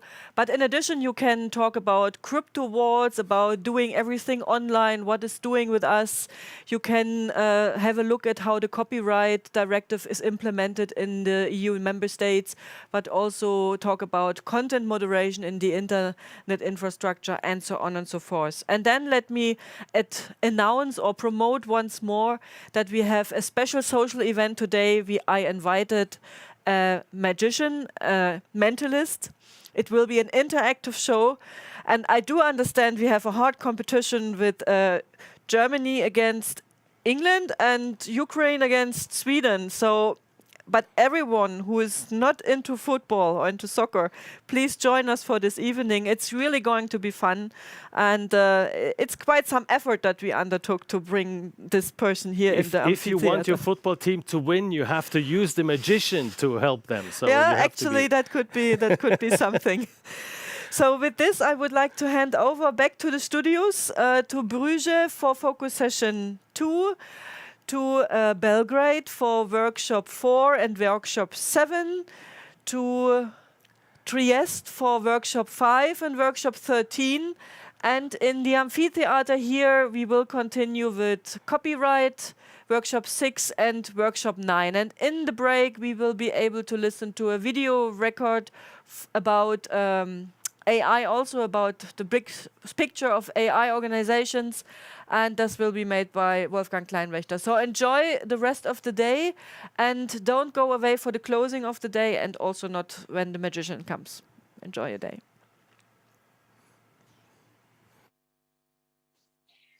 Good afternoon, everybody. My name is Nadia Chachia, and I'm your studio host, live from Bruges and hosted by the United Nations University Institute on Comparative Regional Integration Studies. The next session is focused to governing digital interdependence, the role of Europe, and this is moderated by Auke Bals. But before we hand over to him, I'd like to ask Juuso to go through the session rules. Hello, good afternoon. I'm Juuso Järviniemi. I'm your remote moderator today, also from Bruges. At EuroDIG, we believe in open dialogue, and that's why we would like you to follow certain session rules, which you can now see on the screen. Firstly, if your display name on Zoom is not your full name yet, we'll ask you to rename yourself now so we can see who is on the call. Secondly, you will have the chance to ask questions and make comments later on during this session. And when the time comes for this, you can ask for the floor by using the raised hand button on Zoom. Alternatively, you can write messages on the chat, which other participants will be able to see. But the chat messages are not live streamed, whereas the video will be available on YouTube. With that, I'm looking forward to a discussion. We'll be here in the background to make sure that it's a good-spirited and inclusive discussion. I would now like to hand over to the moderator. Thank you very much. Good afternoon, here from Amsterdam, the Netherlands. I won't talk football this time. But my name is Auke Bals. I'm working at GEANT, which is a pan-European network supporting research and education. And today I'll be moderating the session at EuroDIG. So I hope you enjoyed it as much as I did. I'm going to make you one promise in the timing. We will overrun. But that's not our fault, I guess, this time. The session you've signed up for is a different kind of session, and it is the so-called focus session. So it has an input part where we as organizing committee have invited 3 excellent speakers. The first is Erik Huizer, who is the CEO of Géant. Second is Marina Caldi-Jorrand, who is a member of the European Parliament. And third is Guts Brasher, who is the CTO Cloud of Huawei Europe. And not to forget, in a special role, we've got Olaf Kolkman, who is the principal of Internet Society, to reflect on the speaker's input and also to provide his own contribution. And with Olaf's contribution, we would like to open up the floor for discussion, which we hope to continue in the breakout rooms in the second part of the session. So I would also like to introduce my colleague, Professor Jamal Sahin from the United Nations University, and he will jump from breakout room to breakout room to draft messages from the session. And with this, I would actually like to introduce today's topic. It's partly introduced already by the former speakers and also in workshop 1. And it's really focusing on that in the past years, we've brought a spread of divergent internet-related regulatory frameworks around the world, which has an impact on the digital sovereignty and the ambitions and the initiatives.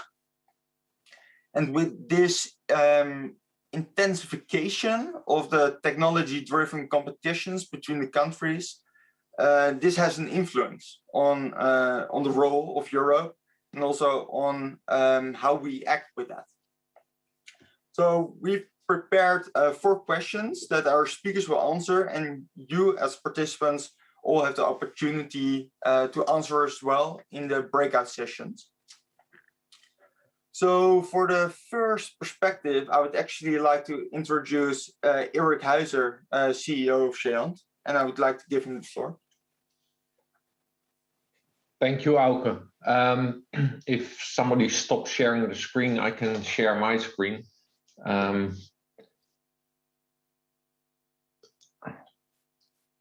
Great. So you should be able to see my slides. Yes, excellent. Yeah. Okay. So I've just taken the liberty of having 4 slides, each one with the question, one of the 4 questions you asked. So the first question you asked is, what does this all mean for the global nature of the internet and the future of our digitally interdependent world? Sorry. The autonomy, I think, that regions are seeking can help to prevent the dominance of big platforms that may very well be a great threat to the global nature and interdependency. If you look at education, for example, of course, Géant operates in the area of research and education. In education, you see, especially due to the pandemic, that a lot of educational institutes have moved to online teaching, of course. And they are using, a lot of those are using software or cloud services delivered by the big platforms like Blackboard, Google, etc. And while that is very practical and handy and usually very affordable, it also forces these educational institutes to adjust to the values of those platforms instead of being able to keep their own public values. And the values of each region in the world are different. European values are different from Asian values, are different from African values, are different from North American values. And probably if you zoom in, each country has their own values that they want embedded in their education system. And these values are often embedded in software, etc., which makes it very difficult to create that autonomy. The second point I will make is users may benefit from more choices which are assured by autonomous underlying infrastructures. So if we have different underlying infrastructures which are autonomous, that should allow for more competition and more choices for users. And at the same time, from a European perspective, you want to make sure that we don't become fully dependent on non-European infrastructure and software. So we need to make sure that the knowledge, but also the tools and the infrastructure are available in Europe with a high level of confidence that we can run that in an autonomous way. That doesn't mean we won't be interdependent. That doesn't mean we won't interconnect, but it assures us a level of confidence that we are in control. And the second question was, what does this all mean for, how do we reconcile the tendencies towards digital independence with the calls for improved digital cooperation at the global level? Well, the thing is, these are not necessarily contradictory. You can strive to retain autonomy and sovereignty on infrastructure that is important for Europe, while at the same time remain open for the exchange of data with the rest of the world. As long as that is done in a reciprocal way and in an open way on both sides of that exchange, I think we are open to that exchange. We are open to the digital cooperation at the global level, but it has to be done at the same level of dependence, I would say. And of course, for that, it's very important to define open and independent standards. That has always been the basis for a global internet, and that will help us to continue to separate infrastructure, hardware, software, etc., from the communication itself. You know, you can have your own hardware, your own software, or use open source, etc., and it will still interoperate with somebody else's software which has been developed under their autonomy. Let's see if I can get the next slide. Where does Europe position itself in this landscape? I think we can all say that Europe has missed out on the platform economy. However, I think there's also a good side to this. Europe has taken a strategy to focus on the more human-centric approach. Europe is trying to let international players work according to the rules of the European Union that are there to protect the interests of the individuals. I think the GDPR is a prime example of that. That has forced a lot of the big international players to finally start paying attention to the privacy needs of the individual users. And I think despite all the criticism on Europe, Europe is terrific in collaboration. It goes slow because it requires a lot of consensus building between the different cultures and nations. But in the end, once the consensus is there, the collaboration is terrific. For example, in the research and education networking community, this collaboration has continued for a few decades now and has led to a very dominant position in the world. The rest of the research and education networking world wants to connect to Europe. We are the center of the world in that sense. And what is the key to governing this digital interdependence or independence in a manner that benefits society at large? Well, there is no single key, of course. There are several that are important. I think we need to be strong on our European values for privacy and data protection, openness and sustainability. And no, this is not a contradiction. You can have data protection and privacy and still be open. We need to be strict in using open standards and make open software available such that applying these open standards can be done with trusted software that is available for at low cost. And we need to provide platforms, public and for research and education, that support European public values in teaching and communication and data exchange. And then one that is, I find particularly important, it's might be seen as somewhat detailed, but I think it's very important to our autonomy and independence in Europe, and still being able to connect globally and work globally. And that's, we need to invest in and co-own connectivity to other parts of the world, subsea cables being a prime target there. And this is according to the data gateways proposal from the European Commission that will be hopefully implemented by Roberto Viola and his team. This is essential to me. Most of the subsea cables that are out there currently are owned by either the big data platforms, Google, Facebook, etc., or by non-European telecom industry operators. And they are seldom, if ever, owned or even partly owned by European organizations. This makes us very vulnerable since most of these cables are now being dominated by the platforms. And last but not least, we need to invest in security and digital identity to prevent non-European entities from attacking our infrastructures and attacking our democracies, of course. So these are the points that I want to make, Auke. Back to you.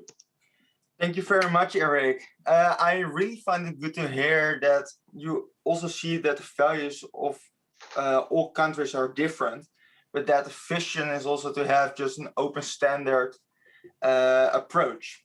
And I might be even happy that we missed out on the platform economy, but that we're having a human-centric approach. I guess that's really valuable that we do have that in Europe.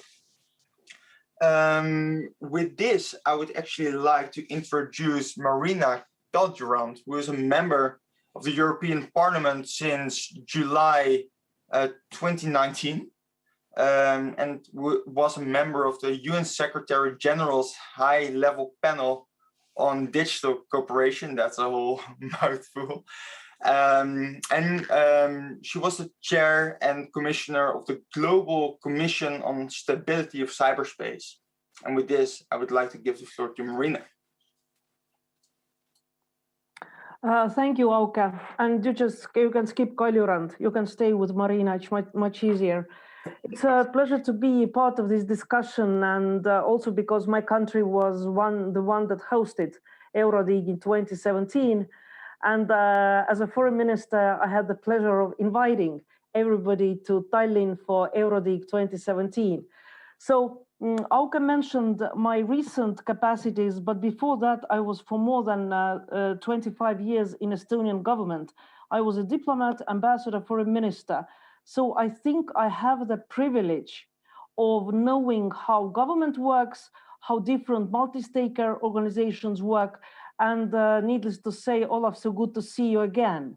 We're running with Olaf from meetings to meetings together. And I was really proud and happy to be the commissioner together with Olaf at the Global Commission on Stability of Cyberspace. It's easy and it's difficult to speak after Eric. Easy because I can say I agree to what he said and stop there. Difficult because I do not have the PowerPoint presentation or any such systematic presentation, but I'm going through my notes. And as a former diplomat, I'm not going to follow the order you gave me. I'll follow the order that I like and happy to share some of my thoughts and remarks on the questions that you posed. To start with, I'd like to comment on three points. Digital topics on the agenda of the EU during and after Corona crisis. Second, can EU lead and be a global role model after what it did with GDPR, which I also find very successful. And finally, a couple of words about cooperation from the widest sense of the word. Cooperation with other stakeholders, meaning inclusiveness, but also cooperation with other stakeholders and other countries on multilateral level in the United Nations, in other organizations. We are all saying that the COVID crisis brought digital topics to the center of everybody's attention. Politicians are talking about, and I think that's a good thing, that's a big thing. Everybody's talking about the benefits. E-schooling was already mentioned, good connections were already mentioned, but it's good that also we are paying more and more attention to challenges. And when I say challenges, I mean cybersecurity challenges like attacks on critical infra, but also disinformation, which has become much easier with on social media platforms with digitalization. It also has brought new topics to the table in a new light. Eric discussed digital sovereignty, strategic autonomy, and I fully agree with him. For me, the question is how far we go. Because if you compare it to other conversations which are happening today in Europe, it's the health union, it's the European army. So we see the need for strategic autonomy, not only in digital topics, but in many other topics, because the COVID crisis has been very eye-opening. It has been eye-opening in the sense to Europe to show how dependent we are, and do we want to be so dependent in the future? So my solution, or my understanding of digital sovereignty, is to be strategically, to be able to be strategically autonomous and promote EU values and fundamental freedoms. So it should be a combination of these two. The pandemic has also brought a topic like COVID-19 certificate to the discussions in Europe. And for me, this is a real test case. How can we cooperate? Because for years we've been talking about digital single market. Today we're discussing digital services, but I do not see so far enough political will of any trans-European cooperation, real cooperation in that field. Yes, for years we've been talking about digital IDs. Yes, about 10 countries do have them, but they're not operational in trans-European context. So for me, COVID-19 certificate is a test case. Are we going to be able to introduce in practical life something that is reasonable, that is useful, and that is workable throughout 27 countries? The next step being then expanding it to the third countries, but that's the future. Because what's the reality? In June, only 7 countries were able to start with the document before the deadline. Deadline will come in 2 days, the 1st of July. But let's see how is it going to work. And that for me will determine also the digital future of Europe. Are we going to be able to really produce something useful to our citizens, or remain with strategic documents? Now, example of the EU. Again, agree with Eric. GDPR is something of its kind. Lots of criticism coming from Europe, lots of criticism coming from the other side of the Atlantic, lots of criticism about Europe, again, regulating something, because yes, we are known for love to regulate things. We love to regulate, we love to over-regulate. And I'm not a fan of regulations as such for regulating. But I would argue that with GDPR, EU is a global role model. Because whatever we're discussing with digital topics today, data governance, digital services, digital markets, the basis and the bottom line is GDPR. All the next acts, all the next regulations have to comply with GDPR. So yes, I do think that EU can be a role model also in the next phases. For example, the way how we manage big social media platforms, or we like to call them VLOPs, very large online platforms. What will be the regulation and the right balance between freedom of speech, freedom of assembly and content moderation. I'm a social democrat in the European Parliament. Our position is clear. No automated filtering, full stop. Mandatory. No mandatory automated filtering, full stop. If sub-companies are doing it voluntarily, we can't stop it. But in that case, we have to be very firm that there has to be human oversight. So the final decision should be made by a human. And there has to be very clear distinction between legal content, illegal content, and harmful content. We should not put them into the same definition or the same mechanism. There have to be different mechanisms. But for illegal content, the same principle. What is illegal offline is illegal online and treated in that way. So I think that EU can play also leading role here. I think that EU can be a leading role in cybersecurity. When we're talking about the NIS review and talking about certification of digital products, then the certification line might be something that the others might follow at a later stage. So I do see EU's leading role with certification standardization. And my final remarks on cooperation. In digital world, we can't be an island, even if we are 27. Being 27 is a huge plus, but of course, it's also a challenge. 27 different jurisdictions, 27 ways of cooperation. We are proud of having single market, but come on, guys, do we really have a single market? Try to start business in Italy, try to start business in Greece, and then compare it to starting business in Estonia. It's day and night. So yes, we do have different languages, we do have different bureaucracies, and it's an obstacle. It's an obstacle for offline world the same way as it's obstacle for online world. So in the European Parliament, I'm a shadow, I'm the SD shadow rapporteur for the Digital Services Act, and I'm looking forward, how are we going to agree on the substance and how are we going to go into negotiations with Council on the Digital Services Act? Because there are many things where we can benefit from in the EU, but there are also challenges.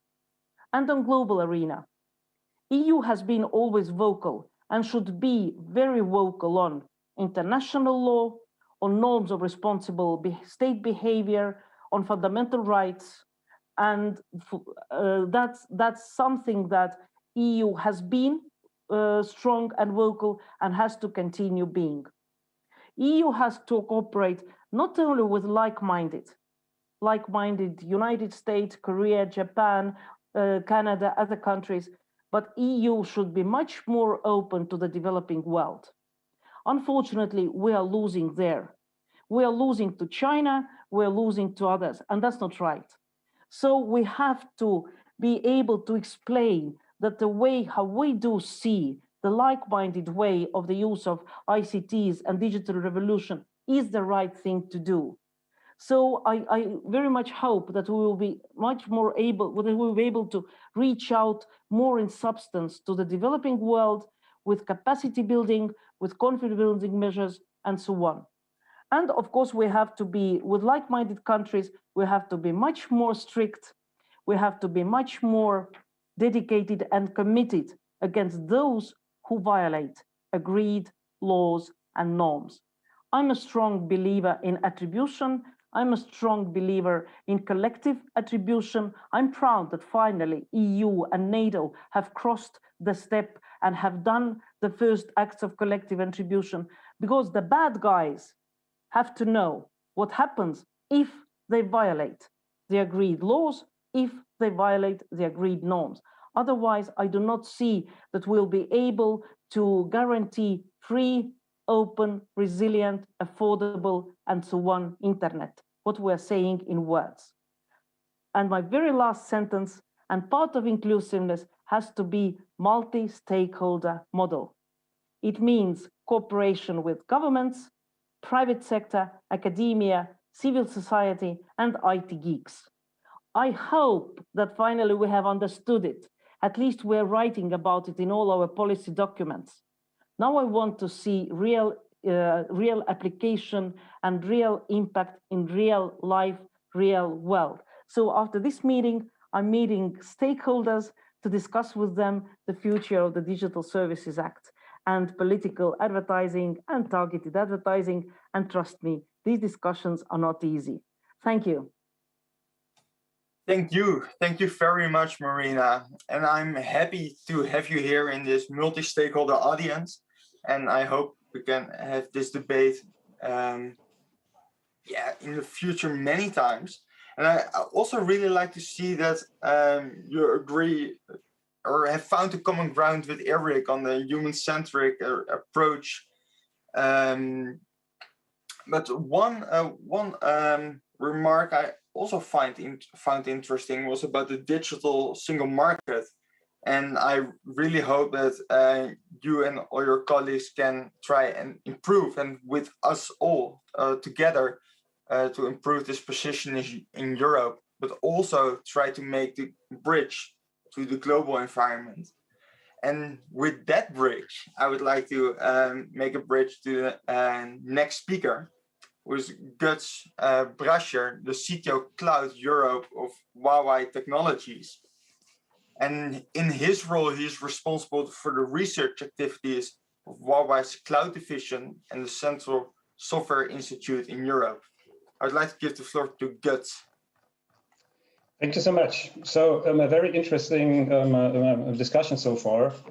Let me, before I go to a couple of slides, which also give you some introduction to Huawei's complexity as a global ICT company, in order to let you understand why is it important and how complex is it for a company to operate between the hemispheres and then also in an environment here in Europe where we do not have a single market. But many different regulations and definitely also lots of ongoing discussions.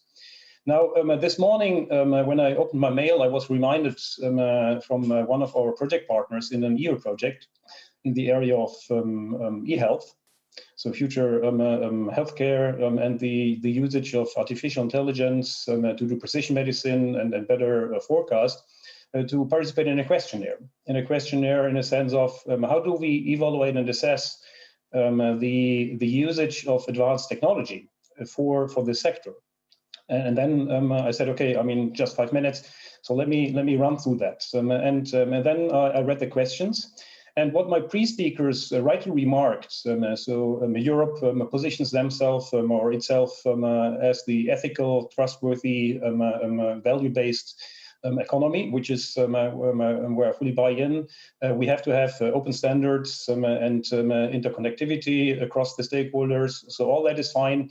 We also have to think about how can we enforce the compliance when we think about the digital world. So all that is fine, but one comment was a bit missing here, which is we also have to understand technology. And that is not simple. In particular, when you think about all these federated distributed systems that we have and where we would like to apply a data economy, which is governed by a nice model and framework. So we have problems to understand how to regulate that and to come up with something which does not prevent a business in the final end and creates wealth. But we also have to understand what technology do we need and do we understand all the technology? And this is why I coined my title of the talk here, Trustworthy Federated Data Services, because I think what Europe at the moment is trying to do is to go away from the infrastructure, which is dominated by the hyperscalers, to a data economy, which can be governed by a data regime like GDPR and beyond. So trustworthiness in that sense and artificial intelligence is at the moment something which is not well understood, because ethics, compliance, explainability, auditability, and the like for this new technology is something which is still in research. So when I had my early discussion with Orke, I said, okay, what can I contribute to that panel? And I said, maybe I just open the scene a bit so that one can understand what I'm driving now here from Europe as a representative of a global, yet China headquartered company, which is offering and selling ICT technology and services. So when I said look into the behind the scenes, obviously I will not be able to talk too much in detail because we don't have the time. But I still have a couple of slides which show you where we come from and what we would like to achieve, which is very much in line with my pre-speakers. So just to give you again a glimpse of Huawei and the complexity, we are about 200,000 people. We operate in 170 plus countries, so around the world, and we do lots of spending in R&D in a collaborative fashion. We are engaged in EU projects. We work a lot with academic partners and also with the authorities to drive more or less the technology to something which is compliant with future regulation and existing regulation. So that is just to give you the glimpse of where we are at sites. Now, I'm representing the cloud, which is not so much known. Many people know Huawei from the internet, from the mobile communication, fixed network communication, and of course from the consumer business, from the smartphones, wearables, and tablets.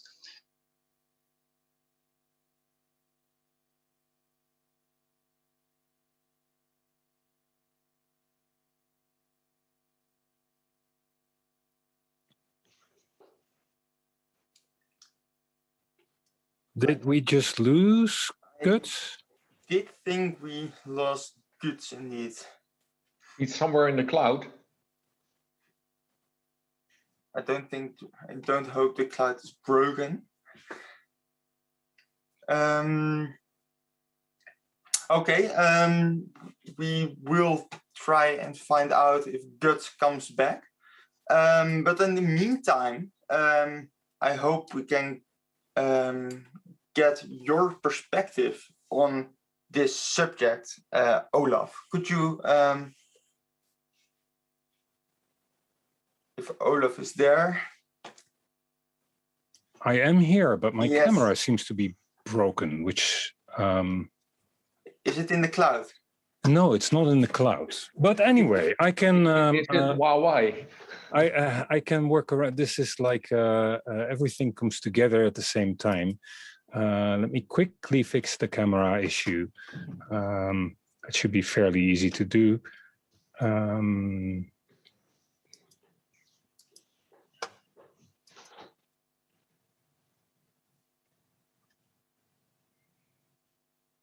I thought it was easy to do, but it isn't.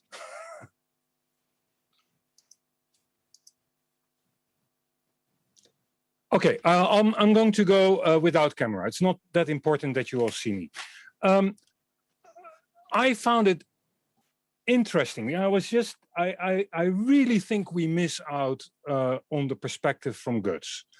And the reason for that is that when I was listening to this, the themes I was trying to concentrate on is in the face of centralization and consolidation, the thing that Europe is trying to cope with in the DSA and the DMA, what are the industry policy mechanisms that are going to be put in place?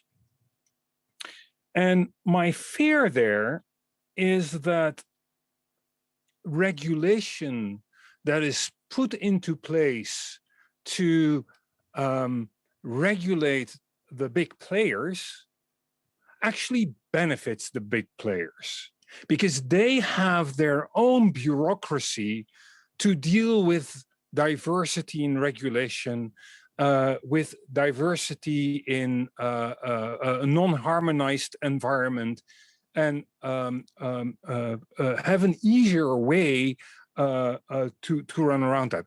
The figure of Huawei, 200,000 people of staff is already speaking. The whole European bureaucracy is 60,000 employees. And this is not to corner Huawei, because Huawei is a innovative organization that clearly has an important footprint on the digital world.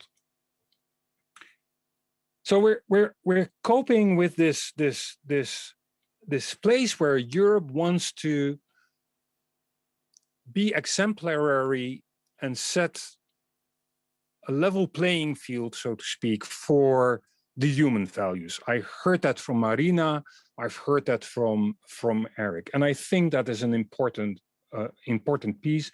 But what I haven't heard is how do we actually going to do that without further solidifying and or ossifying the existing big parties. And I think that what Guts was about to tell us was something about the Gaia X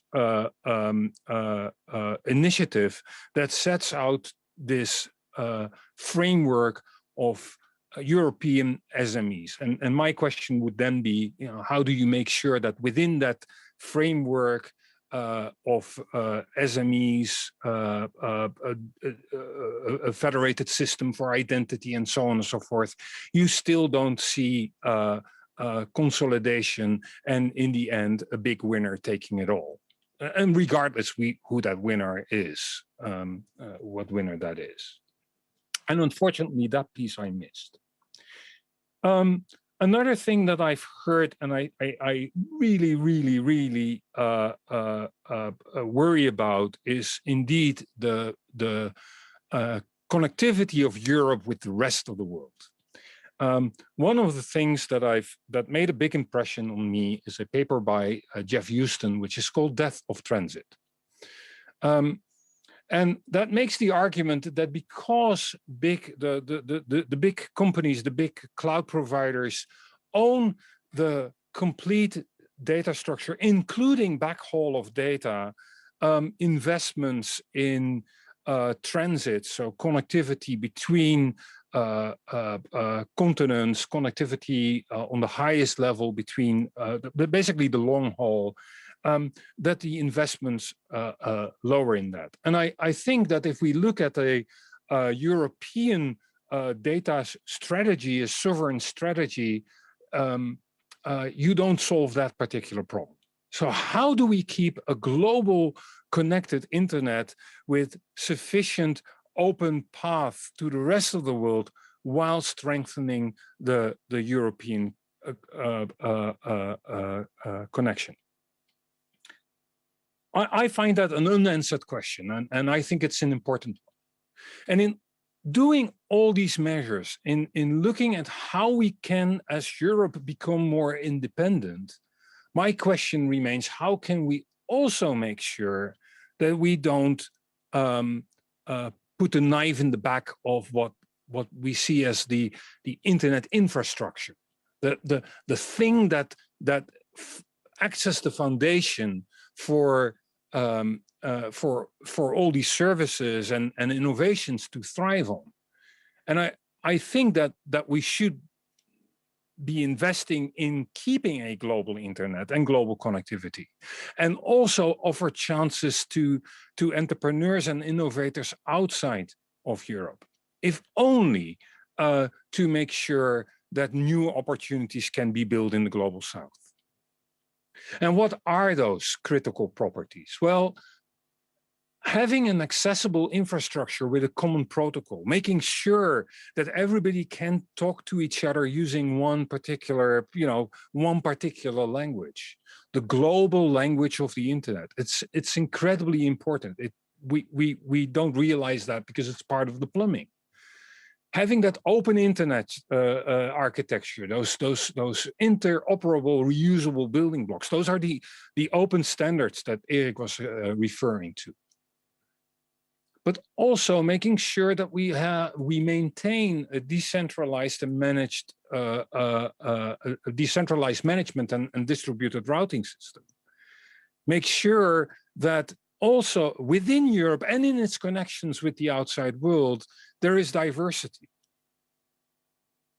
Because if we create choke points to go in and outside of Europe in the way that we network with each other, that will be a losing proposition, because you lose the resiliency that way. Having common global identifiers, fourth critical property. Making sure that when I type in a domain name, I can still reach the other part of the world. And having that for the whole of the world is, I think, critically important to maintain a global infrastructure. And of course, the internet itself, although improvements are still being made and the internet evolves, in essence, it's a technology neutral and general purpose network. And that's also a critical property that you want to keep in place for the internet. That is not to say that there are places and networks where you can have highly specialized verticals, where it is actually wise to not be on the internet. Some SCADA networks, for instance, specific technology that doesn't necessarily need to be internet technology. Although choosing for internet technology might be cheaper in most cases. So I think those 5 critical properties are the things that you want to keep in the back of your head when you assess the proposals that come forward in this discussion. And here's Guts again. He just joined, and maybe Guts, I was saying while you were gone that I was actually very interested in the ideas around Gaia X, because I know you were about to talk about Gaia X, and maybe you can share some of these ideas once you're unmuted. Yes, now I'm unmuted. So sorry, I mean, where did you lose me? In the transition between the slide that gave your company a structure, the 200,000 employees, and that next slide. So fairly in the beginning, I guess. Okay, so sorry. I mean, my meeting was still live, so that's why, of course, I couldn't see that you lost me. Let me repeat that. I do apologize for that. So you said that that slide you did see still? Yes? Yes, I did. Yep. Okay, so this slide as well? I don't see a slide yet on the screen. You are not in presenter mode, Guts. Oh, I should be in presenter mode. Let me see. Hold on a second.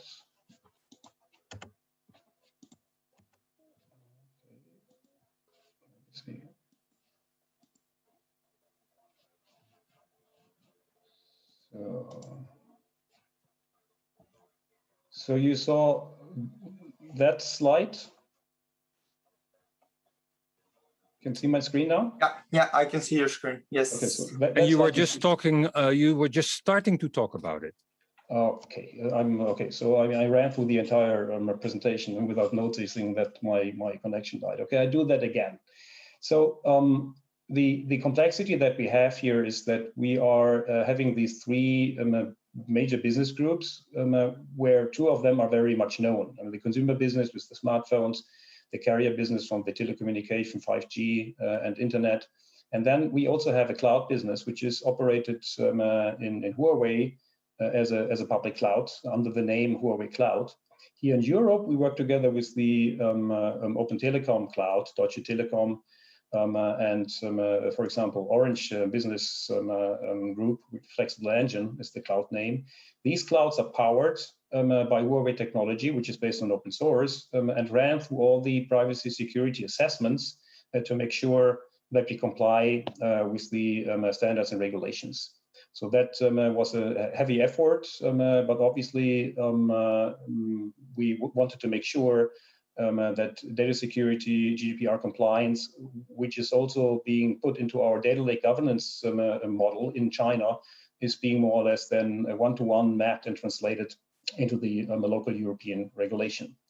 Now, just as a reference, I would share these slides. The Huawei Cloud business, which I'm representing, is 10 years old.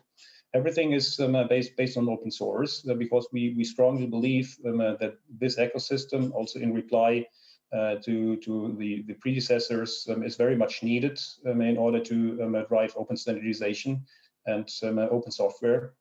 The cloud business here in Europe is embedded into research. And what I wanted to express here, I'm sitting in Munich, is that the key comment I wanted to make was the interdependency of technology and regulation. The more you think about distributed systems and analytic technology, the more complex is it to map technology to the regulation. And the example I would like to give here is, let's say, a very simple cyber physical or physical embedded system, let's say a doll. The European regulation is still not 100% clear about what happens if I have chips which are being used to produce the intelligence of the doll, and then have the software. And then maybe the composed system, which is being sold in the doll, will violate security and privacy regulations because you over listen what's going on.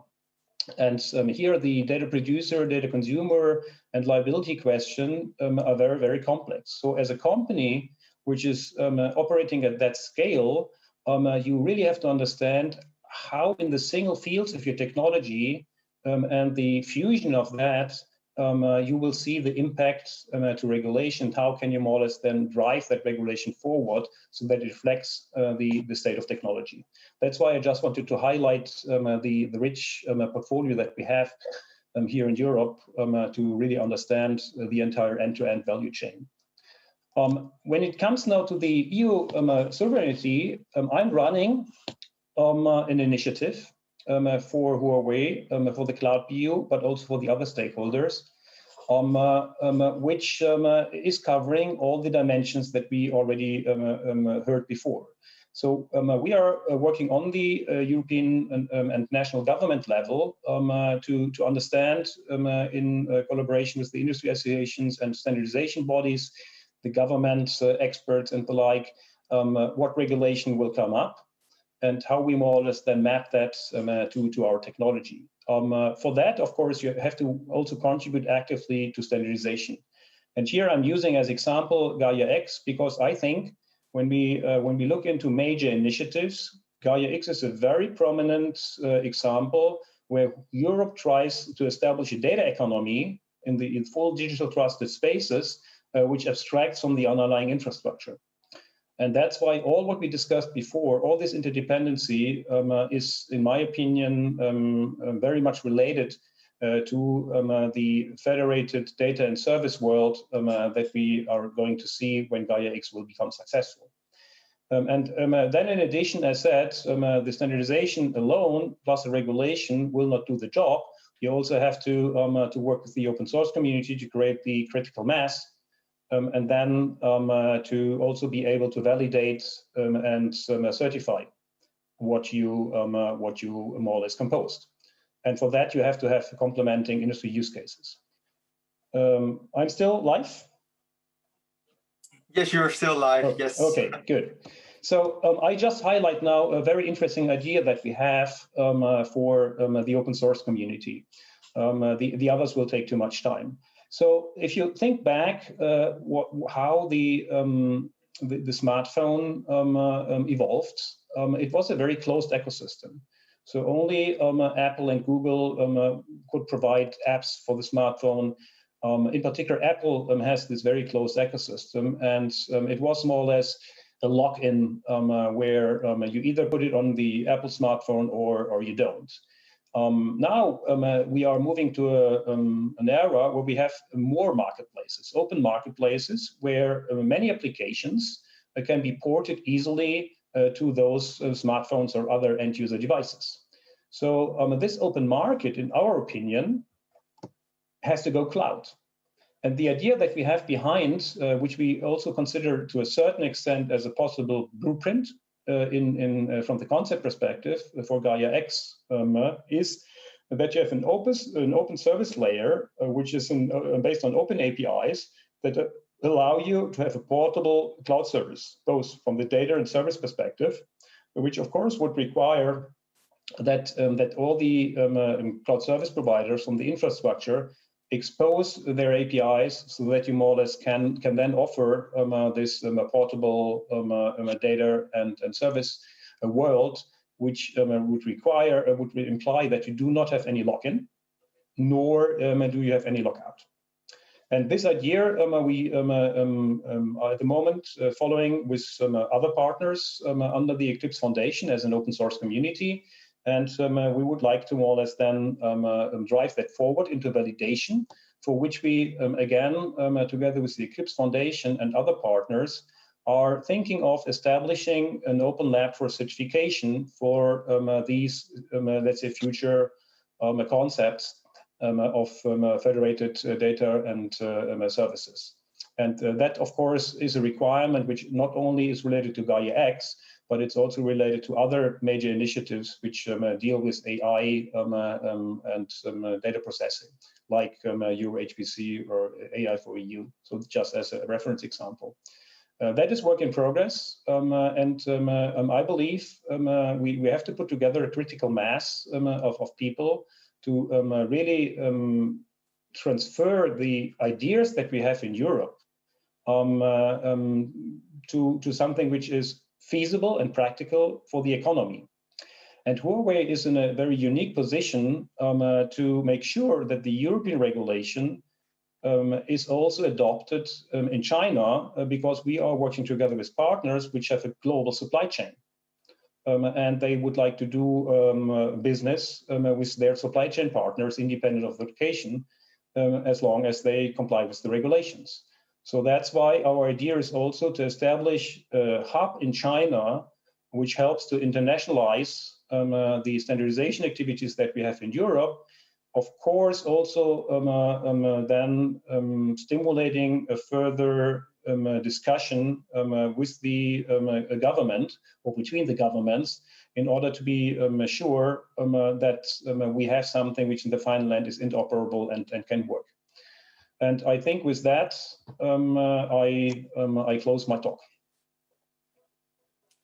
Thank you very much, Guts. Yes, and we heard your whole presentation. So I'm really happy you came back online. And I actually see a parallel because just now Olaf as well also had a question on how we could act in a global environment, and Eric also touched upon that point. While you mentioned, Guts, on the lock-in of Apple and also on the open market and the open cloud, and maybe Eric, I like to have your perspective on this a little. Wouldn't it be difficult for successful providers and successful companies to have an effect of the winner takes it all, so that every user and every consumer is going to that certain platform? Yeah, that's the difficult thing, right? I mean, I'd love to move away from Facebook, but that means I have to ask all my friends to move away from Facebook, and that means that they have to ask all their friends to move away from Facebook, and that means everybody needs to move away from Facebook at the same time. So we need to agree, if we can do that here, please. 31st of December coming up at midnight, we all move away from Facebook, okay? You know, it's just really difficult to do that. And I think Olaf was already referring to this. How do you balance, you know, the weight of the big companies? I mean, Guts was just saying that, you know, Huawei is 200,000 employees. That's bigger than all the civil servants of the EU together, like Olaf pointed out. So how do you balance that? Well, I think this is exactly where politics needs to focus in Europe, and I think Marina already indicated that it is important that we make sure that in Europe we create the laws that protect our values, but not overdo it. Don't try to regulate technology too much. It's very, very difficult if you make your laws dependent on technology. But make sure that you create just enough laws to make sure that you guard protect your public values that are important to you. And I think in Europe, these public values are well known, and I think the European Commission is working on that. And I mean, even then, it's not an easy solution. It is a balance between commercial and public space, private space, and how we find a balance there where we allow companies to innovate and of course to make a profit, but on the other hand, not to become so empowered that they threaten our values, that they threaten our democracy, and that we make sure that civilians have a choice in where they want to go and what they want to share, etc., and still be able to connect with all their friends, and not, I can leave Facebook, but then I lose all my friends. So I don't have the whole solution worked out to the detail, Olaf, as you would really want me to do. But I think, if we start at this level and say, Europe, protect your values, but don't overemphasize law,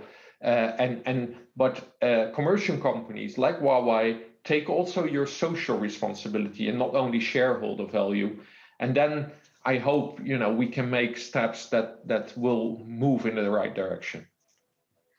Thank you. Yeah, because I recognize a kind of a clash, but Gus, you're making as a company, as Huawei, making great services and products, and I can imagine as a commercial company that you just want more and more consumers. That's what I would have wanted if I would have a company.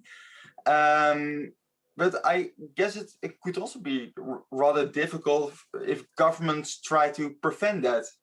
What's your view on that? No. So you're absolutely right. Of course, I mean, companies like there was a very interesting article with Mark Zuckerberg about the increasing role of Facebook. It was called the Blue Earth, because Facebook has so many customers that they are presumably the most powerful company in the world from that perspective. And obviously, what's going on in order to make sure that there is still a compliance is hidden. And now, with the recent activities going on and all the cases, Facebook is opening more the door so that people understand the work and complexity. And Mark Zuckerberg, when he founded Facebook, he of course was not believing that he would create something which is even more powerful than governments if you wish to influence opinion making and also set standards which may violate regulation or may force regulators to be very strict. This reminds me on a presentation I gave 2006 already about the most powerful economic entities that we have in the world, the top 100. And already then 46 were companies. So you're right in a sense that companies strive to maximize shareholder value, in particular in the, let's say, non-European economies. Shareholder value and profits is, I think, prevailing, while social corporate responsibility is something which is heavily debated, which is different in Europe. And if you ask me, what we as international companies do is we try to understand the balance. As I told you, I mean, I'm looking very much into trustworthiness of AI with all the accessibility, fairness, ethics, which is ongoing research. So in order to also help us to sustain our business, we have, of course, to, on the one hand side, do research to understand those future advanced technologies. On the other hand side, to think what regulation may have as an impact. And I think in the final end, we also would like to have a balance, because we are living in this interdependent world, and even Facebook cannot rule the world. So in this sense, you have to have this interdependency, this collaboration, which we discussed before. And I think what is very interesting from an innovation perspective, and that is something that Huawei at the moment is looking also very deeply, is to understand the multi-sided business models as an opportunity. So that you innovate not only on the customer side, but you innovate also on the service side and on the product portfolio side, based on the future of a technology where you have a common vision how to develop that further. And that's why those initiatives of Gaia X for the company are so important. And to be very honest, at the moment, I believe that very few people have the full picture. We are based on our values. We would like to keep balance, that's clear. We would like to be very strict when it comes to compliance with our values, but we do not fully understand the implications of maybe having redundant supply chains, having maybe different service offerings in a different part of the world.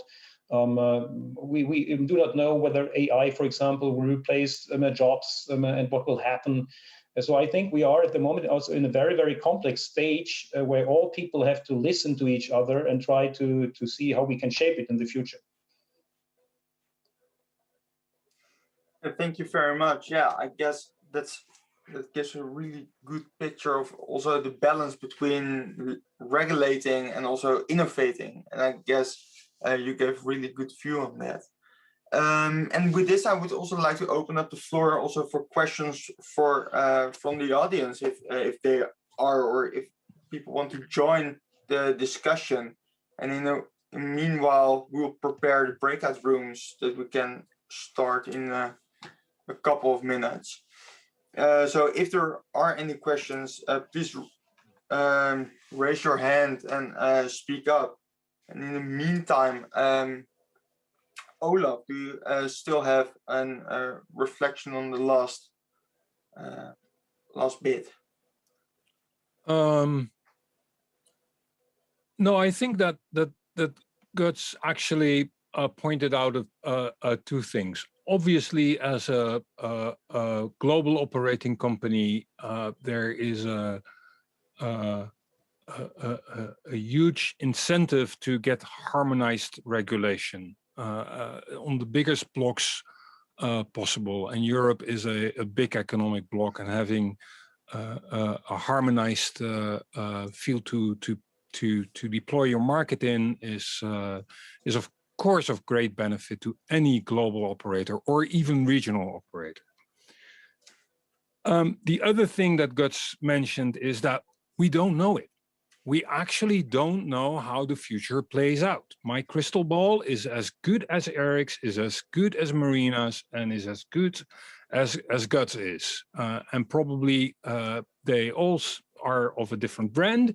The crystal ball market, fortunately, is still one that is very diverse. We don't have all an Apple crystal ball, so to speak. But it's very hard to see what the future will bring. And I believe that what will help us in that sense is a principled approach. A principled approach about what we want to do in Europe as human-centric, what are the boundary conditions? And that is a dialogue where we think about rights, about opportunities, about making sure that we're inclusive, not only within Europe, but also outside of Europe. It's about frameworks of global connectivity. What does it mean to have an internet? That was the thing that I was just rambling on. What does it mean to have a place in Europe where new players can grow? What does it mean to have an industry policy that support SMEs and where you have new opportunities? And I think those frameworks will help to give anchor places for the development of both the technology as well as the regulation. It's a really good note to end up with this input session. So first of all, I would like to thank Eric, Marina, Olaf, and Guts for their contribution. What we will do now is have a we'll go into breakout rooms, and in the breakout rooms you can decide yourself if you want to go to the toilet or get a glass of water or something like that. What we will do after that is we'll head back to the main room, and I hope that someone in the breakout rooms can make some notes and present that into the main room in now let's make it 25 minutes. Okay, Nadia, may I ask you to open up the breakout rooms?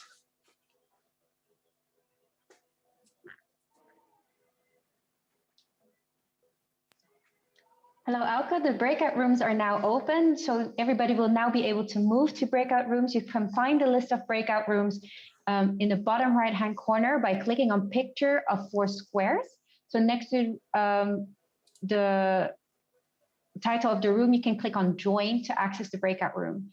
And if you need any assistance, please let me know and I will add you to a room. Thank you.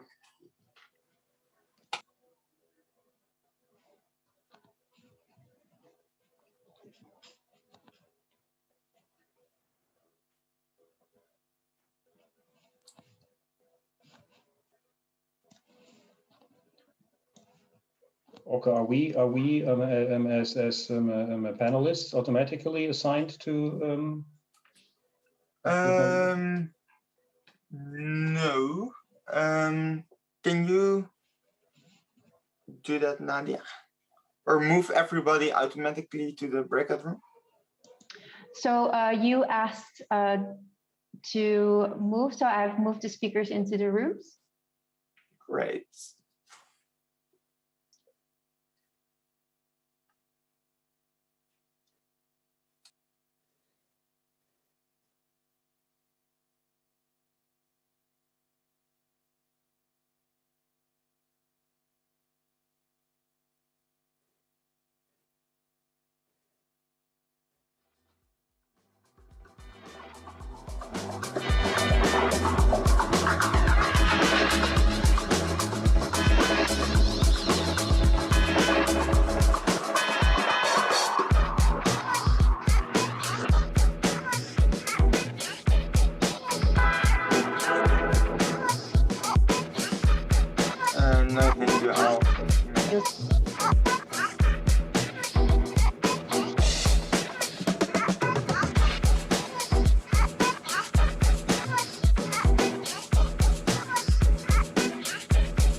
lesen.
so we moved back to the main room, I guess. But what I was trying to say is that these points really doesn't have to do with trust, but I guess more in case of, okay, what if things go wrong? Who is liable and who pays for a damage, or who does put in the effort to design a standardization, for instance? Because I talked to we're now in the main room again. So I talked to a guy from a company, and he told me, I'm fine with changing standardizations. We do have the ability and the resources to implement them, because he told me one test cost for them $2 million. And he said, yeah, small parties can't participate into that because they just don't have the resources to develop them themselves. So yeah, I guess it has to do both with liability and also with just money again, on how to move forward.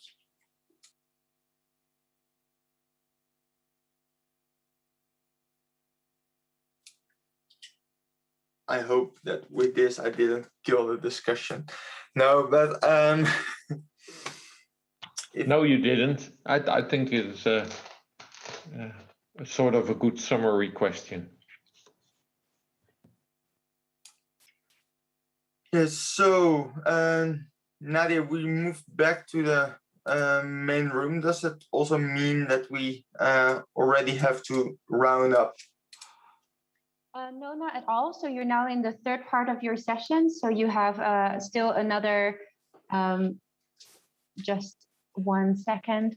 I think you still have until 5:30 to continue your discussions. Okay. Possibly people need a break. If that's the case, take that. And if we do have other points for discussion, we can continue the discussion. Otherwise, maybe close early. That's also not a bad thing in having meetings online, I guess. I think so. Auke, I will. I see my camera is off. I will leave. I have the CEO forum tonight, and I need some non-eye strain time to prepare for that. Yeah, remember the 20-20-20 rule. Yeah, I didn't have time for that today, unfortunately. Thank you all. I found the discussion really interesting, and I think we're far from a solution, but I think it's good to have this discussion and to understand the issues, because that is always essential before you can even start to think about a solution. So thank you very much, all of you, for this session. Really appreciate it. Thank you very much, Eric, as well. Good luck for your presentation. Jamal, may I give the floor to you if you are ready for that? I hope you had the time to write something down or what we discussed. Yeah. Thanks, Auke. Hi, everybody. We're a few less than we were before in the meeting room, but as the discussion was going on, I tried to summarize some points. Maybe I could just say hello to everybody and introduce myself. My name is Jamal Shaheen, living in Belgium currently, dreading the football match tonight, but currently living in Belgium and working at the Vrije Universiteit Brussels and United Nations University, as well as the University of Amsterdam. At the Vrije Universiteit Brussels, I work as part of a team in the Center for Democracy, Digitalization and Innovation, and work under the chair of digital sovereignty, which is a new initiative that's just been launched by the VUB Foundation in collaboration with a sponsor. Maybe we could move to the next slide. Can I do it myself, Nadia? I guess I can. There you go. Okay. I have, oh, are they exactly the same? No. There you go. That's better. I put up some draft slides, draft messages that have come out of the discussion, which I thought was very rich, and at the same time very difficult to encapsulate in some concrete messages that we'd like to move forward. So these are the what I think can be used as a baseline. I think Eric finished before he signed off by saying, well, we won't solve everything in this session, but we at least have an awareness of where we're going. And I think there were quite a few terms that came up in the discussion that I've tried to incorporate in these messages. It would be one of the things that I heard towards the end was this increased discussion on trust, which does seem to be a very important area that needs to be built on. Thomas, I don't know if he's still there, had mentioned the idea of trust and contracts, not necessarily, I think it was Thomas, or was it Olaf? Trust and contacts not necessarily needing each other in a way. However, I think that that's an issue that we probably want to put somewhere in these messages as well. However, it's clear that there was some very important focus and emphasis given on the idea of the human-centric internet, in contrast to the platform-based internet. That's what I heard at the beginning, right? But linking this idea of human centricity to the idea of a collaborative approach to understanding internet governance, internet standards development. I also thought that that was one of the key messages that came out, this idea that open and interdependent standards can be the vehicle for which European values are promoted in this area. And maybe that's a bit of a contestable point and should be discussed, but those standards, we see them both within and outside Europe. I mean, they're global standards. How do we actually frame that? There seems to be a bit of a contradiction on one hand, talking about a digital independence, or digital sovereignty or strategic autonomy, as it's sometimes referred to, and then linking that to the idea of working in the global frame. I think that was important. One of the third message that came out, I feel, was this idea of the regulatory power that Europe has, sometimes known as the Brussels effect. It's clear that it's useful, necessary, that regulation is necessary, but too much emphasis on the regulation from the EU side is possibly counterproductive. I think that was one of the speakers mentioned that, and I don't know how everybody in the room feels about that. Right? What I tried to do was integrate the idea of trust by looking at accountability mechanisms. That's something that Mark had raised in one of his comments, I think, in the chat. And I'm just trying to see whether the framing here is correct, that we talk not about digital sovereignty as isolation, but as about the creation of accountability mechanisms. So you can actually, in a sense, it's about a sort of independence in an interdependent world, but it's more about being able to understand where you can, who you can hold accountable and how you can do that in this frame. I don't know if these are messages. Please. Good. Because we also, sorry for not raising the hand. I think what we also discussed is that we have the risk mechanisms.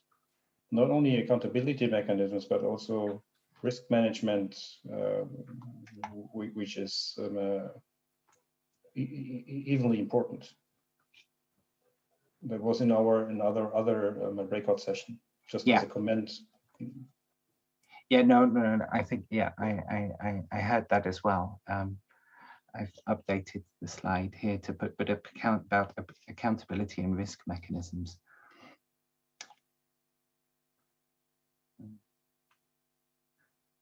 That's important. Are there any other comments or?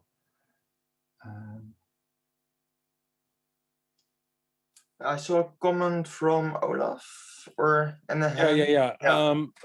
friendly amendment. I would say specific and targeted regulation is necessary.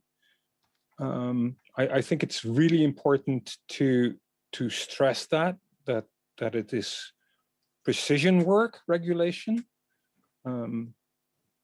that is then emphasized by saying that too much is not good. I think I agree with Gutsch that sorry, that was mispronouncing the name. Gutsch, that the trust and risk is related to each other, but I think it's a different point. It's not necessarily digital sovereignty. I think that a discussion around trust involves risk management, security mechanisms, just as a different point. I don't have the exact words and I don't want to wordsmith that here, but I think it's a different point. Okay. Yeah. Are there any suggestions from anyone else in the room? Thanks, Olaf, by the way. I don't see any raised hands or activity in the chat. So in that case, Olaf, you can. Well, I'll perhaps.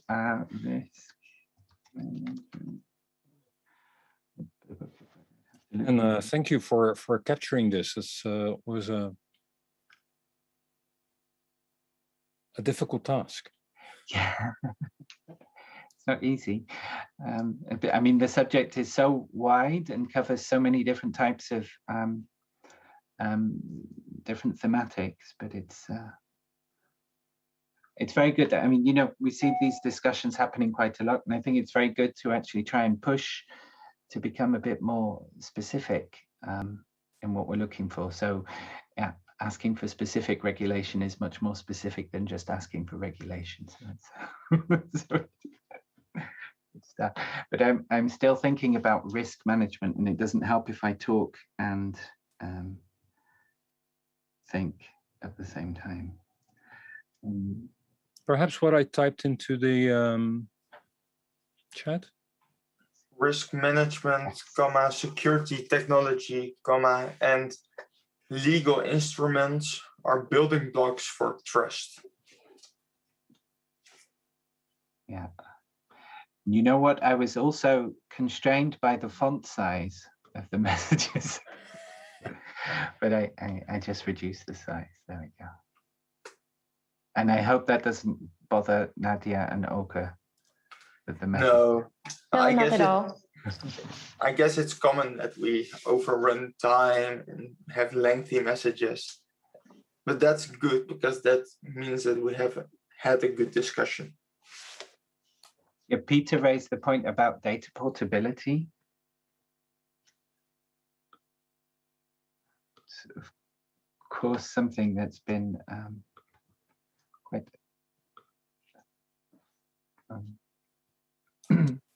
Peter, do you have a suggestion what to add on the data portability? Yes, happy to try on the fly. Maybe something along the lines of frictionless data portability is an essential requirement for end users to enjoy real choice.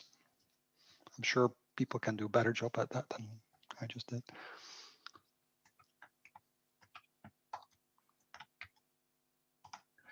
And just thinking in terms of the idea of digital sovereignty then, or digital interdependence, that's, how would we frame that in that sense? Or for end users to be interdependent on product or platform, or to have individual sovereignty. In fact, if I'm correct, that's what you're aiming at, Peter. It's trying to say, look, actually, the sovereignty, the digital sovereignty that we talk about in Europe is about individual choice, right? The human-centric. Would that make sense to everybody? If I hear no objection, I think we can accept. That's the basis of consensus. I could ask everybody to hum. I don't think so. It doesn't work when you're all on mute anyway, so. Okay, so if that works for everybody, I guess, I don't know how you feel about that. Sorry, I have to reduce to font size 12. There you go.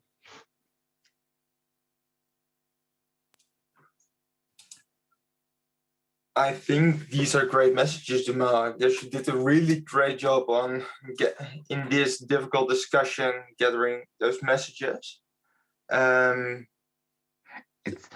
if I may just, Mark has mentioned that he wanted to protect the scope for competitive innovation. I think there is a very clear link. Maybe I don't know if we have time now or if people are zoomed out, but the idea of linking between innovation and if you look at the EU's Horizon Europe work program now for digital, it's all about maintaining digital sovereignty or strategic autonomy or whatever you want to call it right now. So there's this clear link between innovation and digital sovereignty.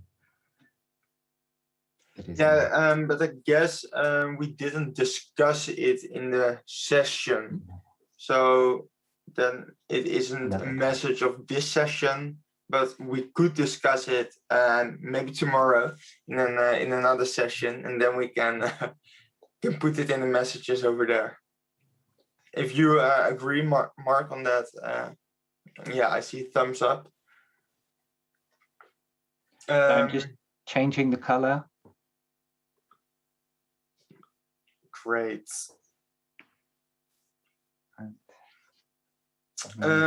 So I guess with this, we are almost at the end of the session. I would like to thank Jamal, all the speakers, participants, for everybody who stayed until now. It was really, I really loved the presentations and discussion afterwards.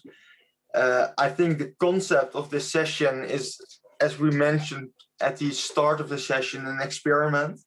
And I guess the experiment has proven that it's quite difficult maybe to keep being engaged for a long period for everybody, but especially for you all. I would really like to thank you for staying, participating, giving your wonderful input. And with this, I would like to give back the floor to Nadia.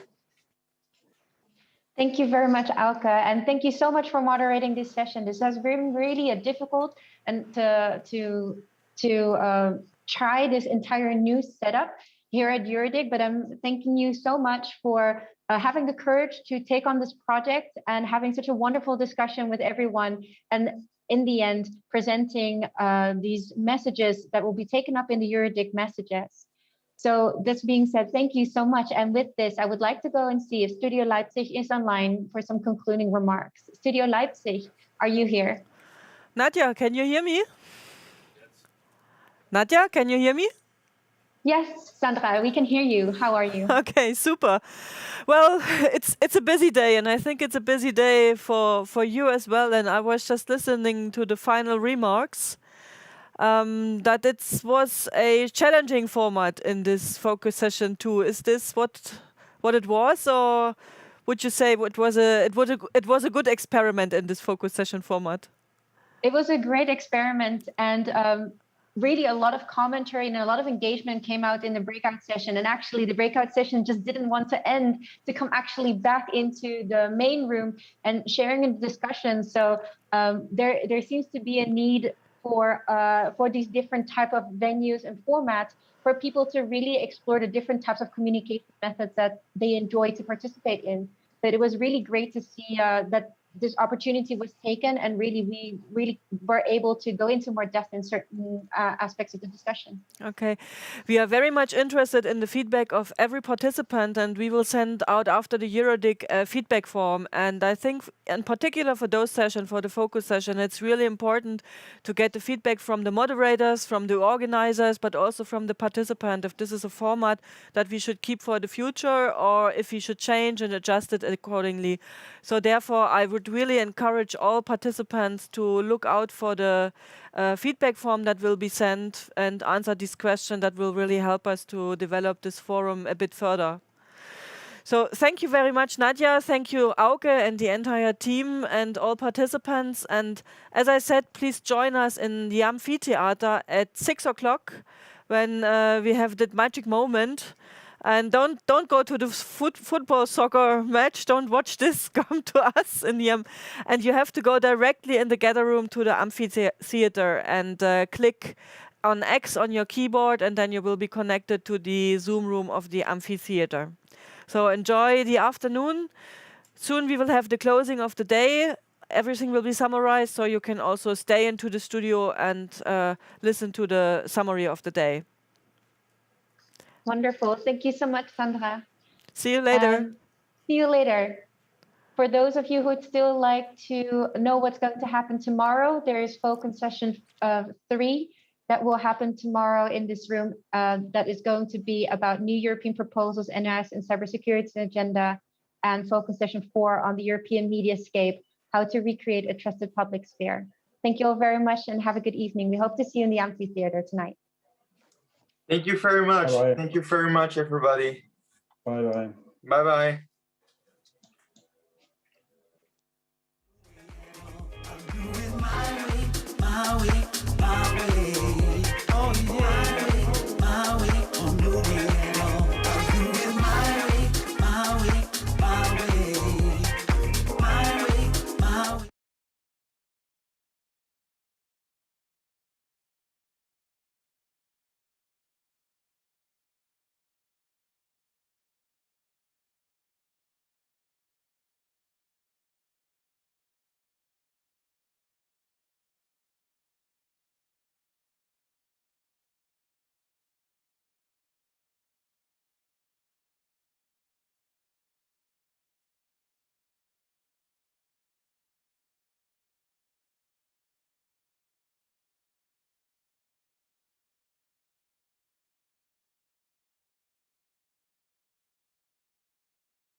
I see you're not satisfied. Oh, I feel for my brother.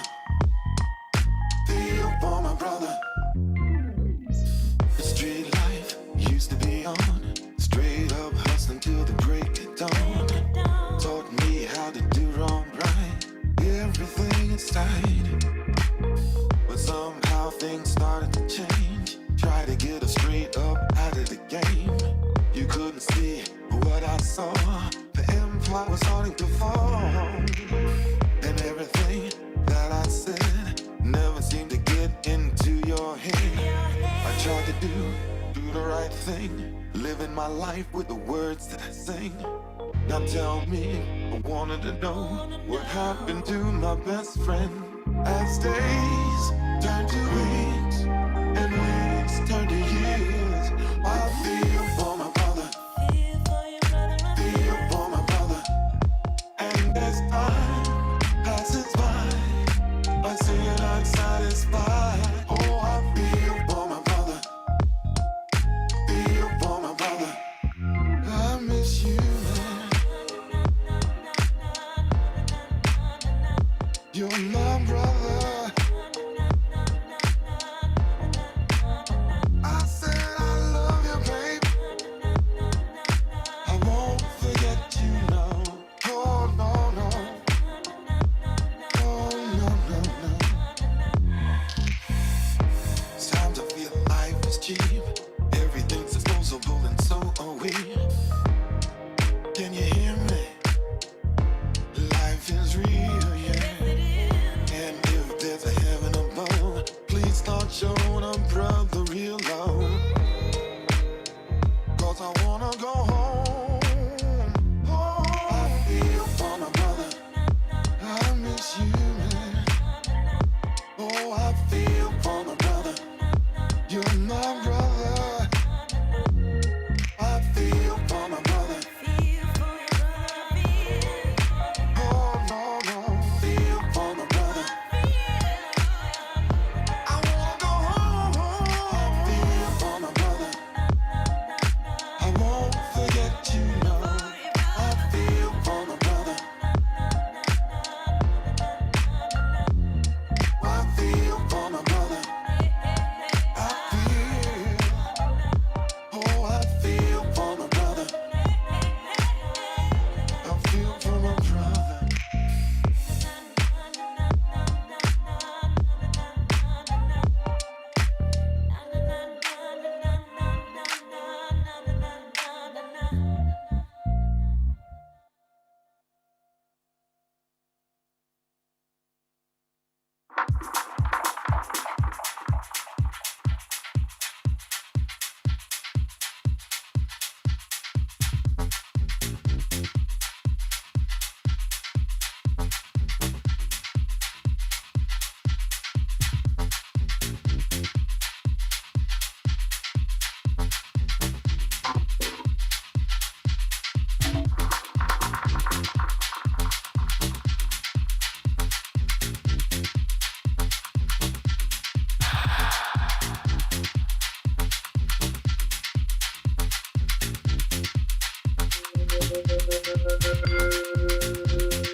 long trains are running,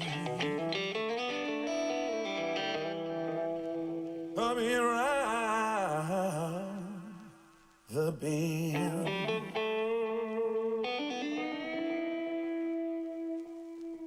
Well, that long train is running,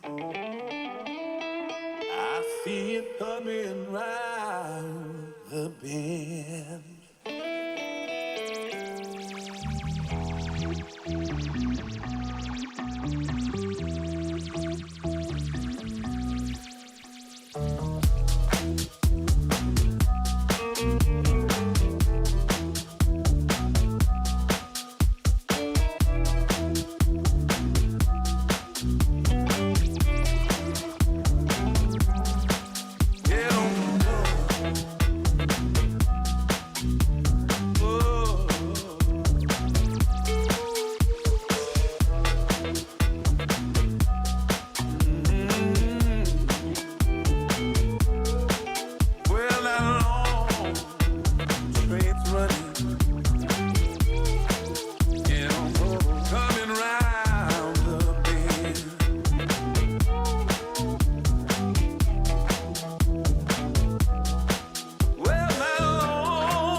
I got the blues.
I think they can hear us. I think can you hear you? Us, all of them. Nadia, can you hear us? Yes, Sandra and Thomas, we can hear you. Okay, very good. Excellent. It's good to see you smiling. Well, it's been an excellent day, and it's very good to see you both. Same to all of you. Yes, I see there are still some participants in your room, so let's be quick and keep them. And Andriana from the Geneva Internet Platform, she will summarize the messages of the day in a very condensed form. And then we will do some housekeeping notes and hand over to the evening program. Andriana. Thank you for the floor, Sandra. Good to see you. Good to see you too. I have to say, last year you stunned the entire community by actually going through with the event online with multiple studios, doing it extremely successfully, and you've continued to do it this year. I'm in awe. My congratulations. There's still another day, but I'm sure that it will go just as well as today went.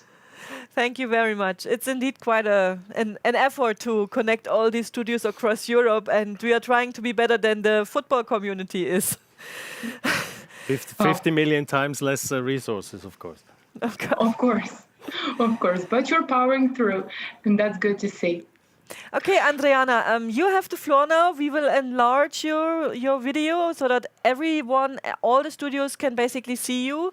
You will be streamed in all the 3 studios as well as in the amphitheater, so everyone can listen to you, being curious what your messages of the day are. Thank you. I'll proceed now. Some of the sessions were finished only a few minutes ago, so perhaps I haven't managed to pick up on those messages, unfortunately, but they will be available on the commenting platform.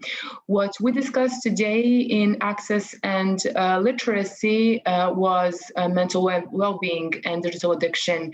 And among the community's messages is that a holistic approach involving all stakeholders is needed to ensure that online products and platforms are designed and used in a way that promotes mental well-being. But still, there is a need for more research on digital addiction, and this is something that affects all of us every day. So this session was very interesting to follow. On the development of the IG ecosystem, we spoke about digital interdependence, and participants found agreement that specific and targeted regulation is necessary, but that too much emphasis on the EU's regulatory power is counterproductive. European values can be promoted through development of open and interdependent standards within and outside Europe. Still on the topic of development of the IG ecosystem, we spoke about regulating digital services and found agreement that the legislative process and enforcement of the digital services package should tackle specific issues such as enhancing clarity of some obligations, of the geographical application of the package, and of content moderation provisions that could potentially have chilling effects. On human rights, we discussed AI and we discussed human and algorithmic bias. When it comes to AI, we focused on data protection, and it was underlined that the proposed regulations need to go beyond data protection to consider potential consequences and negative impact of the use of AI.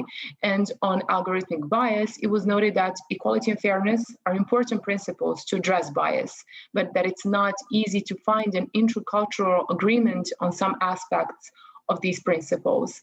The discussions on media and content tackled the EU's copyright directive, and participants found agreement that copyright can contribute to negative trends such as surveillance and control on the internet, and there is therefore a need to combat such a practice and the idea that machines can govern what we can see or read on the internet. When it comes to technical and operational issues, there was only one session today, and it was on quantum technologies. We discussed benefits and challenges. Here are some of the benefits: optimization of operations, machine learning, complex quantum networks, that is quantum internet, but also breaking traditional encryption. Yet there are social challenges such as geopolitical misuse, some sort of an arms race, endangering privacy due to the possibility to break traditional encryption, and disruptions of the job market. And finally, we come to the cross-cutting issues. We discussed data sovereignty, and it was agreed that in developing innovative identification and authentication governance frameworks, we should keep in mind interoperability to ensure consistency in technology standards for the normalization of data, while including the agency and consented use of such data. And then we spoke about encryption, and trust in encrypted communication can and will be undermined by simple access of authorities by encrypted messages. This could mean the end of free communication. It would not prevent criminals from encrypting their communication, but it will weaken everybody's encryption. Solutions cannot be worse than the problem. Sandra, I would stop here. The messages will, of course, be available for commenting on the platform. More details will come from our lovely hosts, EuroDIG, and you will have the opportunity to edit, tweak, to give your comments, agree or disagree, but these are the messages that had rough consensus today. Back to you. Very much, Adriana. This was very precise and condensed. Great job. And like I must, what were used from the Geneva Internet yes, platform. indeed. Without the Geneva Internet platform, it would be much harder to compile our results from the EuroDIG and get the messages ready. So thank you very, very much for cooperating with us also in this year. It's our pleasure to be here again. And before we let you go to the magician at 6 o'clock, I'd just like to encourage you to use your inspiration experience. We've had here now a first exciting but also very intense EuroDIG day, full of technology, of connecting people, not just the usual way, but also technically. And given that we will go towards the famous new normal thingy after, hopefully very soon, so hopefully for the next year, we'll have a physical component again.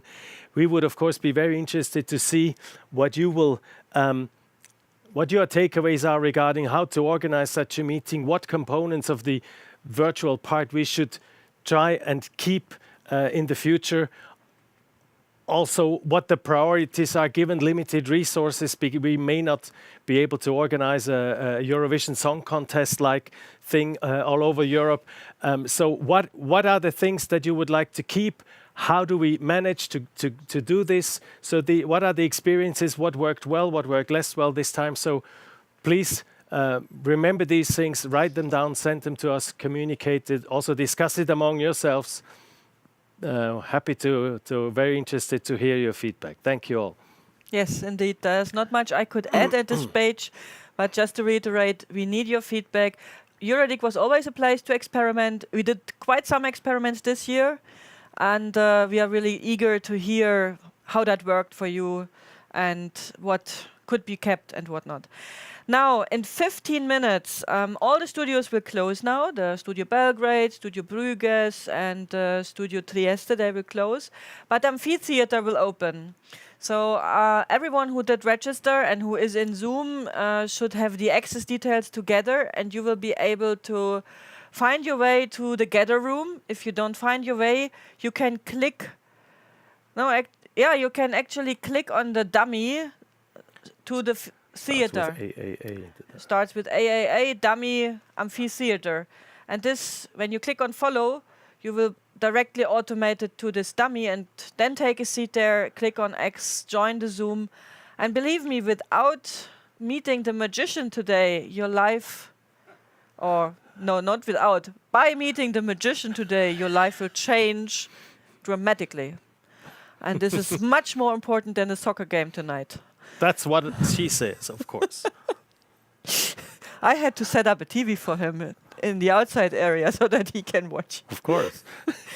So watch both in parallel. Watch the magician and listen to the football game on the radio.